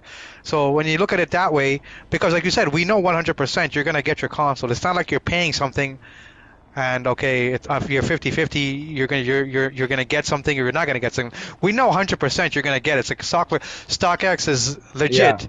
It's just you gotta wait 2 weeks. So if you go in there with the expectation, knowing okay, it's gonna be 2 weeks. If I get it before 2 weeks, then that's good. But 2 weeks is what I have to wait, then you'll be okay. But the other solution is you wait till the end of the year, or like me and you said it, we don't see this PlayStation 5 and Xbox Series X where you can walk into the store maybe till 2022. Yeah, it's right? Listen, I don't think people realize. I went to Walmart the other day. How bad and how bad things are with the PS5 and Series X. Man, honest to God, the guy told me even the accessories are selling even the out damn charger. You can't get that wireless charger, you know? Bro, I want the hey, Cameron, I want the damn charger. Can't freaking find it, bro. I know. I told you it's more rare than the PlayStation 5 itself. Can't find the damn. It's like $30, bro. I would pay. Listen, I would pay $80 right now for the damn charger. Yes. You gotta go on StockX. I gotta fucking StockX, bro. So here's the thing. people don't realize the kind of situation we're in. I know. Listen, you cannot compare this to a PlayStation 2 shortage. That was a real shortage with that emotion chip and all that, right? Or the emotion, what do we call that, engine, whatever. And it was the best-selling console back in 2000. But that was 2000, guys. That was 20 years ago. All right, that was a long time ago. We're in a different times. You know, even I sometimes have to pinch myself, and pinch myself just to make sure I'm really alive and I'm in reality. Like, hey, this is really going on, man. This is the reality we're in right now, man. And this is the situation we're in. People have to accept that fact. I tell everybody, I don't like the fact that I have to go through this crap to buy these consoles like this. I'm not happy about it. You know, I'm not like here, like, oh, I'm so super happy I wasted all this money. No. But this is the only way. Like, this is a desperate times. And I don't want people to think that I'm like, oh, this is such an awesome, great time that we're going to spend ridiculous amount of money on these consoles and these new products when they're not even supposed to be worth that much. I'm not happy about it. But what choice do you have? I mean, I tell people, tell me, what choice do you have? You know, you want to wait? Well, here's the thing. You want to wait? How? I mean, I don't know about waiting, dude. Life is too short, Cameron. You know, you don't know. You see what's going on the news. You could be in the wrong place at the wrong time. Boom, right? You don't know these days. All kinds of craziness happening, right? So you don't know how long you're gonna live. I mean, I hope everybody lives a prosper lives and live forever, hundreds of years, thousands of years. But it's a crazy world out there. All kinds of craziness. You could be in the wrong place at the wrong time. Boom. So I can't wait forever. I want to experience this now. I want to play this now. I want to have it now. So that's why you have to go through this. That's why I said if you're desperate. People ask me, what do you mean by saying desperate? I mean, I'm not happy that I have to do this, that I have to pay, but I'm desperate. Yeah. But at least you know that you're getting it legitimately, that it's authentic. You know that the console is authentic, and guess what? You can be patient. You can keep tracks on these consoles. You might be able to get a digital one for $600 or $550. You know, you might be able to get Series X for $600. 3 weeks ago was for $600. You know, you just have to keep an eye on the bidding, the lowest bid. Keep an eye on that lowest bid and the asking price, the lowest asking price. You know, and even that price that you pay at StockX, it's still, you know, a lot better than what the scalp like here in Canada, the PS5, I've seen it for as much as $2,000 Canadian on eBay. You know, you guys use Craigslist. We have Kijiji. I've seen people on Kijiji selling it for $1,500. What happened was at one point everybody was selling the PlayStation 5 for $900 Canadian, and what happened was all of the scalpers, they went and they bought all of those $900 consoles. Yeah. And then they were reselling them for $1,200 to $1,500 because it was a quick $300 profit for them. So now you could no longer buy a PlayStation 5 for $900. You have to go buy $1,200. So, you know, when I seen what you're paying in StockX, I was like, shit, it's not that is bad. Still, yeah, that's it's like still 500%. Yeah, it's still 500% cheaper than what people are paying scalpers for, you know, or what people are buying honestly, from eBay. It's like a GameStop bundle. It's like you're paying like some kind of Walmart does the same thing, sells it for $700, you know, $600. You know, yes, you get an extra controller, obviously. You know, I'm not gonna lie, but still, you know, it's not bad considering, you know, what you have to go through. You know, something interesting about, I think we should mention about the Outriders is the fact that there's nobody like on the servers that you can play with. And I think I should definitely point this out to a lot of people. Like when you go to find a party, now you don't have to play with other people. You can just, you know, do your own thing. And I can also invite somebody else, like Martin, if he's playing it. I can invite him. but he's probably sleeping right now. There's no one, man. Look, there's nobody here playing it, man. Zero. There has to be a reason. It's either, it's like we said, either there's something with the server right now that's not. Yeah. Maybe the game is getting a massive overload because it just came out and it was could be anticipated. But this is from what I'm hearing, this is supposed to be a game that is mainly based for playing like online multiplayer. Yeah. So. Yeah, maybe I think this will be fixed. You know, the game just got released, so even the Destiny 2, when the first Destiny when it came out, it had all kinds of issues and problems. So I mean I can totally understand this, but this will only get better, as the time goes by. The game just got released. There'll be a bunch of patches, updates for this thing. Trust me, truckload of patches and updates. But yeah, that's probably what it is. Because there's no one. I was just checking it. Reminds me of Crossroads. I tried. Yeah, I was just gonna say. I hope it doesn't end up being another Fast and the Furious. Oh Jesus, Vin Diesel. It's Vin Diesel. You quarter of a mile. Shit. It's all your fault, bro. Vin Diesel. Isn't he making another Fast and the Furious or? Yeah, I think they're scheduled to release one. I think it's already made. I think they're just delaying it because of the coronavirus probably. But I think what's his name? John Cena is supposed to be his brother in the movie, right? John Cena, right? Yeah. It looks gonna be interesting though to see how that works. And I know what's her name is back. Charlize Theron. Yeah. Charlize Theron. Yeah, she'll be back. So maybe it's gonna be. Listen, man. To me, it's a guilty pleasure, bro. Like.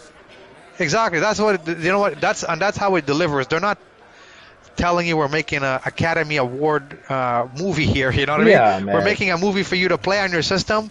You're gonna be blown away by some craziest special effects that are impossible to happen in real life, and it's gonna have great sound. That's what we're gonna give you. So take it for that. That's what. Like Hobbs and like Shaw and Hobbs, like it was a lot of fun. I enjoyed it, man. I enjoyed every bit of it. But because I listen, it's a movie. You know what, man?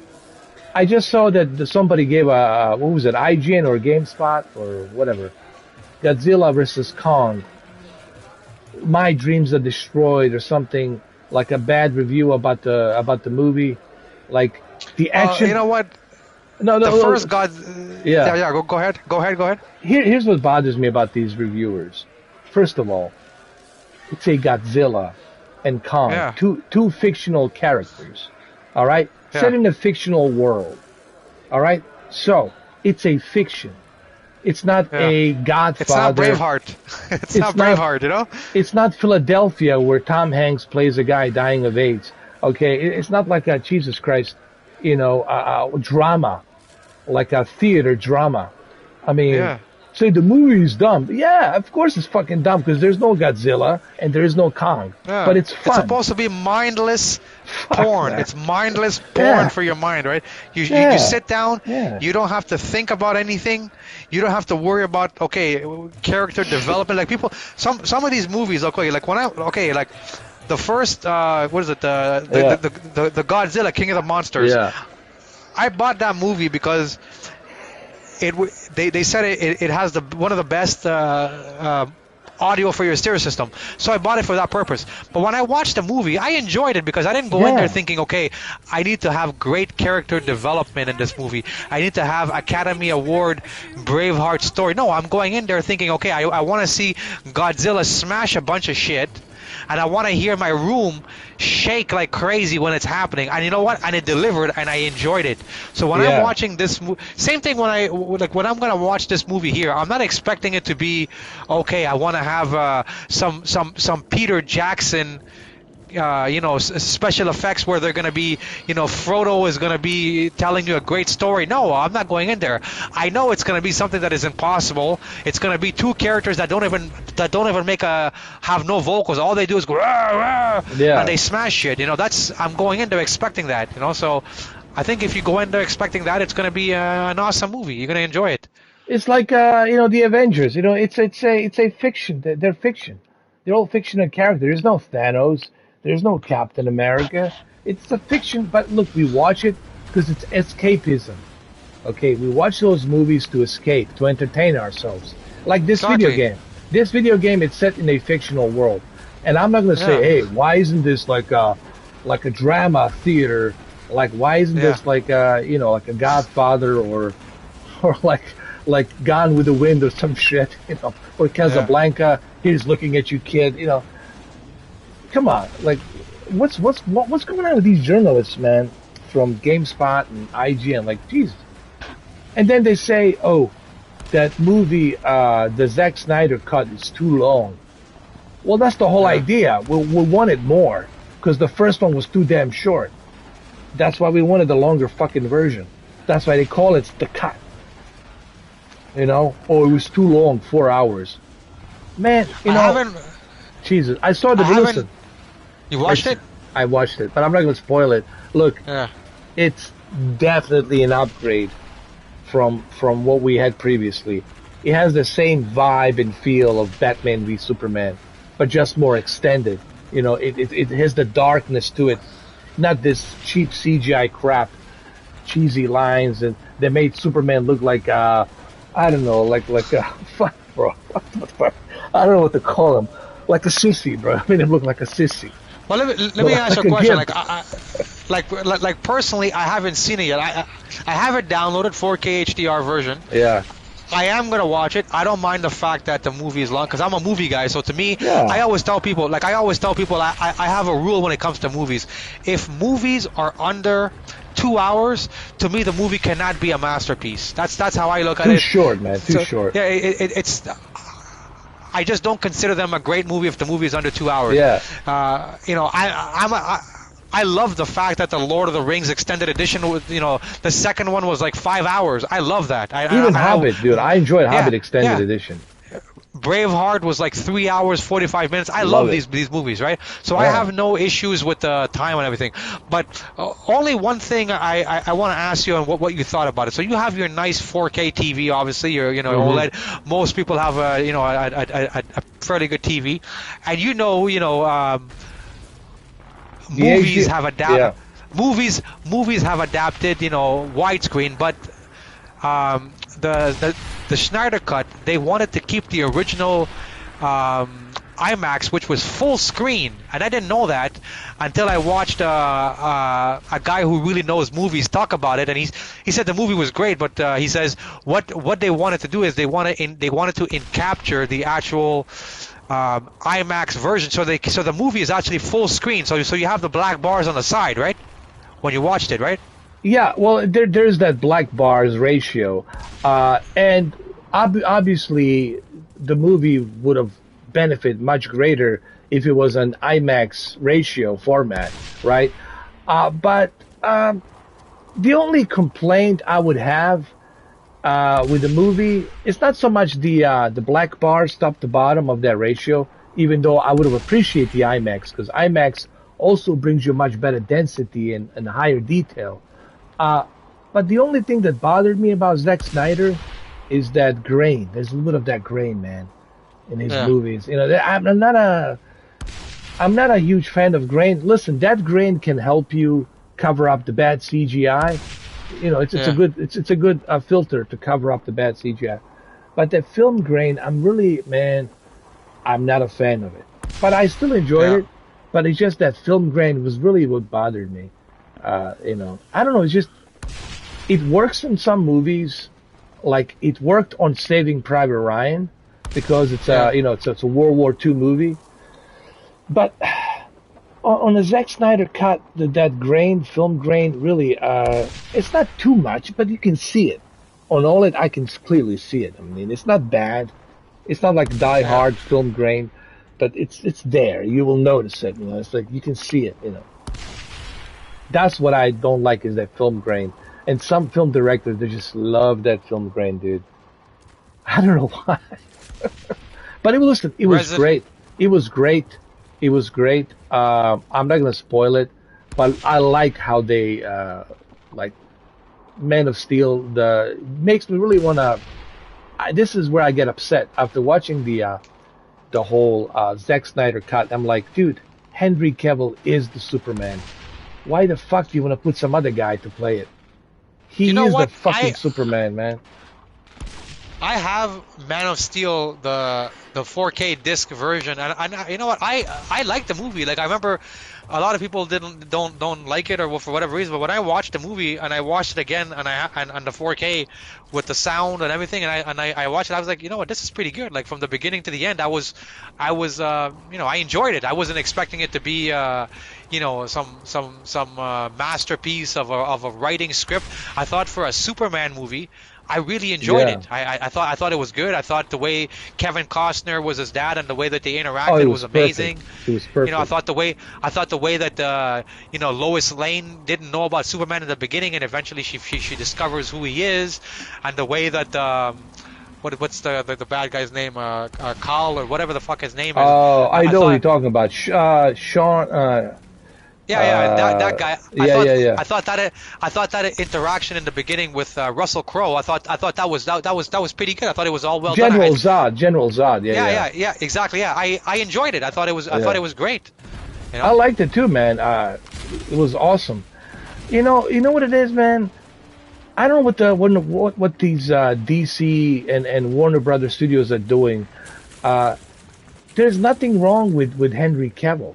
He is the Superman, and he wants to play as a Superman. And you guys robbed him from the sequel, and you used him on the Batman v Superman, and then you used him in the Justice League, and now you're just going to shove him. He deserves a true sequel to Man of Steel, like standalone. Man of Steel to me was a lot better movie than the Batman and Superman. I thought Batman and Superman they made Superman like dumb, and especially in the beginning when he comes back to life, he was like a dumbass, going around destroying everything. I don't know if people know this, but the reason the first Man of Steel was so good because Zack Snyder had Christopher Nolan to back him up. Along with the legendary and the what you call it, what's the name of the production that he has? Cinecopy or something like that. Cinecopy or whatever it's called. There's a production, and he was the executive producer. Him and his brother, Christopher Nolan and Jonathan Nolan, and they came in to produce the Man of Steel. So there was a lot of effort put into that movie to make it look great.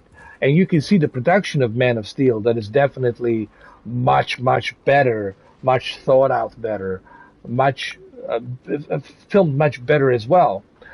Originally, they wanted Christopher Nolan to do it because he did the same thing with the Batman. Hey, you want to resurrect Man of Steel? And he says, no, that's someone else I can hand the torch to. But he did say he was going to help, and he did help. Christopher Nolan did help with that movie as an executive producer. People say, why doesn't Christopher Nolan want to film like Superman, superheroes that have these superpowers? And the reason why he doesn't want to do it, I think he said it, is because he's just not good at telling that type of a story. He's much better at telling story about characters who could actually exist in our societies as real. Yeah. Like Bruce Wayne could really inherit these skills and be rich and go out and try to help people and protect the city. And there could be someone like Joker who just lost his mind and is just totally, out of his mind, but has this scheme of things, of plans that he wants to see happen, like to watch the entire world burn, like anarchy, to introduce chaos into the entire world. So what if those characters really did exist, right? And that's what he was more interested. That's why Christopher Nolan embarked into the whole Batman Dark Knight trilogy. That's the main reason why he did Batman Begins and then Dark Knight, and of course Dark Knight Rises. It's because he loves the idea of what if this character could really exist in our society? What if this could, and you know what, could easily exist, something like that. It's not too far-fetched, and he likes stuff like that. So he's not really good at presenting superheroes like Superman. Maybe the Man of Steel wouldn't be that great if he did it, Maybe it's great because he was a producer and Zack Snyder did it, So, so you see, Sam Raimi was great at filming Spider-Man. Steven Spielberg was originally supposed to do Spider-Man, and he refused to do it. He told Sony, I don't want to do it. Let Sam Raimi do it.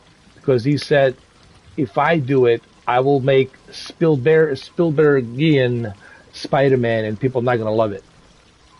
Yeah, The Sam Raimi's Spider-Man, people love. And it's true. If Steven Spielberg has directed Spider-Man, you guys probably would have hated.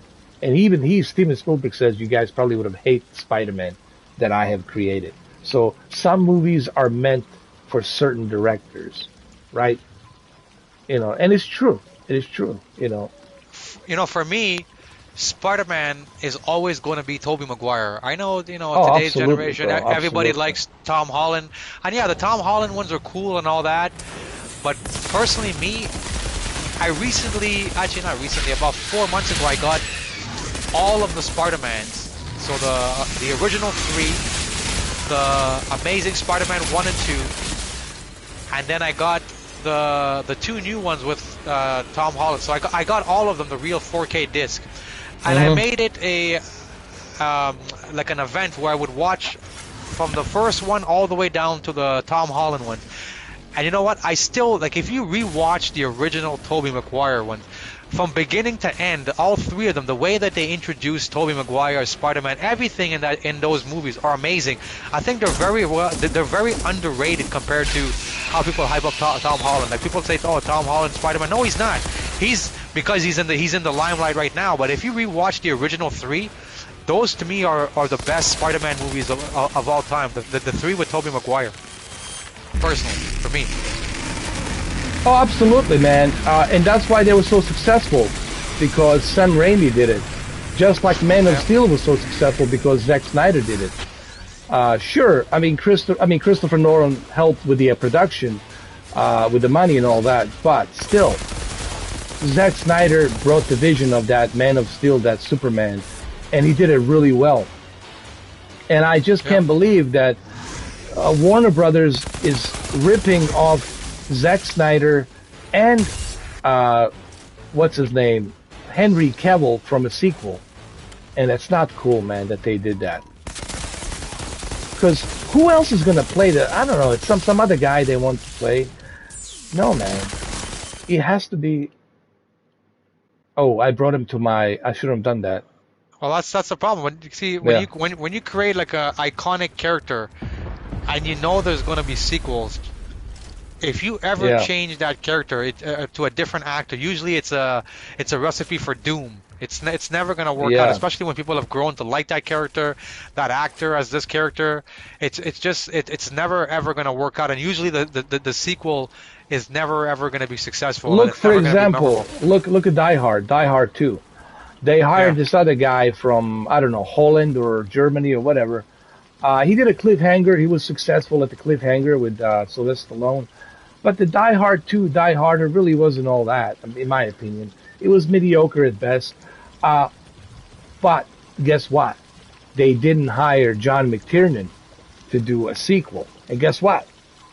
In 1996, or was it 1995, they hired John McTiernan again to do a true sequel for Die Hard called Die Hard with a Vengeance. And guess what?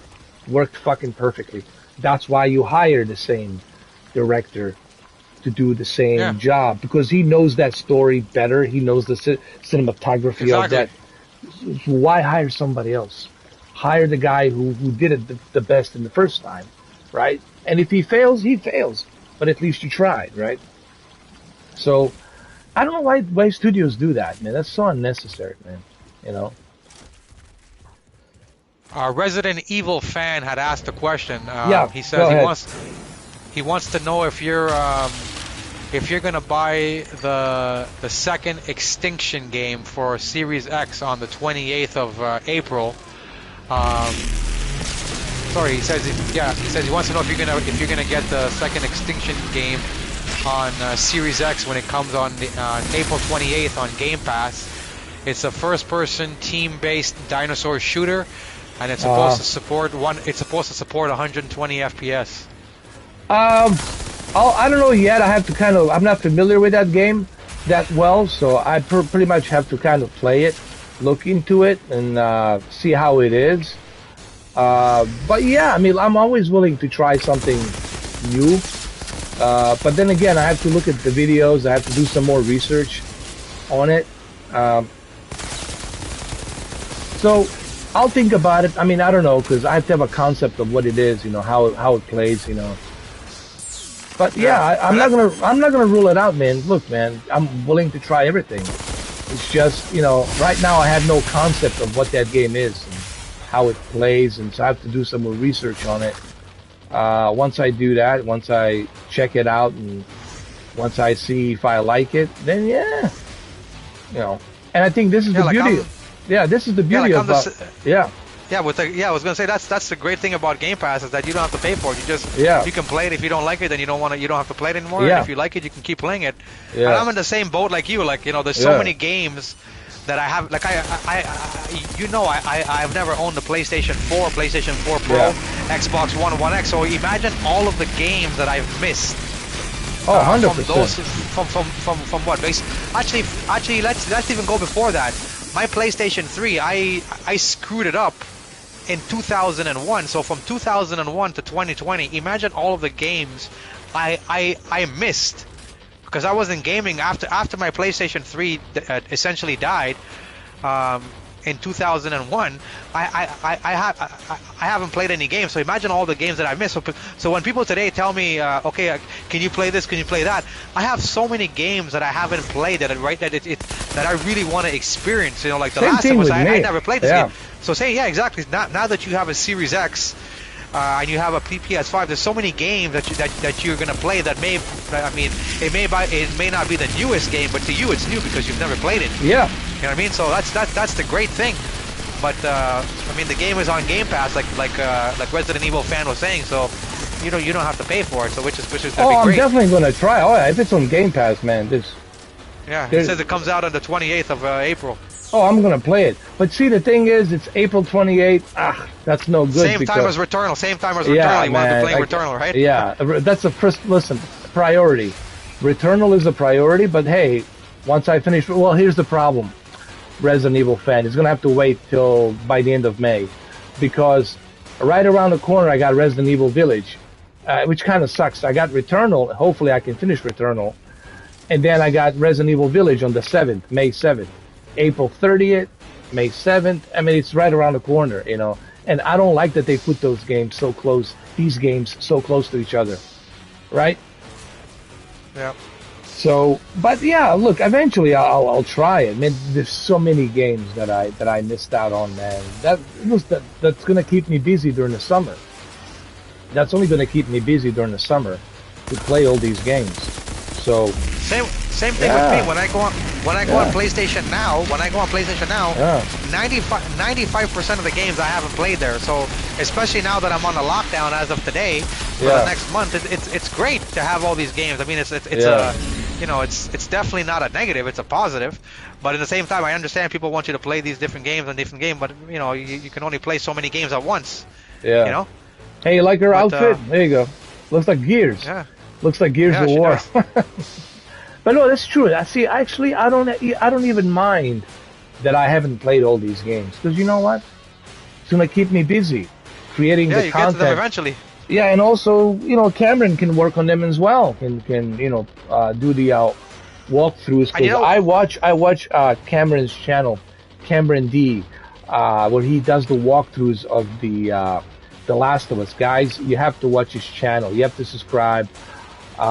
Go in there when you finish this live stream, because the way he talks about the game, the way he explains everything in the walkthrough, it's like watching a film director on a commentary explain everything to you in detail, especially for someone who never played, let's say you never played The Last of Us. The way he explains it, the way he walks you through the game and tells you about the story. I mean, listen, it's just a joy to watch Cameron commentate and walk you through the game, walk you through the experience. I highly suggest, please do me a favor. If you're going to do me a favor, well, you can do me a favor. When you finish this, watching this stream, go to Cameron D and watch his Last of Us Part 1, Part 2, Part 3, the intro, the whole thing, and you just gonna be amazed how awesome it is. Get yourself something to drink, some food, popcorn, kick back, relax, and watch it. I thoroughly enjoyed it, man. You know. Thanks a lot. I really appreciate that always. Absolutely. You know, I always appreciate the support. 100%. And you know what? You know what was what's actually funny is that like I've seen some people tell me like they were writing here try out Days Gone, and I think a while ago, I think about a few weeks ago, I had told you that I'd seen that Days Gone was I think it had a deal where it was like $40 or 50% off, and I was asking you if I should buy it, and you told me, yeah, and you were telling me the story about how the guy is like a biker or something like that, Yes. And you were telling me that it's a must buy. But what I didn't realize is that the game is actually free for all PS5 owners, which is great. So when I went into the PlayStation the PlayStation Plus collection section, that's it's only visible for PlayStation 5 owners. I seen the game in there and I was like, shit, it's free. Because actually right now for the month of April, Days Gone is a free game. So I don't know about you, but every game that is like, I don't know about you, but like every game that I see every month, I go and claim it regardless of me gonna play it or not. It's once you claim it in your library, you have it forever. Yeah, I just claimed Final Fantasy VII Remake, and that other game. I claimed it too. That other game that you told me about, I claimed that as well. Remnant. Remnant, listen. Remnant, and all of that. Listen, and there's PlayStation Plus has some cool deals, man. Tomb Raider, Days Gone, Gran Turismo, God of War. There's actually a VR game that I seen that was there for March that you could claim. I forget the name of it, but it said it was a VR game. I seen it there. I was figuring maybe I should tell Anna, but you've probably seen it though. But I like the fact that every month they PlayStation Plus adds like 4 or 5 games, and all you have to do is claim it. You don't have to even download it. Claim it on your library, and then the game is on your account forever to download forever. So I claimed that game. What's it called? Something All Stars. It was on there for March. I forget what it's called. Destruction All Stars. I think that's what it was, and I claimed it. I'm like, okay, I'm not gonna play it now, but who knows? Maybe down the line, my niece comes over. She might want to play it. It looks like a cool game. Absolutely. Why not? So it doesn't hurt anything. You have it forever. So. And I also have a feeling that the Ghost of Tsushima might be coming to PlayStation Plus pretty soon. I just have a hunch. That'll be great. I just have a hunch feeling. I mean, look, man. Like I said, both consoles have something to offer, unique experience that I think people shouldn't pass on.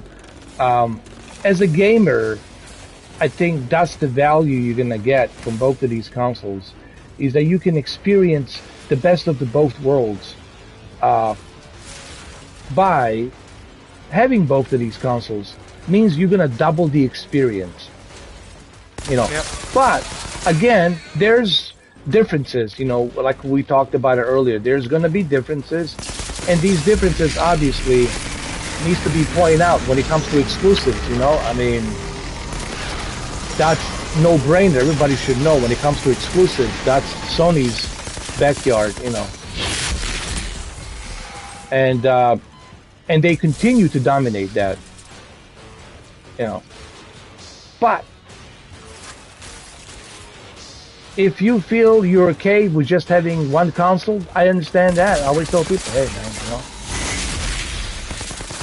Yeah, at the end of the day, I mean, it's still you still have to buy. It's still money, and not everybody can afford 2 consoles. And whichever one is better for you for whatever reason, there's nothing wrong with that. So, as long as you're enjoying the games that you have, and that's all that really matters at the end of the day. Exactly. But somebody was asking something because I was gonna say. Yeah. No, I was gonna say that I also got the what is it? Resident Evil 7, not Resident Evil, Final Fantasy 7 remake. Mm-hmm. So the new one that they're making, it's gonna be it's still gonna be the remake, just the PlayStation 5 update. Is that what it is? Yeah. Or a PlayStation 5 version. I think with some extra stuff. Yeah. But it's gonna look much better, than what the PS4 Pro did. And I can't wait, honestly, to check it out. When is that coming out? That's supposed to be later on this year? Yeah, I think Okay, June. that's all right. Perfect, just in time after finish Resident Evil. But I have a feeling Resident Evil Village is going to be a tough game, man. But we're going to beat it. But it's going to be tough. What was the? So did you play the previous Resident Evil to the new one coming out? Was it Resident Evil 6? I guess. Yes, I played the 7. I finished it, and that was tough, man. Yeah. It's just I got stuck on that one add-on. Remember that add-on when they put me in a cell? Yeah. Oh, that was ridiculous, bro. Did you go online and see how to what you had to do or figure it out? It's all about timing. You have to time it correctly, and you have to do a lot of rolling. Like I think Martin would have been great at that game, at that level, because he's good at like rolling and like in Demon Souls. It's a mixture of both. It's all about timing. You have to time it correctly when they spawn, and conserve your bullets and shoot them in a certain areas where they're gonna go quicker and faster. Yeah. And you have to be really good at that. You have to be very focused, and I just wasn't focused for it. No. Have you ever or have you experimented with like the PlayStation 5? Like how you can bring up the cards for the games. So there's also one feature now that'll bring up a hint. So it'll actually show you the video. So for example, I was watching they were showing it on State of Play. They were playing that. I think it was Little Red Planet, or what's the new one called? But you know what I'm talking about. That little I think Little Red Planet or whatever. Oh yeah. I know. Yeah, and so let's say you get to a part now and you can't figure out what you have to do. Is when you open up the hint, it'll actually open up a video showing you what you have to do. Like on the side of your game, it'll open up a little window and it'll show you the video of what you have to do to get past that part. It's like accessibility. It's like an accessibility that helps you. Yeah. I think I think that's pretty cool. But I've never personally used it myself. Me neither. But I know I've seen it there that if you go into it and you bring it up, it'll actually show you a video of what you have to do to get past that part if you can't figure it out. Or it's like a help tutorial. It's almost like a help tutorial. It's actually like a better version than a hint. I think it's a next level after a hint. So I think that's pretty cool too. That's pretty awesome, man. Like to give you some idea on how to handle certain levels and how to get better at it. Like even on this level, I'm figuring it out, like how I should approach this. Should I retreat and then bring him in, lure him in, and then finish him off, finish the big guy first, and then work my way down with the other two guys, and then work my way down to the sniper. So it's like what the video games do sometimes is it's also a good training tool for like survival instincts. Like, okay, it's a good thing it's a video game, so you're not dealing in real life, but it's also a good like almost like a muscle memory in your brain to be good at strategically fixing the problems, figuring out the problems. I think it's good to have that. I think the video games can do that. There was a debate about that. There was a debate actually about that. Can that be used for that purpose? Absolutely, man. Video games can also help, Especially nowadays with these modern games with the 60 FPS. Yeah. I think it really enhances your reflexes, like your quick reflexes, because a lot of these games you got to really be quick on your feet. You got to really be thinking what's happening, and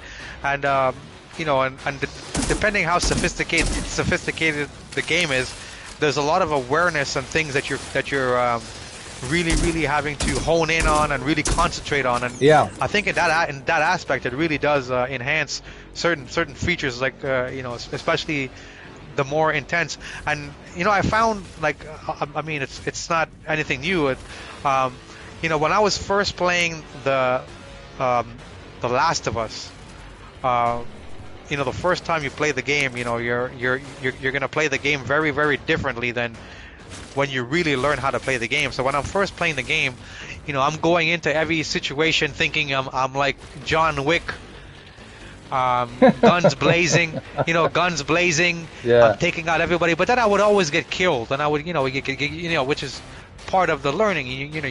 That's how you get better, and eventually you're gonna beat this area because eventually you're not gonna get killed. You're gonna learn how to pass the area. But it wasn't until, so I told you I beat this yesterday was the fifth time I beat the game. But one of the times when I beat the game, I played the game on the hard mode.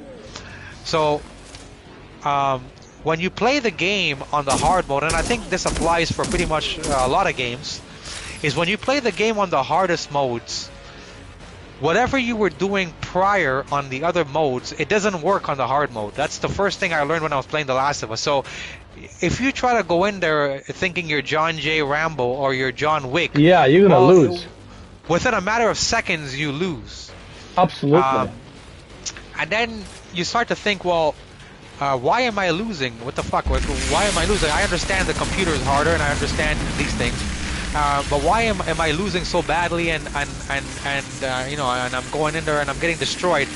And then I'm gonna use like The Last of Us, and then I realized that when you play the game on the hardest levels, you realize that you have to be able to do the most impact with the least amount of weapons, with the least amount of anything. For example, when you play The Last of Us, you're going to realize that the game is harder, yes, because the enemies take longer to kill and there's more enemies, but that's not really why the game is harder. The game is harder because the game doesn't give you any ammo. It doesn't give you nearly as much ammo. And in The Last of Us game, your character gets stronger because you craft weapons, you craft items. What happens if the game removes all of those items that you have to get to craft? That's a very interesting point, Cameron, because think about it like this. What's the best way for you to get your awareness and your senses about your survival instincts is to put you right in the middle of chaotic, uncomfortable situation, and then fight or flight, right? That moment where you have to decide, either I die here or I survive. And it's that moment that teaches you the best how to coordinate, how to focus. Exactly. And really, it's the best way to train. You know what? You can train somebody all day long, take him to a training, do this, do that, until you put them in that experience to know what it's you put it, know. Unless you put them in that battle, they don't know. So. They have no idea. They have no idea what's going to happen to them. They're going to have panic attacks. They're going to choke on their own spit because they won't be able to breathe because their heart rate's going to, like their heart's going to jump out of the freaking chest because they're nervous. They got anxiety now. But if you put them in that situation, I think that will help them right away. Exactly. The adrenaline will kick in, right? The adrenaline kicks in, and the adrenaline, believe it or not, and you know this, will take care of the rest. I remember when I was in Bosnia during the war, you know what really got me through a lot of the things? It was the adrenaline, because it keeps you also aware, and it keeps you also focused. Okay, man, that sniper just fired from that building. Am I sure is that building or is it that building? And then you're like, okay, what would be the best place for me to hide? And he's like, what can I do to cross the street? Let me do the zigzag, zigzag, zigzag. And it's true. Doing the zigzag will give the sniper a much difficult time to keep that sight on, right? To keep that, sight position properly. And so, there's the heightened awareness. Or like, okay, I heard a mortar. I hear it being, already, accelerated from somewhere, from the hill, and I can hear it flying. I don't know where it's like it's gonna hit, right? Exactly. So what's the first instinct? I need to cover somewhere. Somewhere where there's a lot of ground, a lot of debris, so that way, because when it explodes, it's gonna go above me. It's not gonna hit directly. Like it's not gonna blow me directly. You're still gonna feel that detonation, but those pieces, the fragments of the mortar is what kills you, and the radius of the fragments and how fast those fragments can travel. Some of them can travel up to like 15 yards, depending on like if it's 155 millimeter or 255 millimeter mortar. Depends where it hits. If it hits on the asphalt, that's where it's the worst. Or if it hits on the ground, it's not going to be that terrible. So you have to think about these things, and when you are in that survival mode, like I was when I was a little kid growing up, that's what taught me to survive. Hey, I'm on an asphalt here. What am I doing? The mortars are starting firing, and I don't want that mortar to hit on the asphalt. Then I'm fucked, right?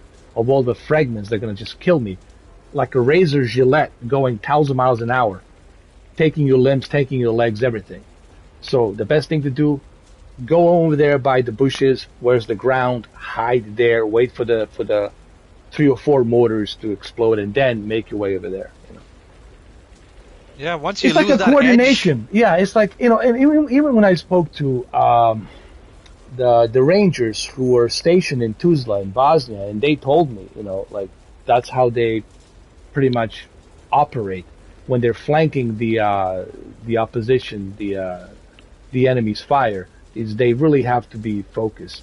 They have to think quick and fast. Like they can't really, oh, should we go here, or no, there's no time to think. Like, dude, you gotta make decisions, split-second decisions right away, because that split decision could cost you a life if you don't make that decision right away.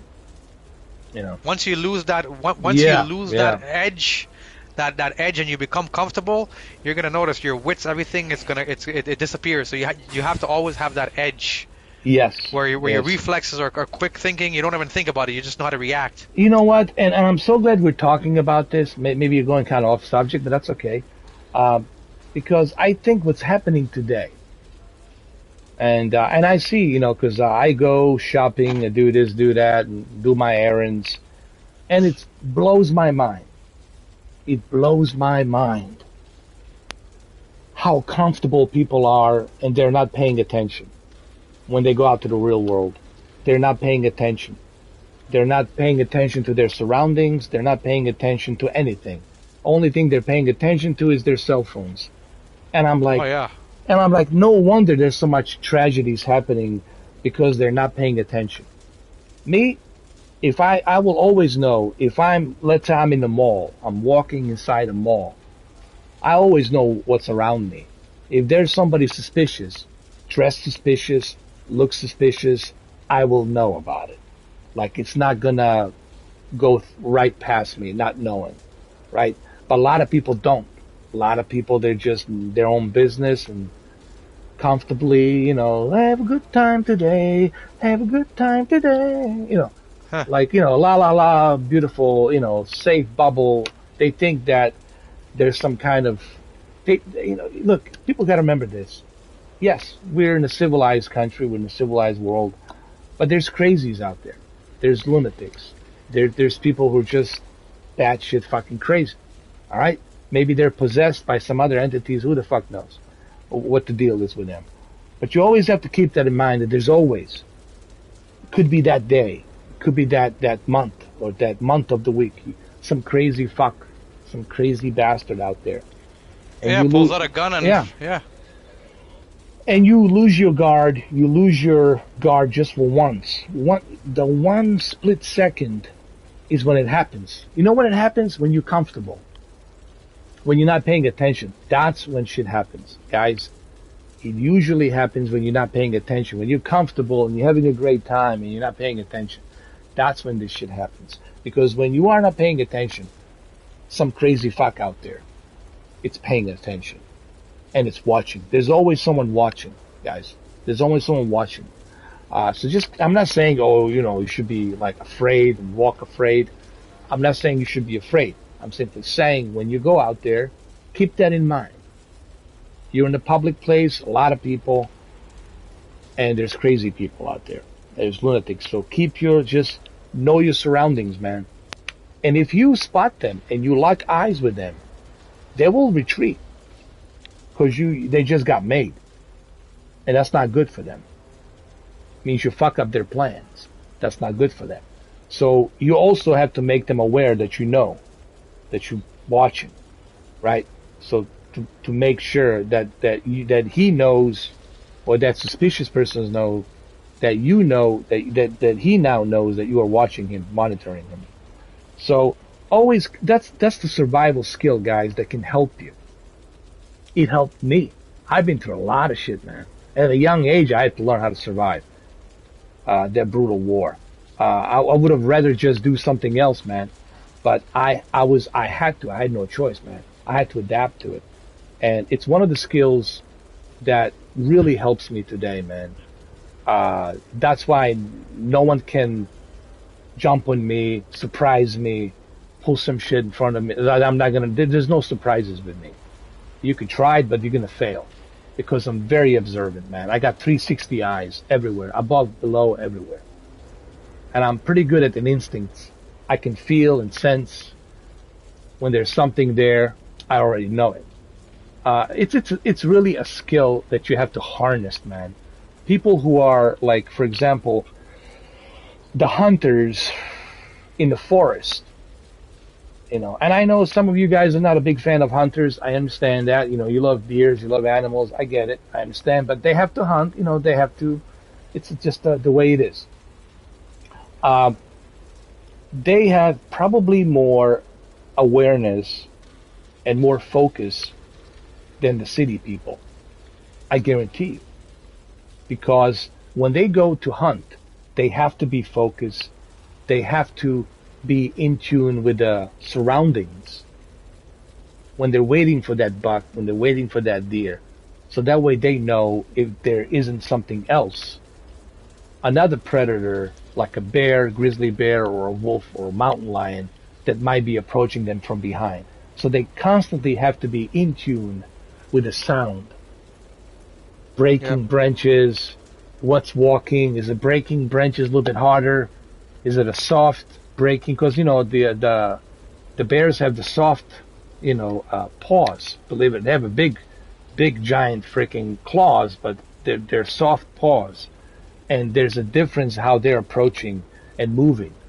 So all of these things can help you, and this is why the hunters are probably the best at military.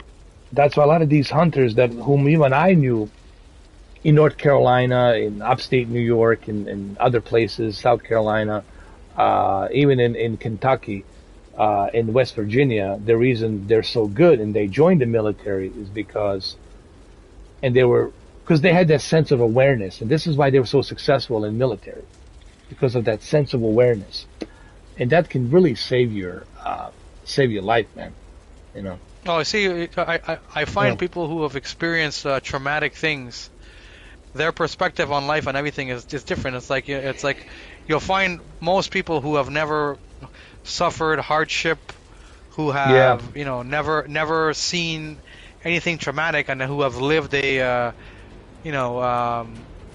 sugar-coated nice life, then they've been in a bubble their entire life. It's like, for example, if you take a guy who grew up, or a girl who grew up poor, living on food stamps or whatever, and then one day they make it and they become, they have money. Even though they have money and the regular person sees them with money, that person, in their mentality, they're always going to be that person who is poor, meaning they're going to always look at money in a different way. They're going to always say, they're going to always be like, you know what, even though I have money, I'm still going to go buy, I'm not going to go and blow it all on one part. But the person now who grew up with a lot of money, always been rich, they're never going to be able to appreciate the, like the hardship. So the person who, like you see these, somebody who grew up and they were poor, and now for whatever reason, they went to school and they got a good job, and now they're making money, then they're gonna still have a different perspective on spending money versus a person who's been, who went from the moment they were born, their dad was like Jeff Bezos. Yeah. That person is never gonna have the same experience as the person who was poor and became rich because they had to break their back and earn it. So that type of upbringing you can never get rid of. Yeah, you can never get rid of that. That's embedded in you forever. You can it's the same thing.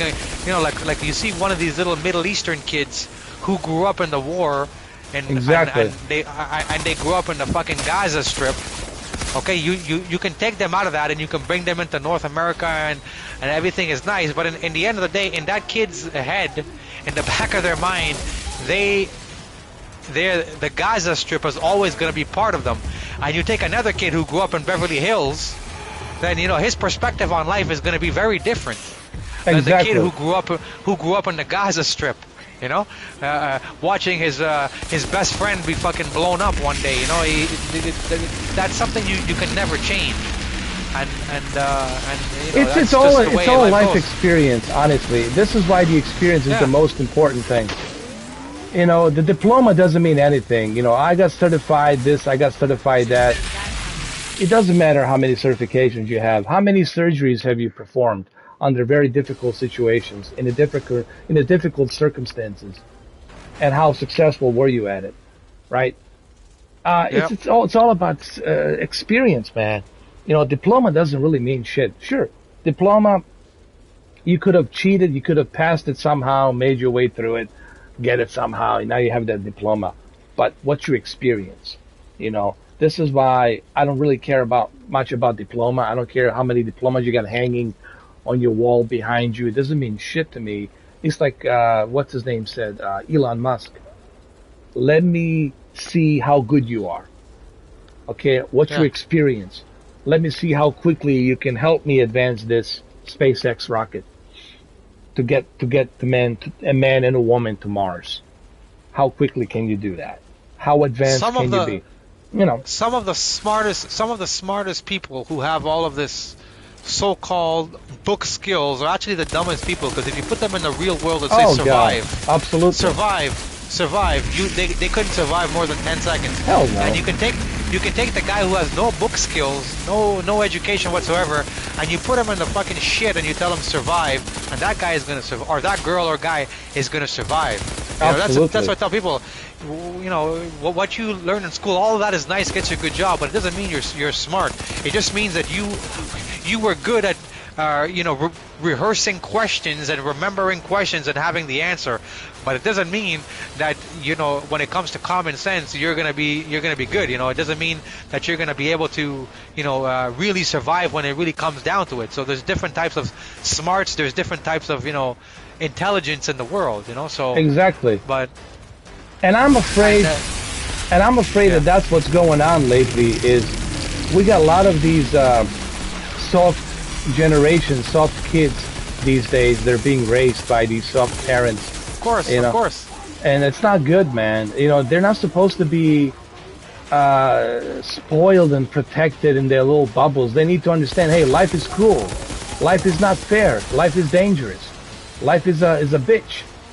And they have to understand that. How sufferingly difficult it is out there. I don't, wish sickness or illness on people, but I have Crohn's disease. I've had Crohn's disease for over 20 years now. Luckily through the way that I keep myself, I don't have any symptoms, but I'll see people who are perfectly healthy, never had a sickness. Like the worst thing they've had in their life is a fucking flu. And then they're gonna talk about life and all this shit and how and their life experience, and I'd be like, bro, your life experience is nothing. Yeah. If you want to talk about life experience, go talk to a guy or a girl who just beat cancer. Exactly. Tell me if their perspective on life is the same as your fucking perspective on life. Like your biggest problem is you didn't get a raise at your job. That person's fucking. That person is glad that they're still alive, or that person is glad that they had their fucking colostomy bag removed from their stomach. Yeah. And they're no longer shitting in a bag. You know what I mean? They can shit normally. Like that's what I'm saying. Like when you see real people who have experienced something, and then you hear people who complain about, I don't have this, I don't have that. Oh. I call them Karens. It's incredible. There's a name for them, Karens, right? Female and male Karens. They're out there. Unbelievable, it's incredible. Man. Yeah, unbelievable. And they're the ones who complain about everything. Why is your leg spread? I don't like that your legs are spread. Like, just shut your mouth, It's like, that's the thing. That's what I don't like about today's societies. Like all these softies, my feelings are hurt. You brushed against my shoulder. Your shoulder brushed against my shoulder. It's a sexual harassment. You sexually have harassed me. Yeah, because there's I grew up in the 80s. Yeah. I grew up in the 80s, and pretty much everything in the 80s would be banned today. Oh yeah. Everything, from Eddie Murphy to Richard Pryor, everything would be called homophobic, racist, sexist. Everything in the book, and those were the best parts about the 80s. Robert says he agrees with everything that we said. I don't know if you remember Robert. He was here. Yeah, I complimented him. Yeah, he was here earlier in the chat. Profile, put a profile picture. Yeah, exactly. Yeah, I remember him. I remember him. Yeah. But yeah, like today's society, like I just seen somebody on my Facebook. They put that from now on the Demi Lovato. She wants to be identified as a pansexual. And I'm thinking about him. Exactly, and I'm thinking in my head like all these fucking terms that these people have today, and you have to agree with them. Yeah. If I say, listen, I don't give a fuck about what the fuck you believe in. Yeah. You're the problem now, right? Because you don't agree with this person, and you don't want to, or if you don't have the same views as them. In today's generation, I think they're calling today's generation the cancel culture. Right, the cancel culture. Yeah, cancel culture is like everybody has to be on the tip of your toes. And if you notice, on my Instagram, I have these like these fitness accounts where they talk about like nowadays society is trying to feminize men. Okay, they're trying to make men become betas and feminize them and say it's all of these. Like, I mean, I have no problems if you're gay, if you're a lesbian, whatever. But you know, everybody is allowed to have their own opinions as long as you're not hurting anybody. It's okay. But you know, like, but nowadays society. If you're, and I tell people, if you're a straight guy, you have your own fucking mind, you have your own beliefs, you're the problem. You're too much of an alpha, right? Yeah. But if you're a guy and you want to cry and you know you have all of these fucking medical problems, mental issues, then society says, well, you know what, we're gonna help you, we're gonna be okay. But if you're a guy or even if you're a girl, if you're a guy or a girl, you're perfectly sane. You have your views, your morals. This is, no, I believe this. This is how I was raised.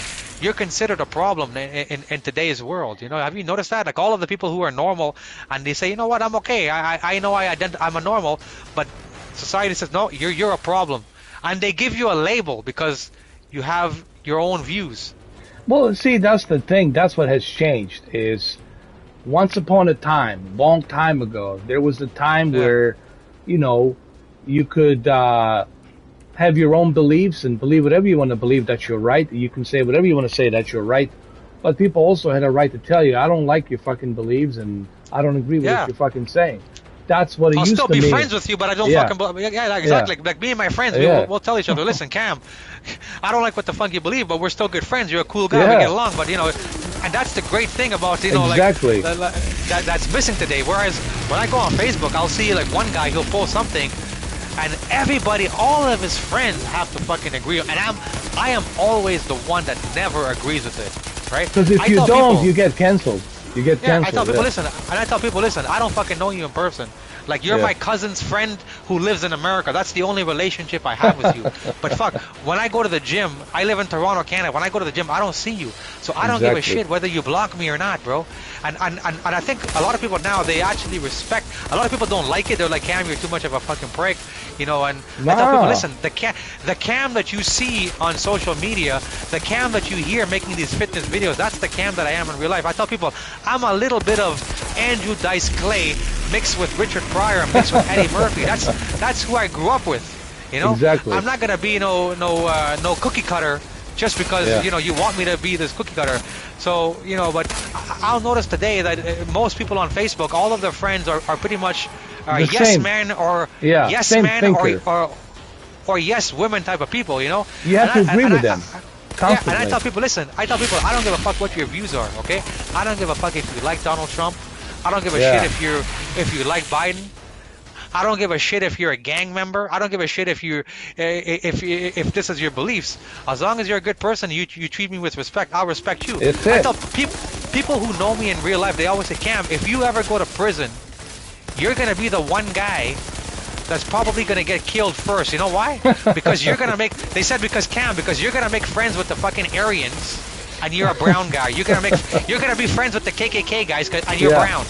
Yeah. And then in the same time, you're going to be playing dominoes with the Jamaicans because you're Caribbean, and you're going to be playing dominoes with the Jamaicans, and then you're going to be hanging out with the Chinese guys, and then you're going to be hanging out with the Rasas. So you're going to be hanging out with everybody, and everybody's going to kill you because they're not going to like that. But that's just your personality, you know? But that's how it should be.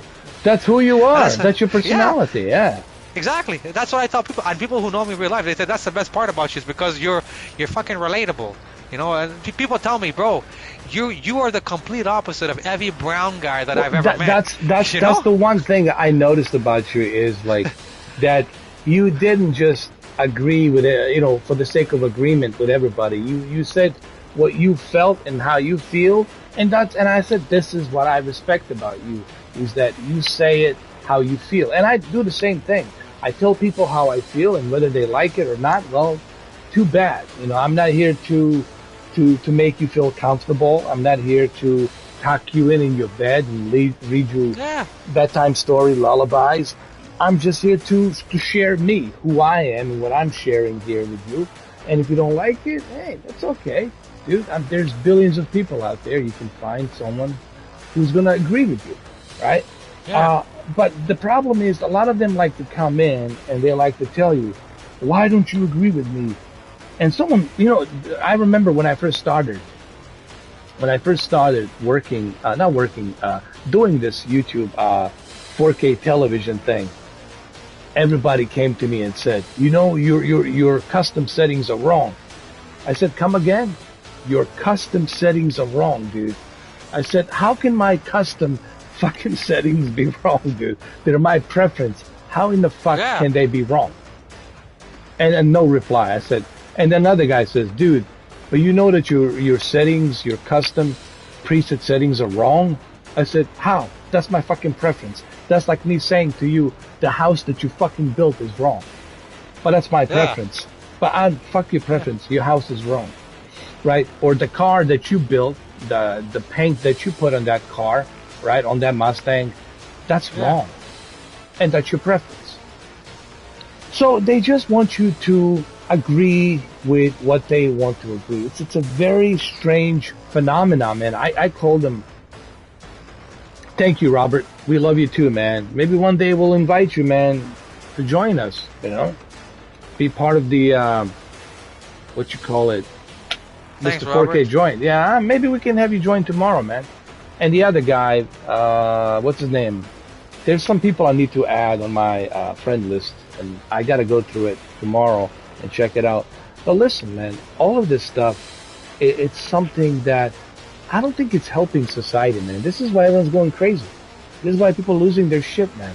This is why people are losing their minds, because they're just, everything that they're being hosed down and brainwashed, it's not benefiting them, dude. You know, they think it's benefiting them, but it's not.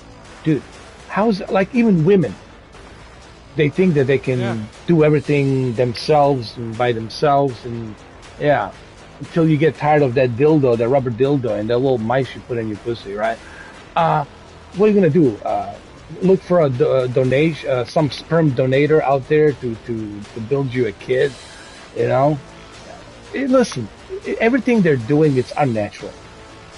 Okay? Yep. There's a natural way of doing things, and then there's a fabricated, some weird freak project way of doing things.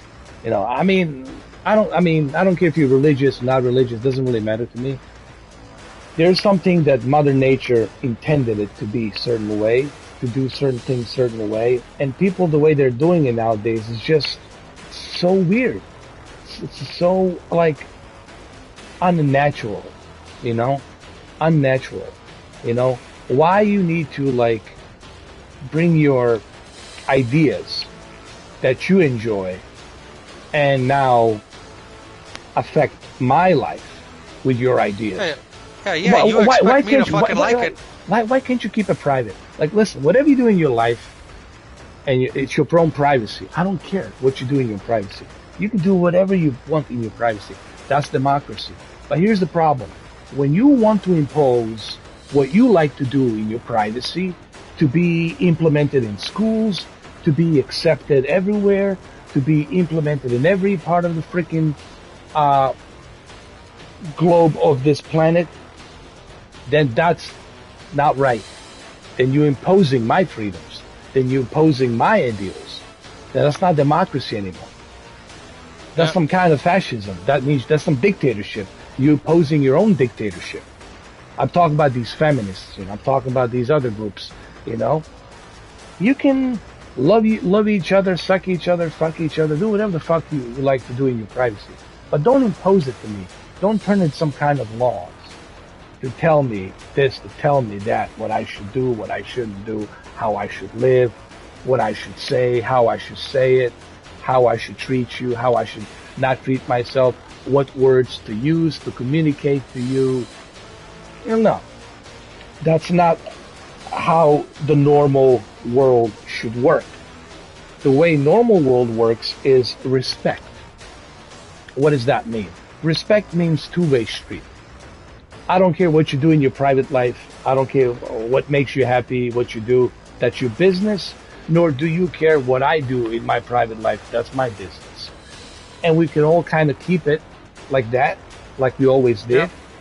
It's going to work much, much better. Instead of you imposing your ideals, let's say I have an idea, right? And I start a movement. I want people to do things a certain way. And I want them to do it my way because I like it that way. And I start the movement and they accept it and they turn it into a fucking law, right? And now you have to accept it. So what does it say about me? What does it say about the person who's starting some kind of movement like that? Like feminism is a good one example. SJWs is one good example, right? Can't say this, can't say that, And don't even get me started with the racial cards and how many times this is being used constantly, being thrown, tossed around, being used around. People talk shit about me on YouTube, calling me a racist or that because I called somebody a lowlife. So someone who's a lowlife automatically should be identified to a certain color race, right? According to this other asshole who made videos about me. Or someone who lives in the ghetto should be automatically associated with a certain color of skin. I lived in the ghetto. I lived in the projects. I know a lot of white dudes that live in the ghetto, in the projects, in Virginia, in Baltimore, in all fucking places, Detroit, you name it. So that's what bothers me about people, is they like to play that racist card, and they're the biggest racist because they're playing that fucking racist card. They like to toss this shit around, And I see it all the time.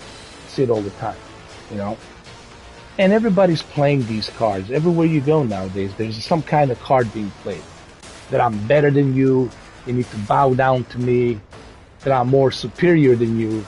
No, you're not superior than me. Everyone's the same fucking equal here. We're all humans. We all have a heart. We all have blood going through our fucking veins. And we're all fragile. Okay? So we're all on the same length. We're on the same wavelength. Okay? And that's the thing that bothers me, man, about today's world. If you don't believe my views, you are outcast. If you don't buy into why I'm subscribing, you're outcast. Come on, man. See, one of the biggest problems nowadays is technology, meaning all of these fucking people who used to, what I would say, live under a rock, now have an outlet where they can go and keep expressing their views and their nonsense, and everybody else has to essentially agree with it and accept it and say, you know what, this is the way. Like the Mandalorian would say, this is the way. Yeah, and if you say, listen, I don't give a fuck about your way, this is my way, then you're outcast. You're the problem. Exactly. You're the problem. It's exactly like the Mandalorian. Haven't they learned anything? And they was the Mandalorian. That's the funny part. Yeah, and essentially, like I said, that's why I say, if you're a normal person, guy or a girl, you have your own opinions and you stand by your own opinions, you're a problem. Right? Exactly. That's how society sees you. But if you come up here and say, oh fuck, I got all these mental problems, I don't know if I'm a guy or a girl, I don't know what's going on. You know, all of this shit. I'm traumatized. I have old, you know, fucking what is it? OCD. I have all these problems, and society says, you know what? You're okay. You're good, bro. You're good, right? Yeah. As long as you don't have like a beta personality, or same if you're a guy, or I mean, if you don't have an alpha personality, if you're a guy or a girl, then nowadays you're seen as the problem, which is unfortunate. Yeah. You know, and like what you were saying earlier, is a lot of these kids today are being raised by parents who were snowflakes themselves. Yes. So that's why you're seeing a lot of these kids grow up and they're frail, they're fragile. You know, they don't have any experience. They can't do anything. It's because look at the parents. Your parents were cookie cutters from the beginning. So how can you learn any? It's not the kid's fault. You're just learning what your parents were teaching you. You know. And here's another issue. And before we even end this live stream, like we're going to end it pretty soon, like about 5 minutes. Here's another issue, and it's something that I barely mentioned, and I think I should mention it. One of the biggest problems that I even see today, it's generalization. The generalization of everything. Everyone's labeled in general. It's put in like a general public. Okay, you're being labeled. Like you don't even have. You didn't even ask to be labeled. You're being labeled immediately, without a person or individual even knowing you, who you are, what you are. You're being labeled based on how you look, based on how you talk, based on who your friends are, based on where you live, based on what you drive. Automatically, as soon as you walk outside, somebody looks at you, I guarantee you 100% they're going to label you. Oh, this guy, I'm going to label him this, and that. Or this guy look like that, I'm going to label him this, and that. And this generalization of labeling, it's one of the reasons why we're in this chaos, man, to begin with. I don't think it's going to get any better. It's only going to get worse, because it's just magnifying the generalization, you know, of us versus them and them versus us, and it's just getting worse, man. You know, and that's the main issue, I think, is the generalization, labeling. When people like, you know, like for example, John, let's say Cameron D is this and that, he belongs to that group, and I know he is because the way he looks and blah blah blah blah blah, or you know, Mr. 4K is this and that because of the way he talks, the way he brings himself up, the way he moves, and so he belongs to that group. And generalization, label. We might as well be like the NASCAR drivers with a bunch of labels and sponsors, right? And that's where we at. It's a bunch of labels being put on you for no fucking reason at all. And these people don't even know you, bro. Like, even me, like people who talk shit about me, they don't even know me, bro. If they knew me, like in real life, if they hung out with me and knew me a little bit better, all of those fucking things that they read about me, was looking at the videos about me, all of that bullshit, they would have just never ever would ever look at that bullshit. But they believing into that shit because they don't know me, and all they know is what the social media tells them, you know. The green is red, and red is blue. And that's the way it is. You know, it's totally the opposite. Is the ignorance is the biggest bliss. Hey, listen, Cameron, man, I'm going to have to call it in. It's almost 3 o'clock. Yeah, no problem. Are you doing a live stream tomorrow? Yes, I am, with the Series X. People ask me why I didn't call it Series X before. Because it was a joke. You see, they didn't even get that. But I purposely used the Joker. Why so serious?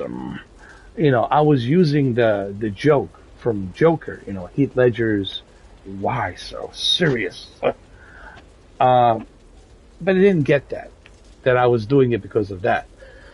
Just to poke the Xbox fanboys. Of course, I know how to read Series X and Series X. I know the difference between SERIES and SERIOUSE. Serious. But, you know, the thing is, they only hear what they want to hear. They only see what they want to see. They're not intelligent enough to realize, hey, he's joking. He's trolling us. Yes, you got trolled by believing that I like to call Series X seriously X. I know it's a Series X, but I purposely didn't want to call it Series X because I wanted to poke you guys. I wanted to have a little fun. I wanted to troll you and call you Series X instead of Series X. Xbox Series X. I know it's series number, the series this, series that. I can frickin' read, but they didn't get it. And I just You should purposely spell it wrong tomorrow on the live stream when you write the title. You should write seriously. Seriously X. I said the series number of Seriously X, 1X. There you go. But look, man, that shows you how their intelligence, it's nowhere near where, let's say, my intelligence or your intelligence is, or even Robert's intelligence is. They're nowhere there. They can't see it. They can't understand. Oh, what does it mean to make a comedic entrance, or to make a comedic remarks, or to troll? They don't even understand what trolling. And I was trolling them. They want to learn about trolls, but I trolled them for how many months? 4 months? Seriously, X. Why so serious? And I thought my jokes were bad. So they didn't even get that shit. They couldn't even understand that because they're intelligent. Their intelligence is not there high enough to understand. Hey, this guy's trolling. Of course, he knows how to read Series X instead of Serious X. But hey, that just shows you. It proves the point to everything we talked about here. But hey, there's an old saying. We're just born into this world. I was born into this world. You were born into this world. Everybody here was born into this world. We were not asked, hey, is this how you would like to create this world? It's not. You were given an option. You're not given an option into this world. You were just born into it, and this is the experience you're given, and this is the kind of experience you're going to go through. So it is what it is. I just enjoy it. I tell people, enjoy it and have fun. That's the best you can do. It's the best you can do. Enjoy the ride. Enjoy the ride while you're alive. Yeah, enjoy the ride, and that's it. Don't worry about what other people say. You live your life for you. You don't live your life for other people. And if other people think that you should live for them, then you just block them and isolate yourself from those idiots. Very simple. Isolate yourself from them. They're your co-workers. You're working there, and get yourself another job. Transfer, work somewhere else, or find another job, or whatever. No one should be infecting your life and your freedoms or your pursuit of happiness. No one should infect or inflict your pursuit of happiness. No one should be in your way to inflict your pursuit of happiness. And I mean nobody. I don't give a shit who they are. No one.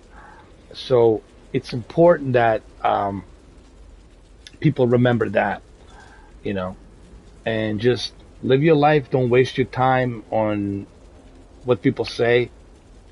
Like, remember, it's like Christian Bale says, if you got a problem with me, then you have my number, and you can call me. If you don't have my number, then you never had a problem with me because you don't know me to have a problem with me, which is true to what he said. All right, guys, I'm gonna call it quits here. I'll see you guys today. It was an awesome conversation with Cameron D. Make sure you guys go check out his channel. Go watch him. Cameron D plays video games, and the walkthroughs that he's doing with the commentary are freaking awesome. I highly suggest that you guys go check out Cameron D, man. Such a cool guy. Thanks for having me today on the chat. I enjoyed it. Anytime, Cameron. Anytime. Thank you for being here, and thank you guys for being here as well. Yeah. All right. I'll see you guys today. Cheers. All right. Have a good night, guys. Take care.